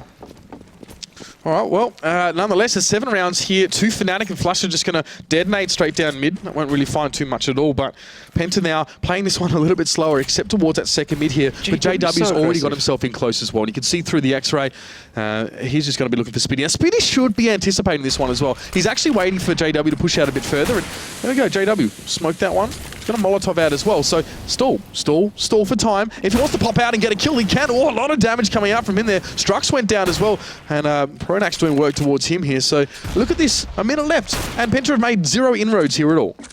So I wasn't losing my marbles. He did have an AWP at the start of that round. Peaking, yeah. And he decided to just switch it up and pick up a Mag 7 again. Whatever Fnatic like to do. I feel they're having a little fun with this one. They are 9-2 up after all, and why not? It seems to be working out for them, but Penta do manage to take down JW, the aggression backfiring on him. Crystal and Crims all alone over on B site. Going to be having their little individual duel, but Penta are trying to make an inroad onto A. They've not been too successful in getting on this site, but then again, B's not really worked out for them either. Olafmeister's made the rotation through here with the absence of JW, and this might be a push from Penta here. They've at least made their way up mid. Pronax is still back in pit. There's Olafmeister, the man who did rotate through. He's just going to be able to hold that corner quite easily. And Penta, well, they've got to go somewhere. They have to go forward in some way or another. Only 18 seconds left in the round there. There's Crystal, does get the AWP on towards Olafmeister, and it's a 3v2. Pronax holding on balcony. He turned the flash, but he also turned away from the player that was coming to him. But Flusher was covering him the whole time. But there's Crystal, just a bit of Crystal magic for you. He'll get the plant down, and Crims has to go 1v1. Just about in time there. Very, very close. Crims, he's got time, he's got a kit, he can delay this one. Crystal going to stick with the AWP and get himself on balcony. It's a tricky position to hold here. He's going to be very exposed, but he's going to use the slightest of angles to cover off on that bomb, and he's planted it for himself. That's the main thing. Crims is going to work his way, and he has to start going for the defuse now. Yeah, he realizes hasn't got time, can't find him out. Is he just going to try and stick it? The smoke's cleared out. It's going to be easy for Crystal. And a simple boom there will pick up Penta. Their 3rd round on the board. You got to play percentages in that situation if you're Crims. You got to weigh up the amount of time you have left against the most likely places where Crystal could be. As well, I think he lacked the utility to put a smoke down as well. So, as you said, Crystal had a good spot there. Really, excuse me, hard to work around that one here. So, Fnatic can buy up. It was a bit of a costly round for them, but Penta in the same way will have themselves some guns here. Now, Penta 3 rounds, honestly, 1 or 2 more, not too shabby at all, really. I think the rounds that they've won earlier on were pretty good, but Fnatic here as well seem very, very hard to break through. You can see Penta clutching at straws a little bit, especially mid to late round. Yeah, we thought that the other day when Envy managed to get themselves 7 rounds on T-side, and then TSM switched up and went 8-2 second half. Great little pop flash out from Pronax. Doesn't get himself the second on Tarsin though. Wasn't completely blinded.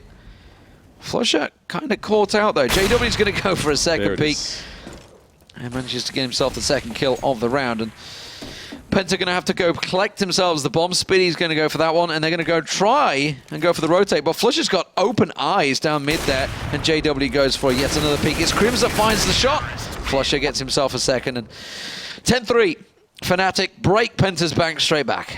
Honestly, that wouldn't have been a terrible situation for a 2-gun save there from Penta if they wanted to net themselves one more round. They're already in trouble, I guess, as well, and fairly exposed. But now, as you can see, they are not going to have a lot to work with at all here on this one. So, hoping maybe for the last round of the half, they're going to be able to do a bit more. Orp still with JW as well, so going away from the Mag 7. It may not change his positioning too much as we head sort of early mid-round here. He'll do the mid-peak as standard, but here, of course, is Pronax throwing that nade down there as well, keeping Penta away from that one early on in the piece. Just some taps down mid, the triple nade coming out from Crims. Oh Lord, I wish you had seen that. This guy is a nut job in the best possible way. And Meister gets a double as well. And that's what happens when you walk into a nade without armor, etc.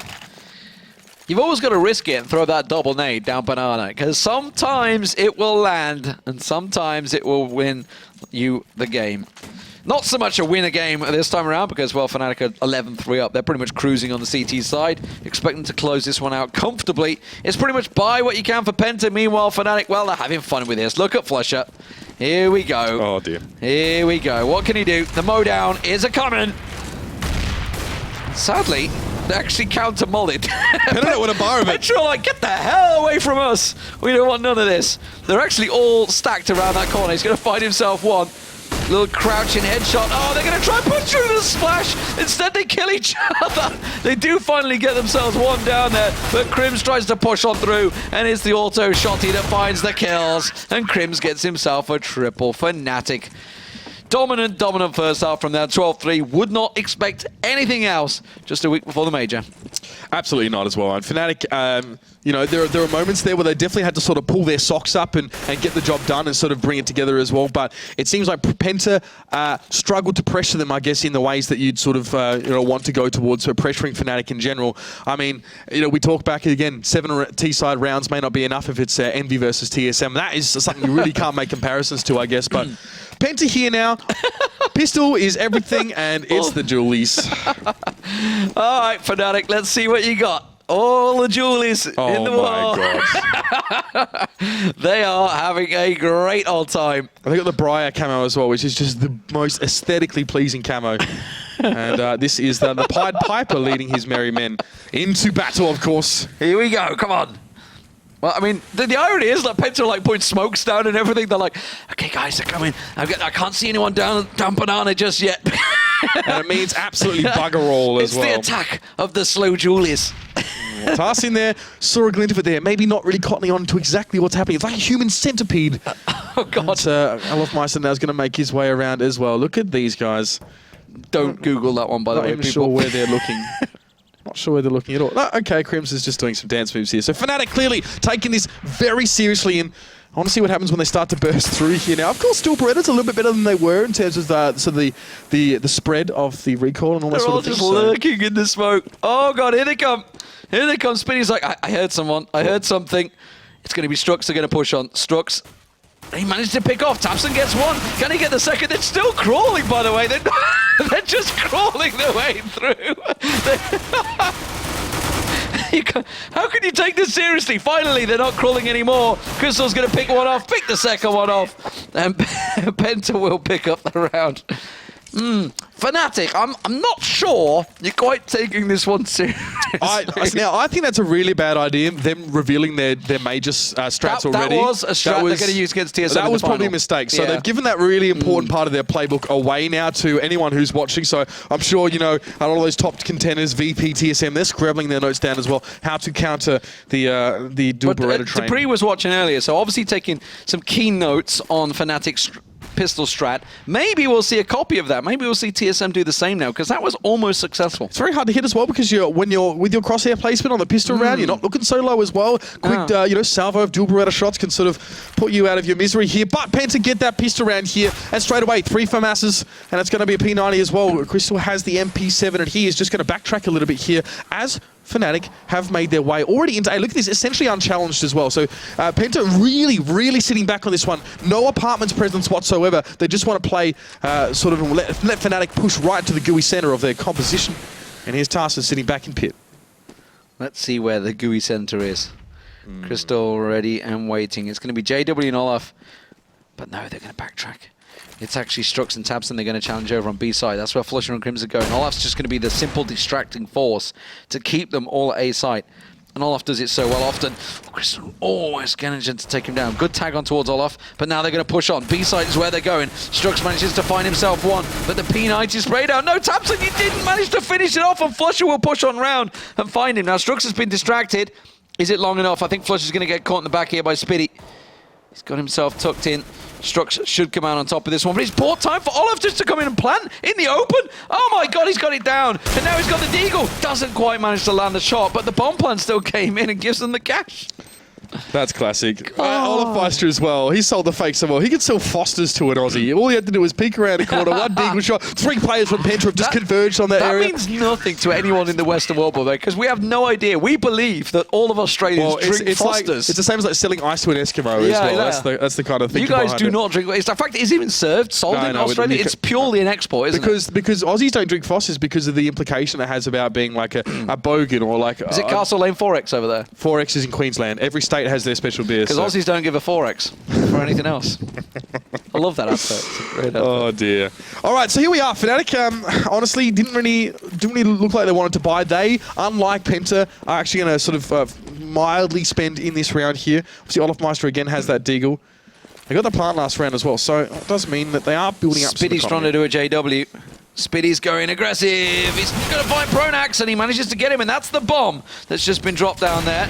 Tries to counter it. Oh, burning. Run away. And they're actually going to chase him. Wow, Crims just pushes straight through the smoke and backtracks, catches him out, and is a 1-for-1 trade. This is just P250s for Fnatic, and they're in a 3-on-3. They've managed to pick up themselves the FAMAS. Zarsin going to get very close, has to switch out. He should be able to close that one out on Flusher, and it is now all on JW in pit.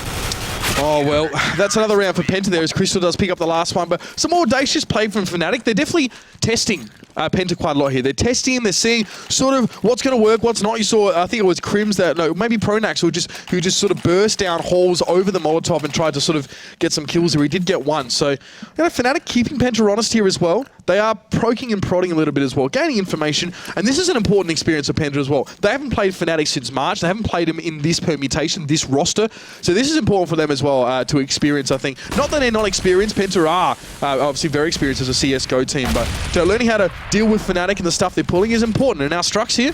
It's just going to back up around the corner here. But Fnatic, they don't really have any Molotovs or grenades to sort of flush him out of that corner here. But there goes Tyson just peeking and just making himself available there. Flusher will gladly oblige and pick him up. And there's Strux just trying to play from the back of the car. Penta were passive on A last couple of rounds. Now on B, they're getting a bit aggressive. But Strux is already early rotating through CT, or even though the bomb's going through Banana. Yeah, the 3-stack working out well for Penta there, getting the 2-for-1 trade. They'll be happy with that. Smokes are going to delay things once again. It's JW and Pronax going to creep on through. They've left Tabson alone with his P90. Struxy's going to rejoin him, and it's going to get re-smoked as well to delay things even more. Now, are they going to continue this path? It doesn't look like it. Tell a lie, JW's fancying it. He's only on 13 health, JW is, but you never know. That smoke's going to go CT. It's going to keep Strux out of the game, and that takes it down to a one-on-one, trying to draw the attention, trying to hope that Strux goes for that peak. While this is all happening, Olaf has managed to push himself out of Boiler, gets himself a good tack. Crystal I can't remember what we're going to call it, but outside of the actual name that everybody else calls it, but I can't call it in game. It's dildo, ladies and gentlemen. That's what he was on. I don't know what else to call it. Crystal sitting on the dildo. I don't know. Olaf is not going to find him, and Crystal will manage to work out well. Great work from Crystal. Clearly that dildo boosting him to glory. Compose yourself, Mitch. All right. I thought we had crazy names for stuff back in Australia. But That's what everybody in game calls it. I don't know. We Of course. That's in the words of Hand. No, I'm not going to say it because no. No, let's. We're going to keep it together. It's getting a bit late, of course. Now it's been a big weekend of CSGO, but we are just going to try and maintain our sanity for the most part. Here is Penta try and do the same as well. Avoid themselves from pulling out hair. They did get that last round. Surely frustrations coming for them here, but some CT rounds are being put together. And Fnatic again seeing what they can sort of make some inroads with now. Tapson again that aggressive push towards Banana. Even Olafmeister wasn't being so aggressive in some of the Fnatic CT side rounds here. That was still yielding the kill towards Crims, and it's only Flusher with body armor here as well. He's only got a P250, so Fnatic are not working with much, but they don't always need that much either. No, just a boost peak gets spotted out. That's all it was, the kill on Crims. And it is going to be a play from Fnatic. Flusher's going to be the man that creeps himself forward towards CT Arch. They're going to smoke that off and push on towards Quad. Olafmeister's going to make the move, and here they go. Pistol play from Fnatic. It will get slowed down by those mollies, countered out from Penta. And nobody going down, nobody peeking early. Penta not falling for any of the shenanigans. Easy cut out from the balcony, and the spray from Tarsin and Spitty will close out the round. It was just a pistol for Fnatic. So, 12-8, Fnatic yet to show anything, because frankly they've not really been taking it too seriously on the T side just yet. You can see that Penta have a lot of respect for Fnatic as well, especially playing through apartments where they had their own woes in the last half when they're on the CT side. Penta give a lot of ground on A, a lot of it. People sitting in pit, graveyard, and library, and a lot of smokes as well to slow down Fnatic as they push through. Fnatic eventually are forced to sort of push through those or through small gaps in smoke, and as you saw there, got picked off. Of course, it was a pistol as well. But that is the mentality I think that Penta are working with by the looks here. Now, JW is actually up in Banana as well, so as usual, Flusher and Crims are both there, so they're looking for something. But on the A side of things here, Fnatic giving Penta a lot of space. No smokes coming out of Tapson and Structures yet on Banana, and Flusher and JW are starting to rattle shots in their direction. Now, Tapson's getting himself on spool. Strux, very risky stuff there, peeking out. Now they're going to smoke it out. They suddenly realise, hang on a minute, there's 3 Fnatic members around this corner at the cart. Let's get some smokes down there. Crims is going to try and keep getting himself an angle, but nothing shown for him. So now it's over to Olafmeister over in Boiler to start trying to work something on A site. Well, it's going to be Olafmeister now working through those apartments, and JW is slowly making his way up mid. Penta sitting on those smokes a bit. I mean, that's a good 10-15 seconds of stall that you have there, so sometimes it's best to hold it until you're sure. There's no smokes left on B site, which is where Fnatic are starting to stack out here. They have got flashes, and there is a molly in Tarsin's hand, so he will slow them down. It may force Fnatic to just try and push on through. There's the flashes and smokes going down. Fnatic are going to try and make this play, but is it a big fake? I think it might be. Pronex lines himself up now. That's a molly going in there. And now Strux pinned in corner. Crystal's going to try and come around. He's going to have to rush through construction as Flusher makes his way into sight. They might even work from CT here as well, as Crystal's going to come around as well, see if he can interrupt it here. Strux are trying to hold from New Box. He does take down Flusher. There's going to be another push around the corner. Great combination from those Penta guys on that side here. Julius from Crystal. Revenge is a... can't remember the Bitter Mistress or something like that? No, no. A dish best served. Oh, that one. All right. Too slow, though. Just too slow. Cold. Brain's just not working tonight. I don't know what it is. So yeah, I mean, JW burning down that Molotov there, working on towards B was interesting, and got to hand it to Strux as well. He held well. There was actually smokes on CT and Spool, so he couldn't see anything. Reinforcements couldn't reach him either until the rotation sort of came through. So I don't know, it was pretty good from Penta actually. I mean, Fnatic now, Olafmeister only with a Tech 9. We know that's generally not a handicap for the man in any way, shape or form. There is a smoke there towards Banana, but Fnatic now actually just pushing up a bit as well. You can see Tarsin actually still getting towards the other side of A there, so he's just been drawn across. Crystal and Spitty though, both of them? No, surely not. Yeah, they may be over-rotated in this one. Spitty's realised really nervous. Spitty's sitting on Speedway, not going to go just completely across there. If Fnatic realize this, they might push up. Tarsin's actually peeking as well in apartments. That's very dangerous when he's the only man on site. Yeah, I think that's an early rotate, to be honest with you there. Flusher's able to back away. He's definitely sold the kipper here. And now Tarsin just going to back up right in the corner off pit. It'll be a molly for him, at least, I think, to hold back. You can see now he's in that pit. Now he's going to get pushed onto as well. He's actually going to put most of his utility towards apartments. There's actually no one there, so it's being wasted, but he still gets on towards Olafmeister. There's Spinny on the rotate, finally. Gets taken down by JW. Tarsin finally drops here, and that side is open for Fnatic. I mean, it's something that I struggle with a lot in my play sometimes personally as well, is these early rotates. You get nervous. You don't know where the other team are. You're worried. The slightest shot over at the B side means, oh, I'm going to go there now. That seems like what Penta have done there, but here's Tabson stepping up to the plate here. He takes down Flusher. Crystal now is sort of nestled in on the side as well. Oh, look at this, just on the other side of that one. Oh, Pronax with good spotting there as well, manages to turn his head, and it's just Tabson with 5 health. He's got to save. Yeah, going to have to run back away and save on this one. Although, you say he's got to save. They've also dropped someone as well. I don't see who it is. That's actually Crystal's first death, by the way, on the CT side. I only noticed that because he'd still got those jewelries from the very beginning. I was like, okay. So, Penta did get themselves a nice little roll there for a short period of time, but 6-1 on this second half to Penta, but Fnatic now finally with that round on the board. I think they may, so, okay guys, let's close out the game. It would have been nice if they'd done it a little bit earlier because we were behind on time, but you know, who are we to argue with a team having fun in their own game? I honestly think some of these CT rounds have actually been really good from Penta, though. I mean, you can say what you like about what Fnatic's do or how they're doing it or even why, but some of these holds on B have been nice. They have been really good. So Fnatic have had to resort to, you know, putting a little bit more pressure and expending a bit more resources actually on trying to crack Penta open here now. 4 rounds in it. There's a molly towards the top of Banana there as well, and that's Tabson not going to go for anything cheeky this round like he often likes to go to. This is risky. Very risky. Olaf and Pronax are about to come around that corner. It could be great. And now that, but the problem is now they know that that side is clear. Oh, the little peek gets Pronax, backs away and gets Olaf as well. Now that was good from Spitty. Beautiful stuff. They managed to get out of there. And now what are Fnatic going to do about it? Crims has got himself in there, but unsure. He's waiting for JW to try and get around and give him the clearance, but that's going to collect the bomb. And now what are these last 3 members going to do? It's a 3-on-3 in A site if they want to try and risk it, but Penta have the angle advantage. 3v3 on the A, it's going to be, as you said. Tarsin looking towards that balcony. Spitty as well looking over towards quad here. So here's a push from Fnatic. They're going to go as a team there, and they take down Crystal. They can go even through CT here if they want to. They have some control, but good flashes coming out here from Penta. Going to try and hold him at bay. Flusher now, just trying to eliminate that gun, I think maybe, so no one can pick it up. They're going through. They're going Speedway. Tabson's going to be the man. He has to get one down, and he does. That's the information they needed. Now Strux has to make tracks, but he's actually smoked away from his sight. That does clear. Now, that Crims and Flusher, are they going to try and track him as soon as he comes around this corner? Here's the footsteps. Strux now knows, but why are they all coming from the same direction? Now, there's a singular flash, a molly, and a nade for Penta to try and make this play. Fnatic are in a great position. This is Crims' bread and butter, defending B side.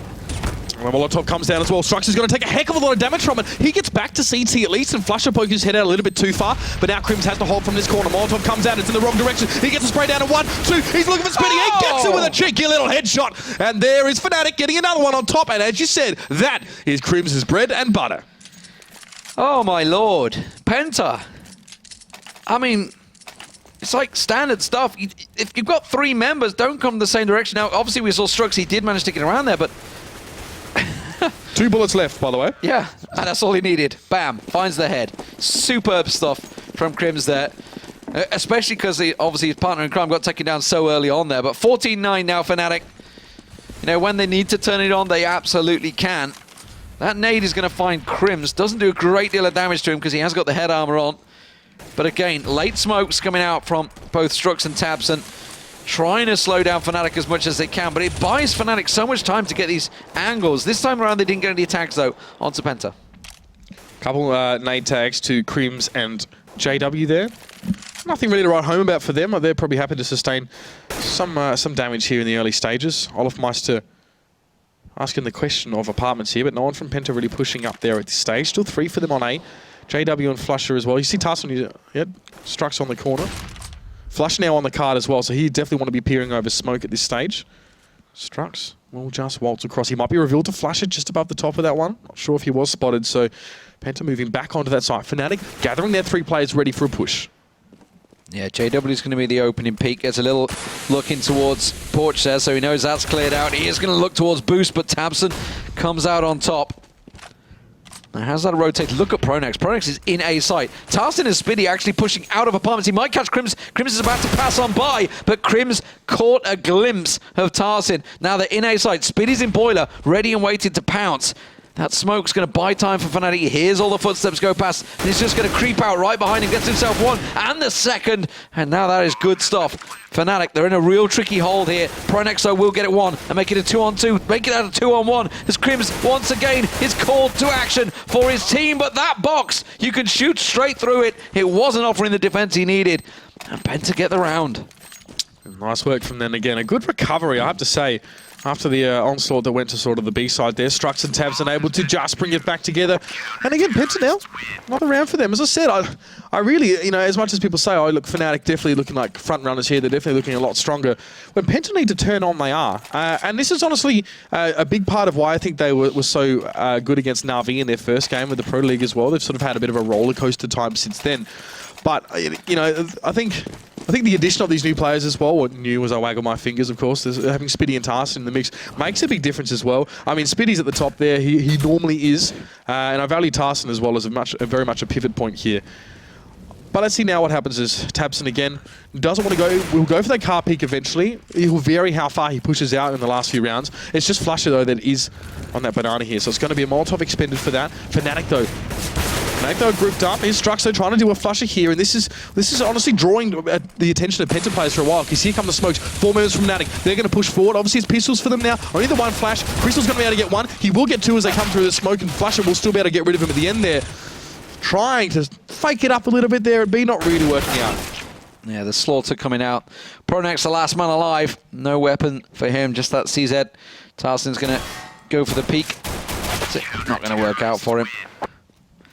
But yeah, going back to your point, you know, Penta are great players, no doubt about it. They all have fantastic aim, fantastic brains, but Fnatic are a great team. They play well together. Not only are they individually talented, they are brilliant as a team. Their timings, everything seems to work for them. That's why they've won 3 majors. I know a lot of people we were discussing in the office about if they were to go and win the 4th major and 3 in a year, would it be bad for Counterstrike?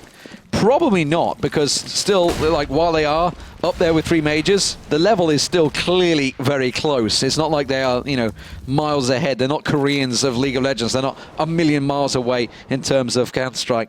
They are still beatable. But what an incredible feat it would be if they were to win all 3 majors in a year. Who knows what could happen? Definitely going to be tuning in for that one next week.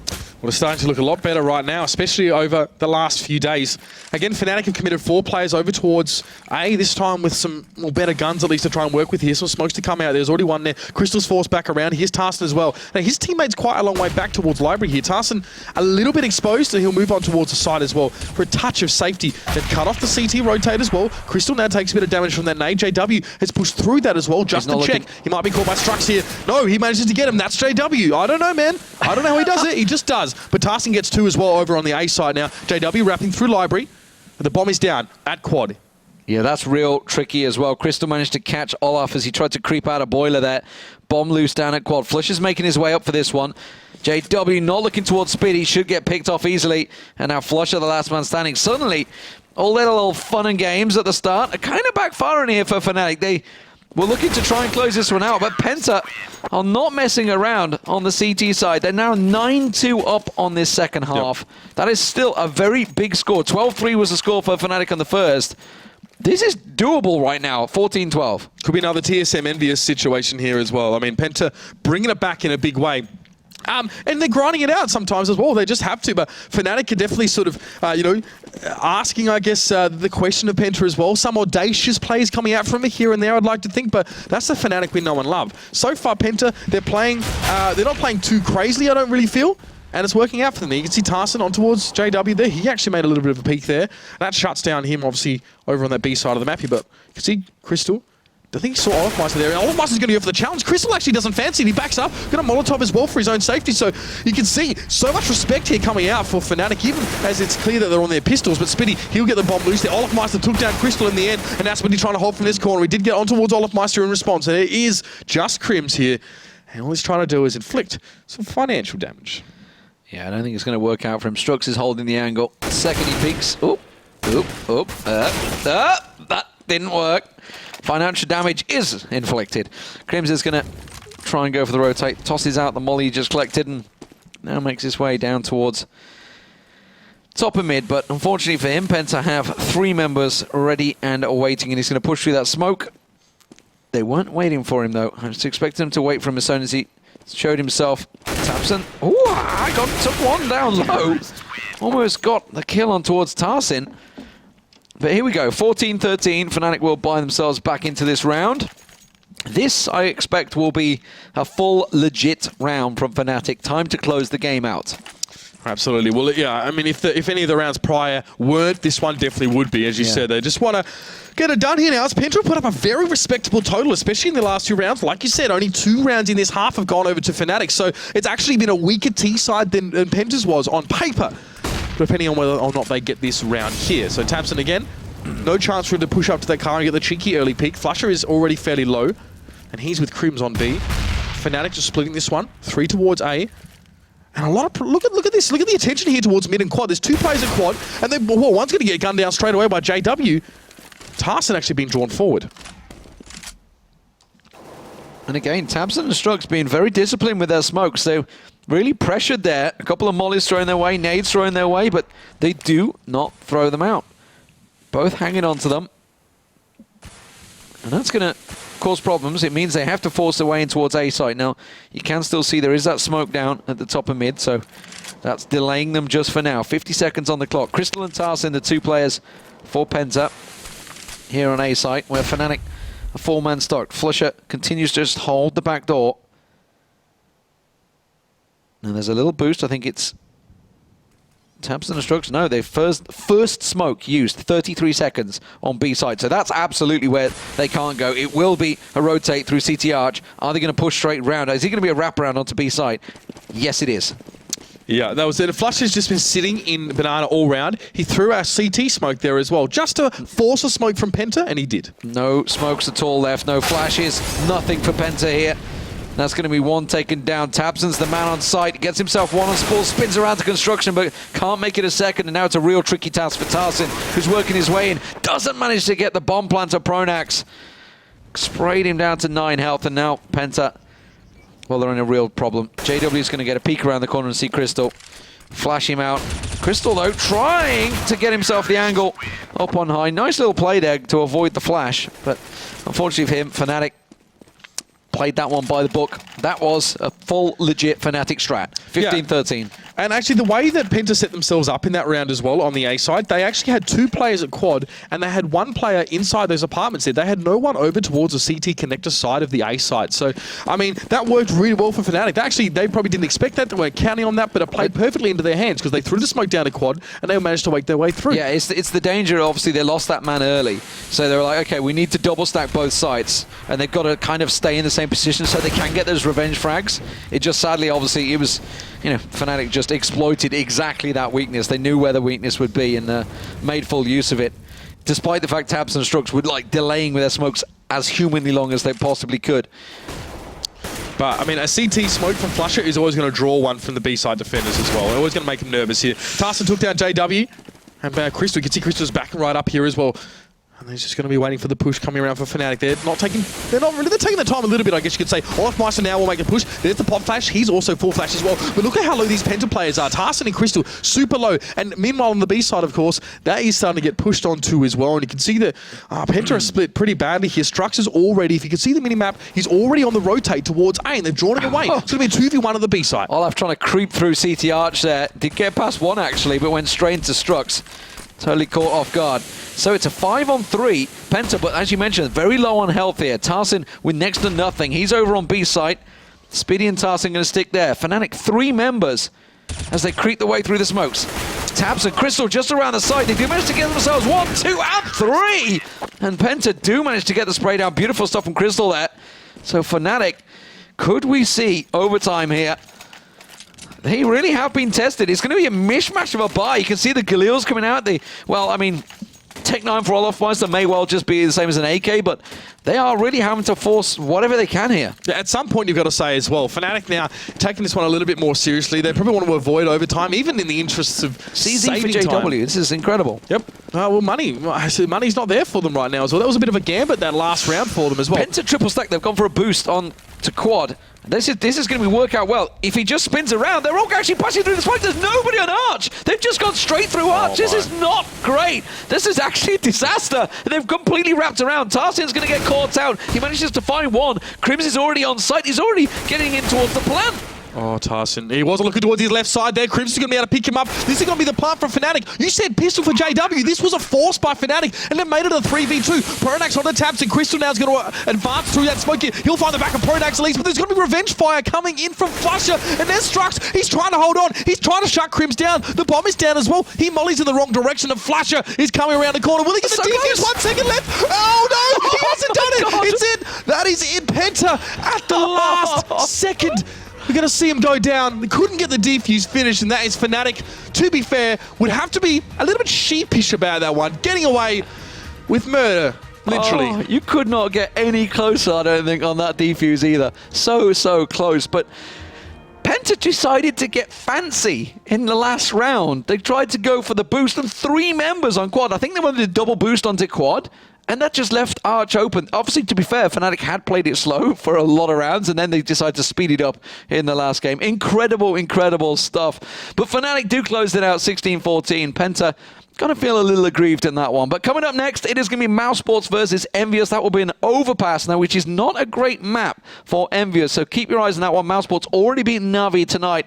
Can they make it 2 in a row? EnVyUs don't like playing this map. Yeah. They prefer not to do it at all. So They veto it non-stop. yeah, I mean, and they'd actually lost to Penta a week ago on this map, 16-12. So They've only played it, what, 17 times in the entire 2015. Yep. That is pretty huge considering they've played probably about 40 other times on every other map out there. That shows they really hate this map.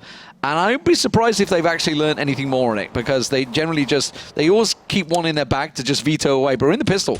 yeah, pistol round now going as Kiyoshima is at least able to open things up in towards Chris J, who was phenomenal in Mousesports' earlier match tonight. Kenny S is going to take a dink towards his head as well. There's Nico getting involved. He was also very big earlier on. Now 4v3. And yeah, as I was saying, I mean, EnVyUs, normally when there's a veto process going on, which obviously this is a league, so it's not an issue here. Come finals, it obviously will be. EnVyUs always can ban that one away and not worry about it. But here, at least in the Pro League, you do have to have a fairly deep map pool. At least in most cases. So here's Kiyoshima behind the truck there. Nico's going to push on towards him. There's just 2 players left here in this pistol. EnVyUs starting pretty well here on the CT side. This is definitely where they'd rather start, I feel. Ooh. Tried to sell out the fake rotate, but it wasn't to be. Now, Happy and MBK moving around. This is going to be planted at truck, got beat. Good angle from Happy here, but he has to land those shots, and it didn't quite work out for him. He should be able to get the second one. That's going to be God beat down. Now, it's all on Dennis. Now, he's already picked up 2 in this round. Can he make it more as he gets himself... Oh!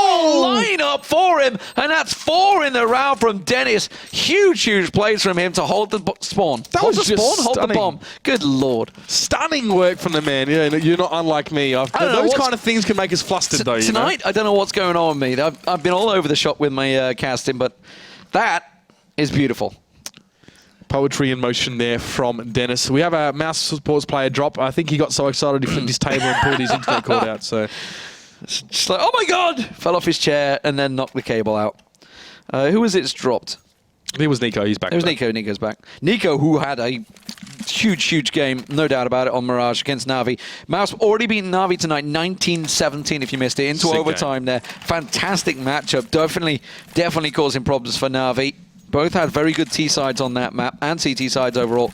Very even matchup throughout. But Nico was the big man. He was on the retakes, causing so many problems. Chris J got himself 8 kills in 2 rounds as well. So huge plays from him. But here we go, Mousesports. Rifles picked up. What can EnVy do with the pistols? They're 3-stack in B site. Yeah, not really well, committing too much towards this, but Happy just doing what only Happy can do. He does get flashed up as he's looking for another target here, but it's not a bad start for EnVyUs here to trade like that. But there's next. There he is with a MAC-10 getting work done. It's just 3 players now. NBK will also fall to Chris J, and Kiyoshima and Kenny S have to pick up the pieces here. With only 2 players left. That bomb will be planted behind plenty of smoke here. They're delaying it as well. They want to get the kills. Chris J is just hanging on to the bomb. They don't want to let them get away, but EnVyUs just like, nope, out of here. A Deagle and a CZ plus head armor, definitely worth saving. Big investment from both those players. So Matt's going to close out this round easily. It's almost the knowledge that EnVyUs, specifically as a team, will aggressively force buy repetitively. Yeah. So to kill them in a round like this would be obviously very good for mousesports, of course, with Nexa got to be having those higher income sort of weapons there as well. Already 2 with the MAC-10 for Next. So not too shabby there, at least for mousesports here. Happy wasn't able to sort of give us a repeat, I guess, of his amazing clips in the past. Does get one cheeky Deagle shot at the start of the round. You know, mousesports here on this map, some notable results in recent times. It was about a week ago, they beat Titan 16-2 in the CSGO League on this map.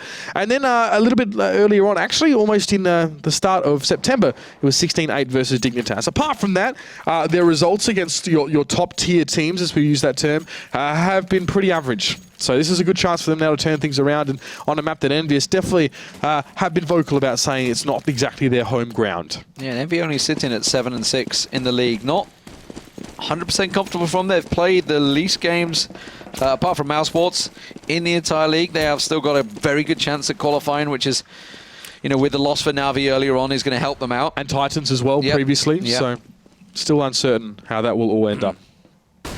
But this time it's a 5-stack. Oh no, Happy's going to actually rotate to A. They thought, yeah, it's probably too many on B site there. So 4-stack from EnVyUs on B site, possibly expecting another quick train through. Got B. Has he got a weapon other than the Deagle, or is he just coming in with the Deagle? Looks like he's just gone Deagle. You know what? Why not? Make it fair. He had an MP7 at the start of the round. He actually might have swapped that with Dennis. I'm not sure. Yeah, he's only got 2.7k, so maybe he did. But he's dropped that off. It's going to be an A hit. Happy's the man that's lurking in the smoke, ready to pounce. NBK and Kenny on the rotate. Apex is going to be joining them, but this isn't over rotate, because look at Mouse. Look at the mini-map. They're on the rotate of their own. They're heading straight back to B site. Envy realize it. They're all scurrying back towards B site. The rotate coming out. Kyo going to get in position in time to catch Nico as he pushes round. That was nice from Dennis, actually. He just stayed in position, managed to get Nico on towards Kiyoshima. Dennis had a chance there to pick up a rotator, but Nico's still going to do so much work on that side. But there's Kenny S. He's getting involved now. MAC-10 doing some serious work now. He managed to pick that one up. It's a P250 and a CZ for EnVyUs here. 3 players for mousesports. The bomb isn't down yet, so there is still hope. Yeah, they must play in a moment, unless, well, Kenny S is now caught in the corner here. So mousesports have multiple ways of finishing that round, and there is Chris J with that AK getting it done. And that is 3 on the board for mousesports early here after a pretty good start, but the guns are now in the hands of the French. Big round for Envy, because they didn't really pick up too many kills in those last few rounds overall, so not the greatest start from them. Average 2 around. Pistol round was pretty decent. Pistol round was decent. Very close stuff, but what are they going to do? It's going to be 2 Kenny S and Kyo going down towards long, and then 3 over towards B. Okay, Happy, Apex, and MBK. MBK is going to be the peeker, but that means they've left connector open. And that's bought time for Nex and Dennis to just push on straight through. Party's open. Everybody from Mouse is just pushing straight through restrooms. Envy, they have to realize this. They have to realize that something's up here. Kyo and Kenny S can respond to this one as well. They are sitting out on long, so in a pinch they can get towards those restrooms, especially with mousesports taking their time. Apex also holding A, thinking about a bit more of a conservative position now, as Kenny S and Kiyoshima both being drawn back as well. Mouse might choose to rotate back to B, and if they do, well, EnVyUs can match them as well, as Nico and Chris J are now in long. It's going to be a slow burn here for mousesports. They're just trying to make sure everything is just in order here. But EnVyUs have done well to keep themselves out of sight for the most part. Constantly moving. Very much a transient setup here for them. They just boosted Chris J to get a peek around that corner as well. As they start pushing on long, Apex does go aggressive, finds himself 1 and 2. Gets tagged pretty low, but he's done the damage, and now he's backing away. Chris J pushes on long, and Kyo manages to mow him down. Envy in a solid defensive position now. Kenny's going to peek around, will find himself 1 on Nico. And now Dennis, the last man. Apex just around the corner. He should get Apex down. Unless he hits the wall. Yeah, Apex went low. You obviously can sort of fire through that small band there, I think. I mean, he went from 15 health to 4. Yeah. It's the smallest of bands. That was, yeah, not great. Well, EnVyUs get that one back there as well, and you can see that they were giving ground as well. They initially pushed up just in case Mousesports were going to get aggressive, and then they saw Mousesports slow it, and so fine, we'll slow it up too. We'll sit back. I mean, A is a bomb side that sort of facilitates for decent crossfires, and that's exactly what they did. Now, bomb, well, just being dropped and passed around here for the Mousesports guys, for the most part now. Two heading over towards Park here. Kenny S and Kiyoshima again. You're going to see them do this often. See Kyo always preparing to turn away from the flashes that hit towards long. He's going to come up to the rock. It could be tricky to hit him behind there. And Mouse going to party. Going to get their pointy hats on. Same again from EnVyUs. This time MBK is going to find one on Nico. Nico was the sole distractor. And actually, oh, clever. I was about to say clever play. We'll get back to it in a moment because the challenge is coming out and Kenny will make them pay, but he will get picked off by Next pushing through restrooms. Now Apex is coming around. Is he going to be expecting such an aggressive play? No, clearly not. Look at Chris J though. He's going to catch him as he comes through the smoke. Happy not helping out there. Just about only got in position. Chris J finds another. And suddenly, Mousesports in a 2-on-1. MBK already got one. Chris J not landing the first shot though. Can he get the second? You're damn right he can. And that's 3 for Chris J in the round. That's astonishingly well read for Chris J, actually. You saw with an almost unnatural sense looking over towards that bin there as well, behind that A site. So definitely keeping his angles covered. Probably definitely heard a bit of sound as well. It's almost like a 50-50. You're either he's either going to peek out the bin or he's going to come from up the side of you. Bank, in which case he'll probably hear him coming from that direction. So, yeah, in-game sense, very much on. And Mousesports, again, forcing EnVy into a very tricky situation. But as I was about to go back to Nico, you watch Nico play often, he'll be the guy that will go through tunnels. It's Nex that's doing it at the moment. But he'll be the guy, and he holds this perfect angle as he comes out that basically gets, we saw NBK doing it, that hop position when you're just peeking over wall. And he almost always catches the head as they're trying to do that. It's just inhuman reactions, I believe Anders would call it. But either way, it is Mouse just clearing out B-side with ease, and it's going to be a simple plan for them. Yeah, that's right. Happy and Kiyoshima just going to try and work here from walkway. A couple shots from the Deagles coming out, but Mousesports will have that one done fairly rapidly. And have a look at this scoreboard here. Mousesports with a very good T side so far, actually. It's, some of these rounds have been, ground out a little bit by them, but definitely off to a good start here. EnVyUs a little bit quiet, despite, Apex and Kiyoshima specifically have been the guys doing the dirty work there, sort of towards the toilet block and long. But Mousesports are getting the rounds here. That's what's important, obviously. Risky stuff from Nex, holding on to that P90. He knows that EnVyUs are going to be making a buy into this one, but of course nobody's gone for the head armor, so that's a really crucial point. Yep. FAMAS is across the majority of team. There it is. That's the exact what I was talking about. Wow, it's like, I mean, he does it so often. Teams know that he does it, but it's so hard to counter because you need to be peeking. You need to get that information, but he's just so good at doing that. In the back of your mind, you're always thinking, I've got this, I've got vertical advantage, I'm holding the angle already, should have this, but Nico somehow manages to turn that around almost every time. That's It's also, I mean, it's the slimmest of peaks. You're like literally dead. It's very rapid. New animation model working wonders for Nico. Although he used to do it before that change. Well, here's Kenny S now on the back of A side.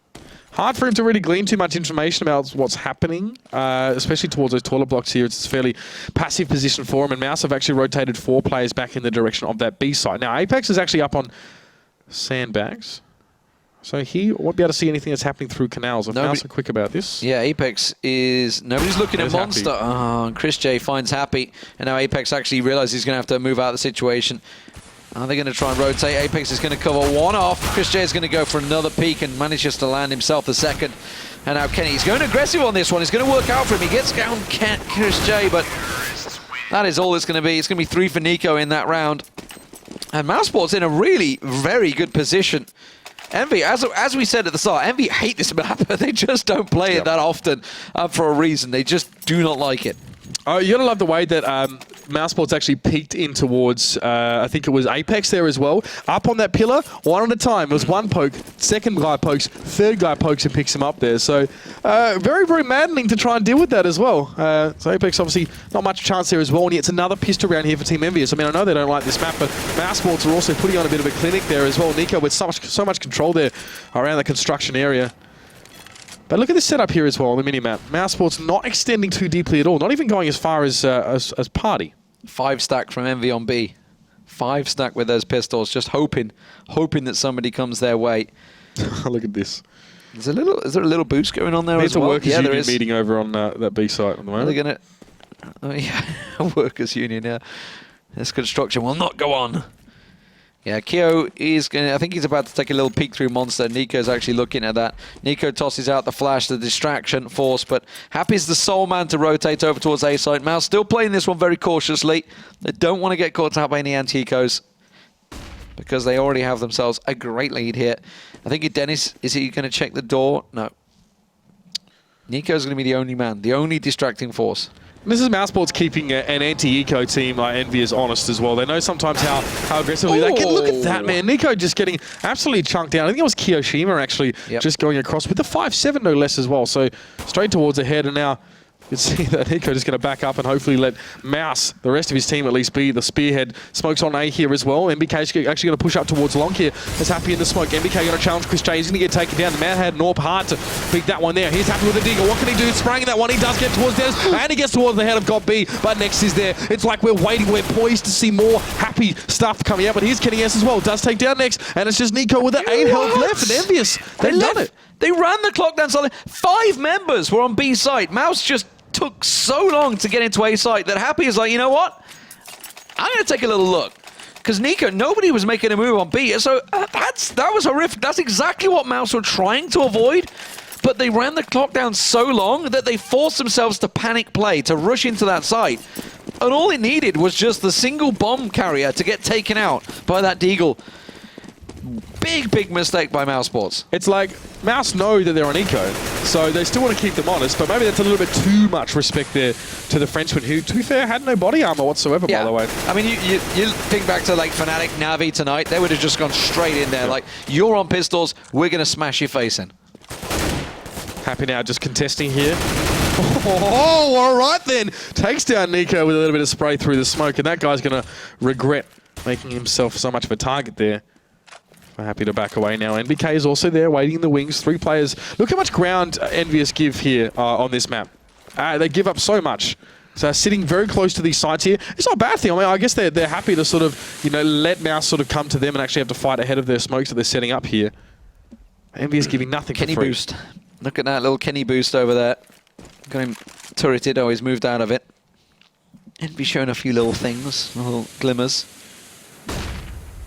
I think they're going to boost him again. Yeah, they boosted Kenny again. There we go. See, he's boosted up just the back of the APC. He's on Keo's shoulders. And it does work out for him. Gets himself a shot on Chris J. Also, that's a flash on towards God B. They're not going to know he's around that corner, but all those flashes are doing all it needs. 20 seconds on the clock. They've got to push. God B still mildly flashes as he pokes around the corner. Kiyoshima was there to meet him as well. Next went down in the meantime. Dennis is trying to make some sort of inroads here. And he did take down Kiyoshima, who had a great round thus far, but he's got to be chased down. They're not going to let him keep that AWP. No way. And there is Apex to finish the job. So, Envy creak the way back into this one. Mousesports just left that door wide open, and Envy are happy to push on in. Again, running the clock down, Mousesports, and not working out for them. And this is giving Envy a chance to build up their bank. They've not really lost too many people in that last round, just 2 down. Chris J is buying back into this one. Not quite the glass cannon, but 0 utility. And if Mousesports lose this round, well, the round loss should kick in, so they should be okay if they can pick up a few kills. They're squandering a few rounds away. There was 6-1 up here, but EnVyUs now just happy just to sort of look at let Nico. them come. Look at this. Look, he just jiggles and sits and holds that angle.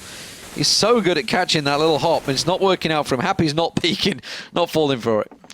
Apex actually going to make a target of himself for a moment there, and Dennis actually is going to be the one who's going to try and get some shots on him. Apex nading over. Cheeky. See, EnVyUs just playing from their sites and only from their sites. You can see Kenny S is probably the most extended person, and he's actually going up towards toilets here. Oh, this could be nasty. There goes one. Godby drops. Kenny will back up, happy with just the one for now. Yeah, and that was God B being the distracting force. Chris J was meant to land the shot, but it wasn't quite in the right time length. Time waves, whichever you want to call it. Kim and Kenny are doing a good job at holding A, actually. Since they've been able to get their weapons, they've kind of stopped Mouse dead in their tracks. Dennis is going to be the one that challenges from long. So it does look like it's still going to be this A hit. Nico's just trying to cause himself problems for MBK, who's on Toxic, just the other side of that pillar. And they're just, they know where each other are. Just trying to land those little shots through the smoke, and Nico will land it. Kiyoshi now we're going to be aggressed onto this A side here, but he will be able to take down Dennis. So a little bit of burst play from Mouse, not sort of paying off. And now Chris J is going to join Nico. This is going to be their push definitely towards this B side. But Apex is going to be there. He takes down one. Chris J responds with the orb, but Happy's going to try and get involved. Chris J says no, and he'll get the plant down as well. Kiyoshima and Kenny S, they're scrabbling to get into position right now. But Mouse, oh, they got Chris J, and that's all they need right now. He gets him just through the corner of the wall. Surely Kenny S will shut down the dream tale, the fairy tale, if you will. And he'll get this defuse here easily enough. And that's going to bring this one to within 2 rounds. EnVyUs with another one on the board. It was some monstrous plays from Chris J against Na'Vi that dragged them screaming and kicking to overtime. And it worked out well for them there. And I wasn't quite sure, but Kenny, he purposely delayed. Look at Chris. Chris looks towards Sniper now. That's where Kenny is, but he doesn't peek yet. Doesn't peek. Manages to get Kyo, realizes he's probably looking the opposite direction, finally goes out to peek. So purposely delayed there. Kenny picking himself up 3 kills in that round as well, by the way. So Kenny and Kyo going aggressive on A site this time on long, while the rest of the team head to B. And Kyo actually, instead of setting up on long, turned away from the flash. Kyo's gone in towards toilets. Here's next as well. Oh, Kenny S gets a good little spot on that little boost. And Kyo in toilets now as well. Good smoke out to try and stall, but Mouse will push straight through it. They're pushing fast. They know that Kenny's down long. They realize that Kyo is probably with him, and they're going to go aggressive. Of course, it is only Tech 9s, so this is exactly what they need to do. Chris J's planting right for this one. They managed to smoke them off. And Next gets around with the P250. He knows that Kenny was there. He knows that Kyo is likely in that smoke, and now they should be able to close them out here. It's a 3-on-2 advantage. Kyo just waiting for the smoke to clear. MBK got to distract them, draw all their attention towards him to buy time for Kyo to try and push through the back. Is it going to be enough? MBK gets one. The time is ticking. He's going to... Oh, he's run out of bullets! Oh, no! MBK! Oh. Timing doesn't get about any worse than that, really. That's about as bad as it's ever going to get. The shot was sitting there. I mean, the man was a sitting duck on the defuse, and he had to go, of course, for that USP. And he is punished for it. He can see now as well. Pressure and Gobby, he's using a lot of bullets. He's got 1 bullet. Maybe not noticing, maybe hoping for a 1 head tag. And there is Next. Brilliant stuff from the man. Very quick flick. You can almost smell the Doritos from here. 360 no scopes. And now that puts Envy back in towards an eco. So Mouse, got to make sure they don't fall for this one. Next is going to push on through. Yeah, Mouse, like, okay, we're not going to slow play it into the anti-eco again. MBK is the only man there. Happy is now rotated in, but they're all in sight. And this should be an easy round for Mouse, barring the aggression from Envy as they collapse every angle. We'll try and make it work here. Happy takes down Nico. We have 3 still. Next is trying to hold with the AK in pit. He does get 1, but he's low. 52 health only for the man. Now the spray down. Kenny S with the double here. The Deagle getting some serious work done. And Chris J's left on his own with the orb. He tries to get Kenny S in close range. He does still get Kiyoshima somehow. Oh, no. I don't know. That was a comedy of errors, and then some brilliant play from Chris J. Goes for the orb at close range, switches to the Tech 9, and then gets shut down by Kenny S, who just had a massive round. Those 2 Deagle shots were sublime, and then to finish with the orb. EnVyUs getting a little bit fortunate there, though. I will say that. That could have gone either way. That was a 5-man hold, and they lost to an eco. That was... Oh my God, Chris J. Well, I mean, he did switch to the Tech 9, but it's just... Going for the no-scope The early. knee-jerk reaction was that no-scope shot, I think. Yeah, just going for that no-scope. But, I mean, in fairness, it shouldn't have been down to Chris J in the first place. It certainly wasn't his fault. He's the AWPer that was stood at the back. Yep. It was everybody else that was just falling in the smoke to these pistols, the P250s. And that's the problem. Like, when there's that much smoke down, which they themselves placed, they're giving Envy the chance to sneak in with the pistols. And those pistols at close range can be just as lethal as those rifles. Kenny S whiffing the shot, actually, not managed to land it. That was Chris J, I think, that was peeking around there. That was an AWP on AWP. So, door open. Whoever loses this round, their economy is going to be broken. Oh, let's see what happens now. Kiyoshima takes down Gobby. Kenny S still has a little bit of money, but we're going to have to share that around a bit. Speaking of the man, he does get the AWP shot towards Chris J. And Kyo still holding now. This is Apex back on towards his A side. They're trying the fast push again. They know that along A is pushed by 2 members, so there must only be 1 on site. Nico's the one that's trying to challenge out, and Happy is going to get around the side. But Happy, that 1 little pistol shot gave his position away, and he's not able to land it. And now Nico. MBK's on the rotate. He knows that 2 people are down long. Dennis is trying to distract them. Nico has been cleared out by MBK. And now Dennis, the last man standing, gets the tag onto Kenny takes his head off, picks up the bomb. And now what's he fancy with this one? 20 seconds on the clock, caught with nade in hand. Yep, going to take a very quick dirt nap there. Interesting how that sort of round went through. Now and as you said, yeah, I mean, it's not great for Mouse Sports, is it, money-wise? I mean, even EnVyUs actually having to dig a little bit deeper into their pockets. That awkward moment where it's one or the other to have the bank broken here. But look, 7 T-side rounds, sorry, for Mouse Sports is nothing to turn your nose at here. But I mean, it's true. But when it was 6-1, you've got to be thinking we should be doing better. And that's 2 anti-ecos I've lost to now. 2. That's really where they screwed up. The biggest one where they screwed up was when they delayed so long and then just ran out of time. Mouse Sports are not the first team to fall to an EnVyUs eco, and they're not to be the last. I'll give you the big tip. They have so much finesse in that, and they managed to actually make those rounds happen in the most craziest of ways. Happy now through the smoke, trying to make that work, but the Apex was behind it against the double, and Mouse Sports are just going to be mowed down here a little bit, and to pretty much no casualties on the side of EnVyUs. Yeah, I mean, again, that's what EnVyUs can do. They're just almost poetry in motion, some of the stuff they pulled out there. Audacious is a great word. Audacious, but they actually managed to make it pay off a lot of the time here. So 7-7, last round of the half here. Mouse Sports can buy a bit. Yeah, can they rescue something? They're going to be disappointed with themselves because they were 6-1 up. The fact that they've managed to let Envy scrape it back to 7-7. But I will say, Titan, while they did win the game in the end, were 9-1 up and let Envy draw it all the way back to 9-9. So they're not the first team to let this happen against them, Envy. They're very good at comebacks. Unfortunately, as I mentioned, Titan did end up winning that game though. But that was on Dust 2, very different. This is Overpass. Mouse still have a very good chance. We've seen Chris J's clearly hitting the shots. Nico is on point. Which, when they switch to the CT side, we haven't really seen what Envy have had to show for them. They've not got a positive win-loss record on this map in 2015, so we'll have to wait and see. Mouse make their final play. It's going to be B site where they hit. Happy in connector could actually pop out the door and come right out behind them. Got B again, already dead in this round. And oh, nice turnaround there. Chris J on towards Happy. I was just to say, God B being down already there has been a bit of a problem. He's only got 2 frags so far in 14 rounds, so he's struggling to make his impact. But speaking of impact, that's a bullet to the brain for next. But there's Nico with a quick double here. It's 2v2. Kenny will be watching him from the balcony. It's going to be a Molotov as well. I don't know if Keo will jump down or stay up there at this stage. He's going to hook back around now. The bomb is still loose. Mouse haven't picked that one up yet, and as the fire does burn as well, this is just burning down time as well. Chris J's going to get challenged by Keo and completely disintegrated, and now it's only 17 health for Nico. He's done well this round, but he's got a little bit more to do if he wants to take it away. And the push from Kenny S mid-air with the CZ, just for a bit of style points, is going to make it 8-7 at the half. Who did we lose in the half switch? Was someone from Envy. Was... Why is my brain not working? It's Keo? Keo. No, Keo's there. Keo, Apex, MBK. Happy. Where are you going, Happy?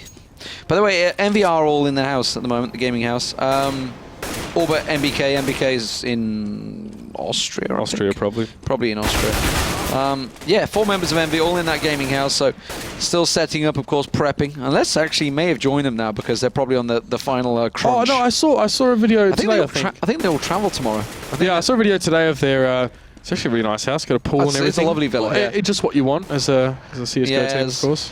I remember Hastro showing me the pictures when they were looking at buying it. I was just like, that's just not fair. That's not fair. It wasn't exactly kitted out. I think he even posted a picture on Twitter as well, like the beautiful interior that was there. They've had to kit it all out. So, you know, lots of money invested in this team. Of course, they did make the final in the last major. They've got giant sponsorships. I was sat there with the guy from Monster, actually, was sat with Hastro when I was watching the semi-finals with them. So very, very happy with their performance overall. We'll see how they do. Another team that has to deliver. The question is, though, obviously, you look back at the Intel Extreme Masters in Gamescom and, of course, the major that followed shortly after. Was that the honeymoon period for EnVyUs? How are they going to deliver next week?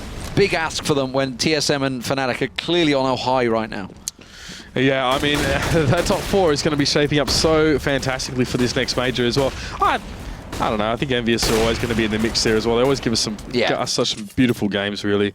I mean, really, the question at the moment here in this second half, as it does start up, if Mouse Sports want to sort of hold on this CT side, God B definitely needs to become more of a factor here as well. He really needs to get involved. And the question comes up, what do EnVyUs have prepared on Overpass, if anything? Well, that is it. What's Happy going to cook up for us? It is going to be Apex that has to go the utility man. Everybody else running in with that armor. Let's see how they deliver. It's going to be a fast train straight through connector. Is it going to be in towards A side? Because B is actually the place where they've stacked out, and Godby's all alone on A site right now. EnVyUs piling in there. Mouse heard the footsteps. They're on the full rotate. All 4 members. Now, is this going to be a little of a fake coming out? No, they're just going to keep on going. Keep on going. This is going to be a mishmash. Who's going to come out on top in a 5v5? Well, so far, so good for EnVyUs there. NBK and Kenny S just dispatching members left, right, and center. Kenny S looking for another one as well. He drops the gun. He's going to pick up a new one as well. Going to grab Godby's USP as the bomb already down. That was a very fast push there from EnVyUs, sustaining no casualties in the process. Kenny S, they're taking some gunfights that may be unadvisable with the rest of his team on the periphery. And now Nex as well is going to get involved. He gets 2 as well. Nico's here. It's a 2v2. It's already been turned on its head. The plant is down, mind you. And here's the 1v1. NBK versus Nico. 6 bullets left in that USP. Make it 3, make it 2, make it 1. He gets it with the last shot. But can he defuse in time? I don't think so. Oh, actually, no. Don't know. I think he might have it. This is going to be very close, though. Yeah, that's fine. He got it. He got it. Just. He had faith. Look at me being so sure of that. It's implying I actually knew all the time. It's got it. It's got it. Like totally, yeah. Clearly got it. A couple of, just a millisecond, I think, or 2, if it had been able to delay. But Mouse Sports, NBK just ducking and a diving, bobbing and a weaving, but wasn't to be. And Nico, huge plays from him once again in the pistol. I think he picked up like 3 or 4 in that round with that pistol. Obviously took down Kenny and NBK and forget who else. But either way, big round from them. And Envy now going to go with the Tech 9 train. It's going to be straight into B station. That can't be understated, that last round, but here we go. The Tech 9 train is going to be happening here through sandbags as well. No early really anything from Mouse over on that area. No smokes, maybe that was theirs. I'm not sure towards sandbags.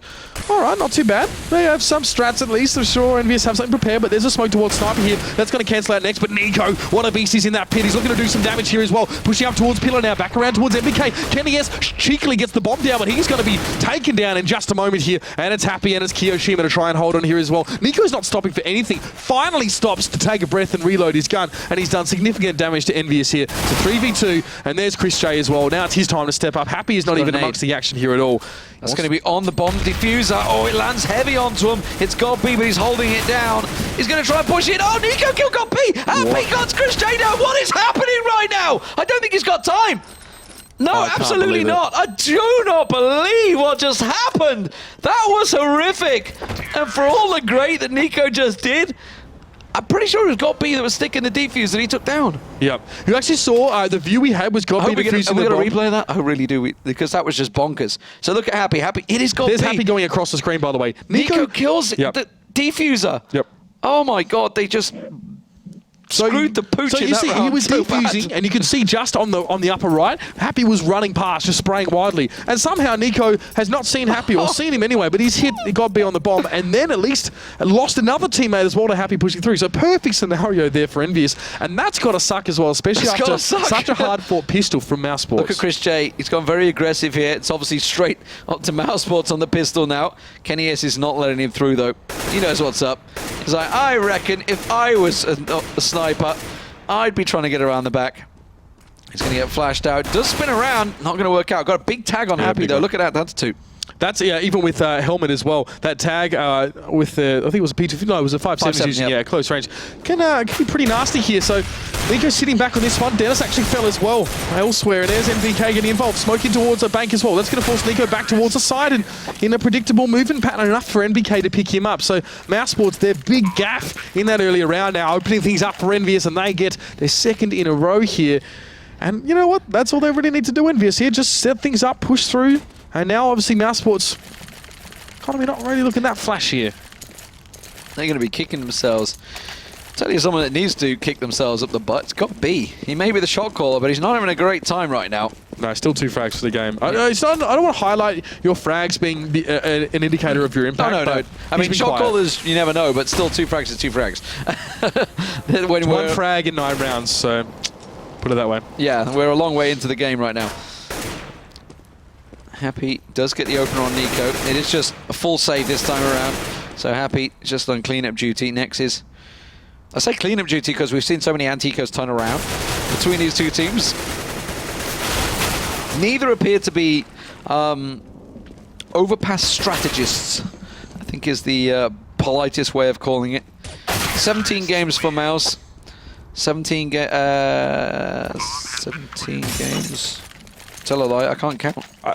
It's 27 games. I think the 17 games for Envy, 27 games for Mouse. I think the beauty here for EnVyUs isn't in the intricacy of their strategy, but their execution. And that's almost irrespective of what map they're playing on. That's just EnVyUs as a team here as well. And you can really see, everyone can see, I'd like to think, how they've sort of adapted to having Apex and Kenny S join up with the team as well. And I love watching them play. It really is a pleasure. So Nico here, going to be throwing that Molotov there, and no one really going to come through that avenue at the moment here. It's mostly from sandbags, or at least they're going to work out from construction to see what they can do. No one's poking that little jump spot there. Kyo with a smoke there. They go to walkway. So they got some stuff set up here. Here's Kiyoshima actually pushed through. He found Nico on the side as well. There's Dennis to repel him, but the rest of EnVyUs have already pushed their way in here. Dennis can't see the wood for the trees, I guess you could say, as the smoke covers a heck of a lot, but there's MBK replying 1v1. He gets another one as well. And GodB, Chris Trey's got an AWP here, but only another teammate with you. GodB just going to try and get the flash. He used it. He got one kill, but Apex was quick enough to respond. We have the 1v1, and Apex will plant. He's going to get the plant down. Chris J is going to have the angle as soon as he comes out of this, though. So he should... Yeah, he realizes it's a dangerous spot. Now, is he going to back away? I think he's just wondering. He's going to sit on the bomb. He's going to sit. That's a really risky play because it doesn't give him too many angles to cover. Chris J, though, is forced to make a play.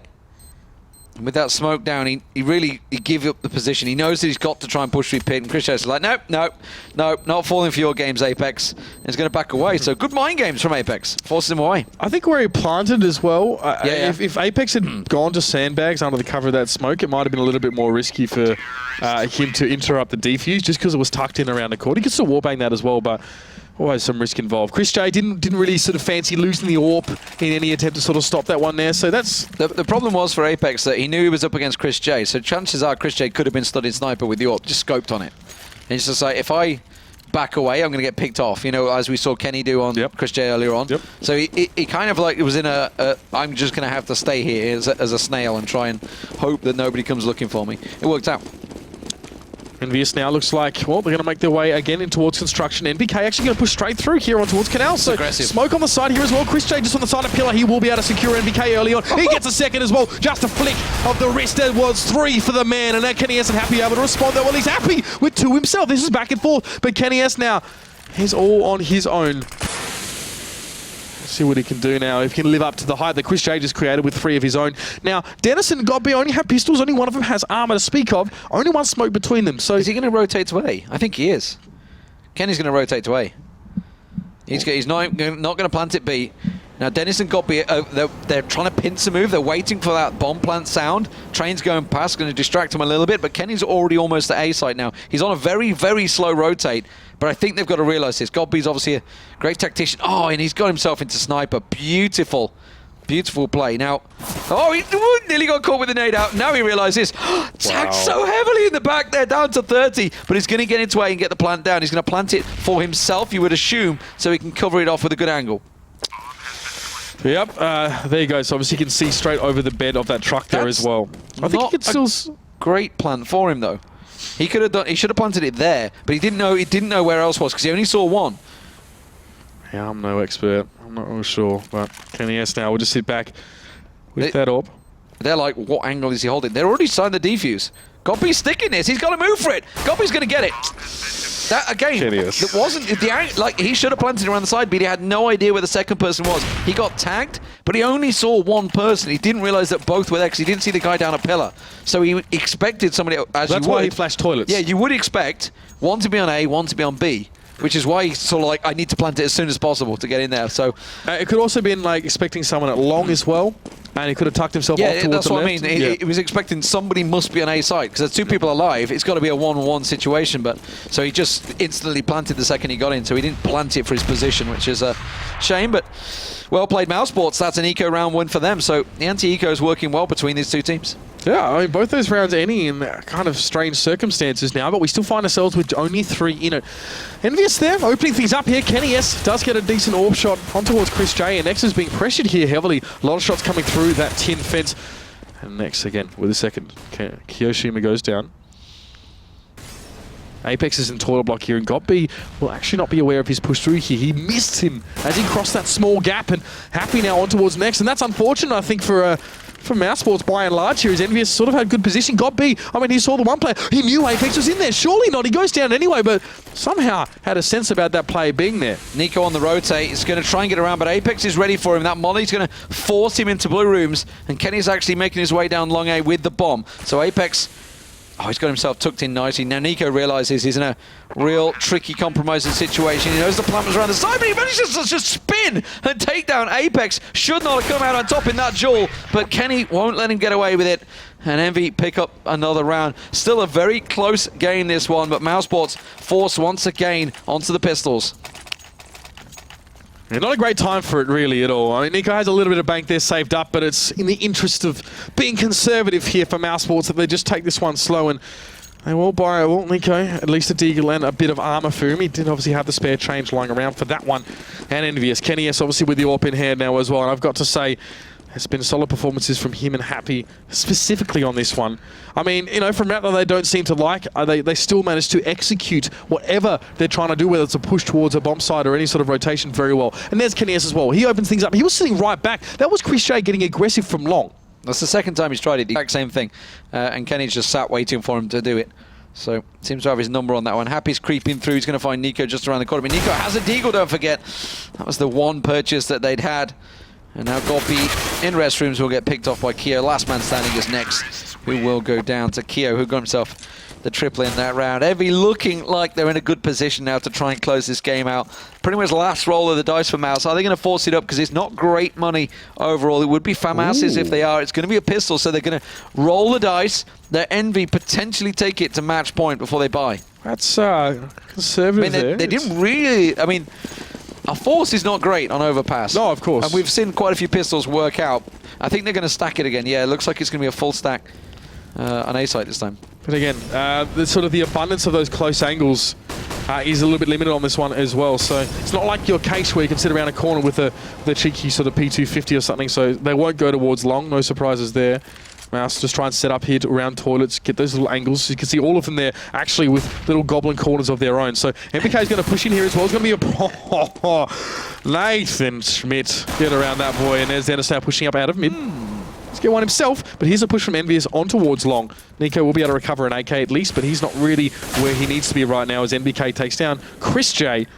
EnVyUs have sustained some casualties here. Still tricky, still tricky. Dennis gets another. Now they know the bomb's down. It's a 2-on-2. Nico coming around the back of them. So Kenny's flashed out and dealing with Nico. We're pretty much down to 2 one-on-ones. It's going to be Dennis that will find one. Kenny's now in trouble. He's got people come from both actions. He's going to run straight into Dennis, but he takes his head off as he runs around the corner. I don't think he's got time. Nico has a kit. This is perfect.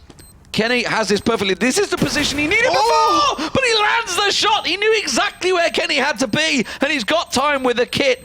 And Nico, the only man that invested in that round, will get hit for Mousesports. And Envy, well, they can't afford to buy themselves back up. There's going to be a bit of passing of the cash, but look at this shot from Nico. It's beautiful. Like, he knew exactly where he's got to be. He's got to be there. Bam, headshot. Yeah, I mean, well, I guess he must have studied the position of the bomb, so very clever from him. I mean, he actually bought a deagle at that round as well. He recovered an AK on that B side and has used it to such great effect, and that's a big risk for Mousesports. It's potentially the game hinged on that one there as well. They've overcome that hurdle, and it's time for the next one. Now they're switching it up. They want to go B site this time. Nico actually going to be up close in Monster. Keo not going to push through. Nico's going to stick tight around the side there. Nobody peeking into Envy, but they know that they're in and around that site because the amount of smoke's going down. Apex is going to smoke a flash through. Envy making a push on towards B side. Let's see what happens here now as Nexus is just going to be screened off by smoke, but Dennis is going to step up to the plate. He takes down MBK. Shot comes in towards him and leaves him very, very low. There's still a strong Mousesports presence here, close towards the side. Kiyoshima's going to hold and show his head for a moment and loses it for his trouble. That's next. Got to get onto him now. 2v4. EnVyUs, this is falling apart from their fire. Is all over that middle platform, but there's Kenny S bringing his team back into this one, and Happy, he's being very careful about working out from sandbags. He saw next drop down, so Kenny's basically got the information. There's 1 or 2 in pit right now, but you probably should worry about Chris J and Sniper, and that molly forces Happy away. The bomb, remember, it's just outside of Monster, so they can't get there. It's just down the bottom of Pillar, and there's well, Chris J with his sights trained there. He's going to have to make some tremendous move, and instead he goes, here's my head. Go on, Yep. go on, shoot it, go on. And Chris J doesn't need asking twice. Holding a very tight angle there. And this is mousesports yet again, you know, really putting pressure onto some of these teams that we expect to sort of be very much sitting on the top. These top table of the ESL, ESEA teams here, they're not there yet, of course, but that was an important round. You can see that, you know, money-wise, EnVyUs could buy for the most part here. For the whole part at the very least here. But another round, mousesports keep it going. Double AWP set up for them here as well. The thing for mousesports is they have been doing great in these online matches, but they've never really transferred it when they've got to a major. They'll always be there or thereabouts in groups, and that's about it. They're like never really on the quite the cusp. Yet online, they really do take it to them. As you said, they are on that like line, that dividing line between the titans of the world as well. In mousesports, they're so close to stepping it up one little bit further. With Nico in there, I think they can do it. I think they've certainly got it in them. They clearly have the players that can step up to the plate, but they need everybody to be stepping up at the moment. GOP, while he is the strat caller, is not stepping up at all. It's the rest of the team they're carrying right now. EnVyUs approaching this round with due caution. See, they really haven't extended too far at all. NBK's got himself into construction unscathed so far, and that's a decent sign. He's not seeing any more come with that as well. Look at Nico. He's got the AWP, a quick flick of the wrist towards Kiyoshima, and that's a spearhead player down for EnVyUs now as they want to work their way through those canals. He can back up a little bit as well. That's actually allowed Chris J to stay at A for the moment, but definitely it's going to be EnVyUs pushing on towards B. It's a big change as well. Nico with that AWP. Dennis is going to find BK, but he doesn't come out on top. He had the angle on him. Chris J will, though, in sniper, doing problems. Now, Happy's on a big, long rotate coming around from A site. He needs to get around in position because the rest of his team are being massacred. Next is going to find Kenny S, and now Happy's the last man standing, and they knew he was coming. Nico with that AWP gets himself a triple. You know, this man can do anything with any weapon. Right. And that's why this double AWP, you know, set up for Mouse, I mean, in the same way that it is for TSM in so many ways, is quite scary. Nico's a freaking beast, man. Look how he shuts this down. Bam! The off angle as well, you know, it does require that sort of flick, and I mean, a lot of AWPers at the top level can do it, but doing it consistently is super important. He's a top rifler. That's the thing. He's pinpoint accurate He's a with top that diggler rifle as well, if you want to go there. So. So this Serbian is doing absolute wonderful work, no doubt about it. NPK's got to be careful because Nico's peeking down his monster again. NPK's going to try it with a deagle. Not going to quite work out. Gets a little tag on the leg of Nico. That's enough to force him away, but Godby manages to take down Kenny S. Nicely done by him. That's an important opening, and mousesports actually looking all right here, of course, as the Pistons here for Apex. Chris J on Apex.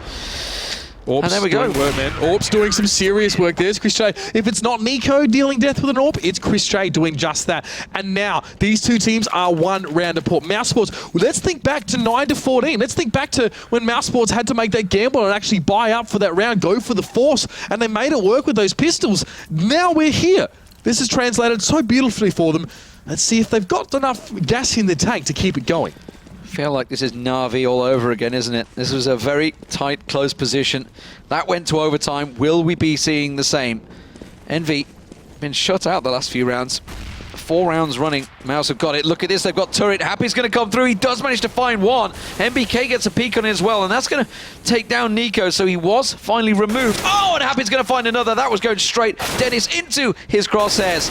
So 2 down on B. Is it going to be a rotate? No, they're going to find God B, and that opens A site right up. Apex Kenny pushing down long. Keo, MBK coming through restrooms. Chris J on the rotate. He is going to be in a really tricky situation as he gets into position to fire. That's it. It's going to be the flash over for him now. He's got to make this one shot count. He's looking for a player, and there is NBK. He falls for the shot, but he's got a heck of a lot more players to deal with as well. Chris J burns down. He's scoped in, and the shot from Kiyoshima is going to be enough to finish him off, and it's just next here. And this is going to put EnVyUs on match point. This is just a disaster for mousesports after they made back so much ground.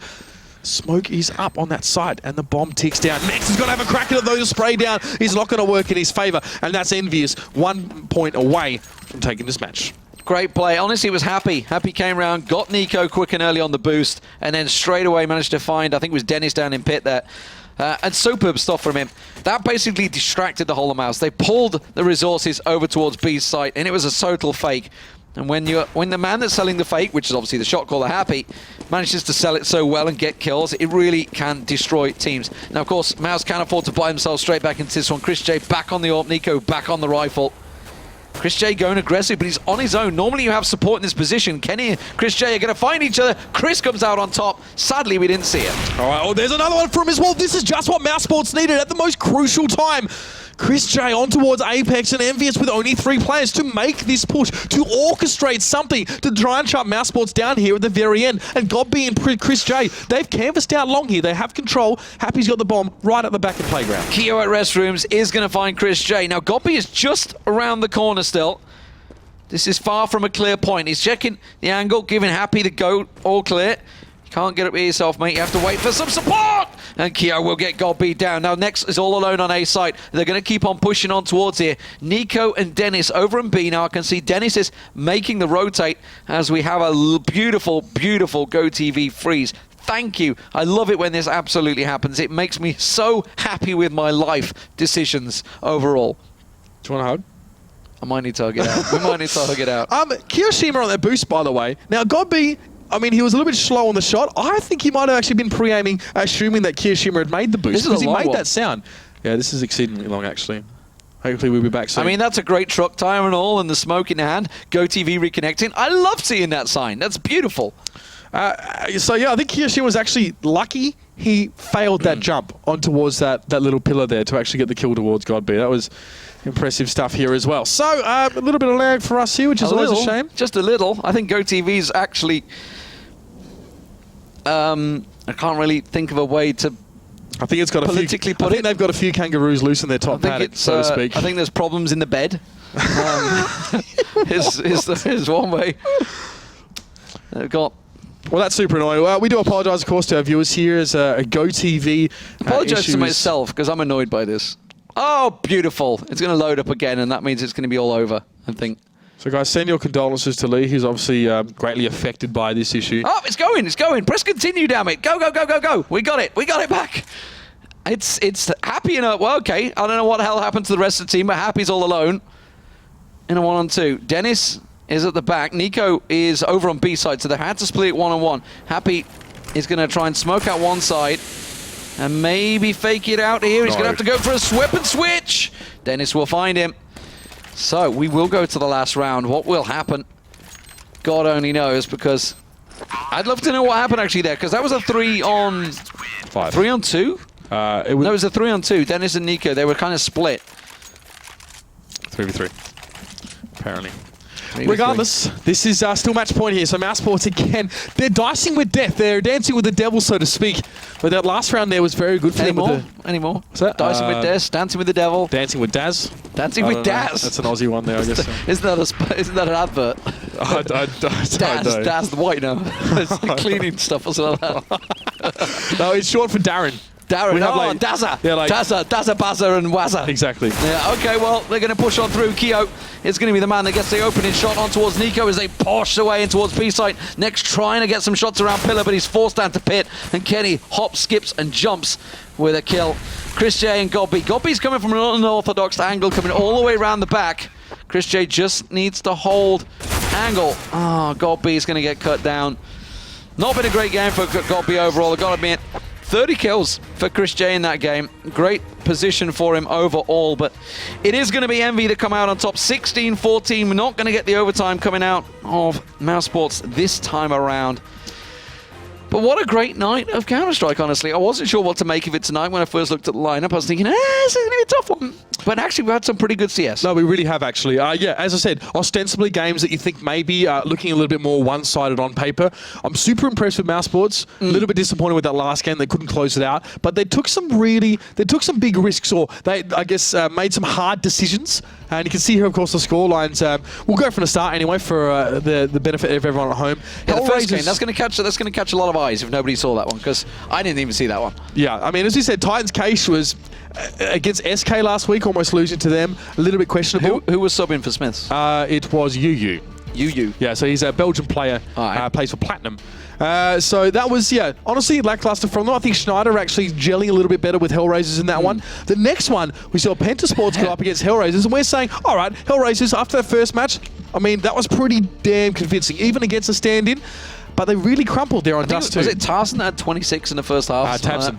Tabson was it. Close. That was for sure. Then Na'Vi, well, they picked apart Hellraisers on train, Guardian show, and Edward actually. Edward showing up pretty big in that one. But next, the Mirage game. Mouse Sports did pull it to overtime. Na'Vi really struggled on the CT side, honestly, when they had themselves a good T side, and then either they switched. It wasn't to be, though. Mouse Sports, Nico going huge in that game. Absolutely. And Chris J, 8 kills in 2 rounds running, or 2 4Ks. Beautiful, beautiful stuff from him. Then we got to Inferno. Now, that score is probably a lot closer than it should have been, I think. Clearly, obviously, the human centipede for Fnatic. Crabs and centipedes were there. They We don't even know what preferred to call happened. it crabs. They were I know what I saw, basically, it was Julie's crawling, the T-side pistol. Fun and games had by Fnatic. And then actually they realized, wait a minute, we may actually lose this matchup. We should probably take it seriously. And they finally closed it out. Very, very close stuff, though. Penta looking a lot better, honestly, overall tonight. And then finally, this last matchup. 7-1 at one point for Mouse Sports. They've got to feel a little hard done by the fact that it went to 8-7 in that first half. They probably should have closed out that T-side stronger. Yeah, I think they would have liked to have done that as well. I mean, as I said, I think they made some difficult decisions and put themselves in tough spots because they had to sort of win the game. You know, going with that force up when it was 9-14 there, and they made it work. That kind of stuff is what stands out to me as really impressive, and that's one of the most beautiful parts of Counterstrike, that you can put that into motion and actually make it work. Also, worth pointing out as well that Na'Vi have dropped games to PENTA and Mouse Sports, both of them this season as well, as close as they have been. So this is a team as well who's very much on the cusp. I think they were at sort of 3rd, 4th, so they're very much in there. They're fighting for that 4th spot with Titan and some of those other teams right up there as well. So keep your eyes on how that one sort of transpires. And towards the end as well, Envy showing us why they don't really like overpass there. They get it done in the end. Yeah. We're seeing some great plays from players on both those teams there as well. Really, these games all delivered tonight, so I'm chuffed. Yeah. Pretty good night overall. That is it from here at the ESL ESEA Pro League. No American games tonight. Remember, everybody is starting to travel to Cluj, so be sure to join in and watch that major. I know I'll definitely be tuning in for it. That's going to be over in Cluj. And we'll be back here on the 3rd of November. So quite a little break for us overall on the Pro League. And then we'll be straight back into action. TSM playing 3 games that opening night as well. So you're going to want to join that one. But until then, we'll be able to find out who the next major champion will be. It's going to be a long old time. We'll see. Could we see TSM finally picking up their first Masters? Who knows? Their majors, Masters, majors. First major, who knows? Envy could get their 2nd. Fnatic could get their 4th. That's right. Who's your money on? Honestly, I think TSM could do it. I have been impressed by them. I mean, against Fnatic was a bit of a road bump for them as well. I think Device is in the best form of his career. I'm not really going to sort of speak as if I'm a super authority on that one as well, but you know, in a qualitative sense, different from what we've seen at least here as well. Looking at What the was he? past 20 results. kills, 1 death the other night. Yeah, something filthy like that. So they're playing super well. I want to see how that translates sort of to online. Virtus Pro as well. I want to see how they go. They've had some interesting results. so hot and cold. This has been a pretty weird pro league for them. Obviously, they're not going to qualify for the finals. I don't think they actually can anymore. So, you know, that's a bit disappointing. I want to see Na'Vi turning up as well. I want to see a big performance from Na'Vi at this majors. I think there's a big chance for them overall as well. Definitely a quarters or semis, hopefully, for them once. But overall, thinking Fnatic. I think Fnatic might do it. I think this could be their 4th. Who knows? I hope to see a... TSM would be great because we get a new major champion. That would be fantastic. We don't want to see one team dominating all, do we? Anyway, you guys at home, be sure to join in. Get on your hashtag CSGO Pro League. Give us your thoughts overall. That is us for tonight. We'll see you in a couple of weeks' time. Until then, have a great night.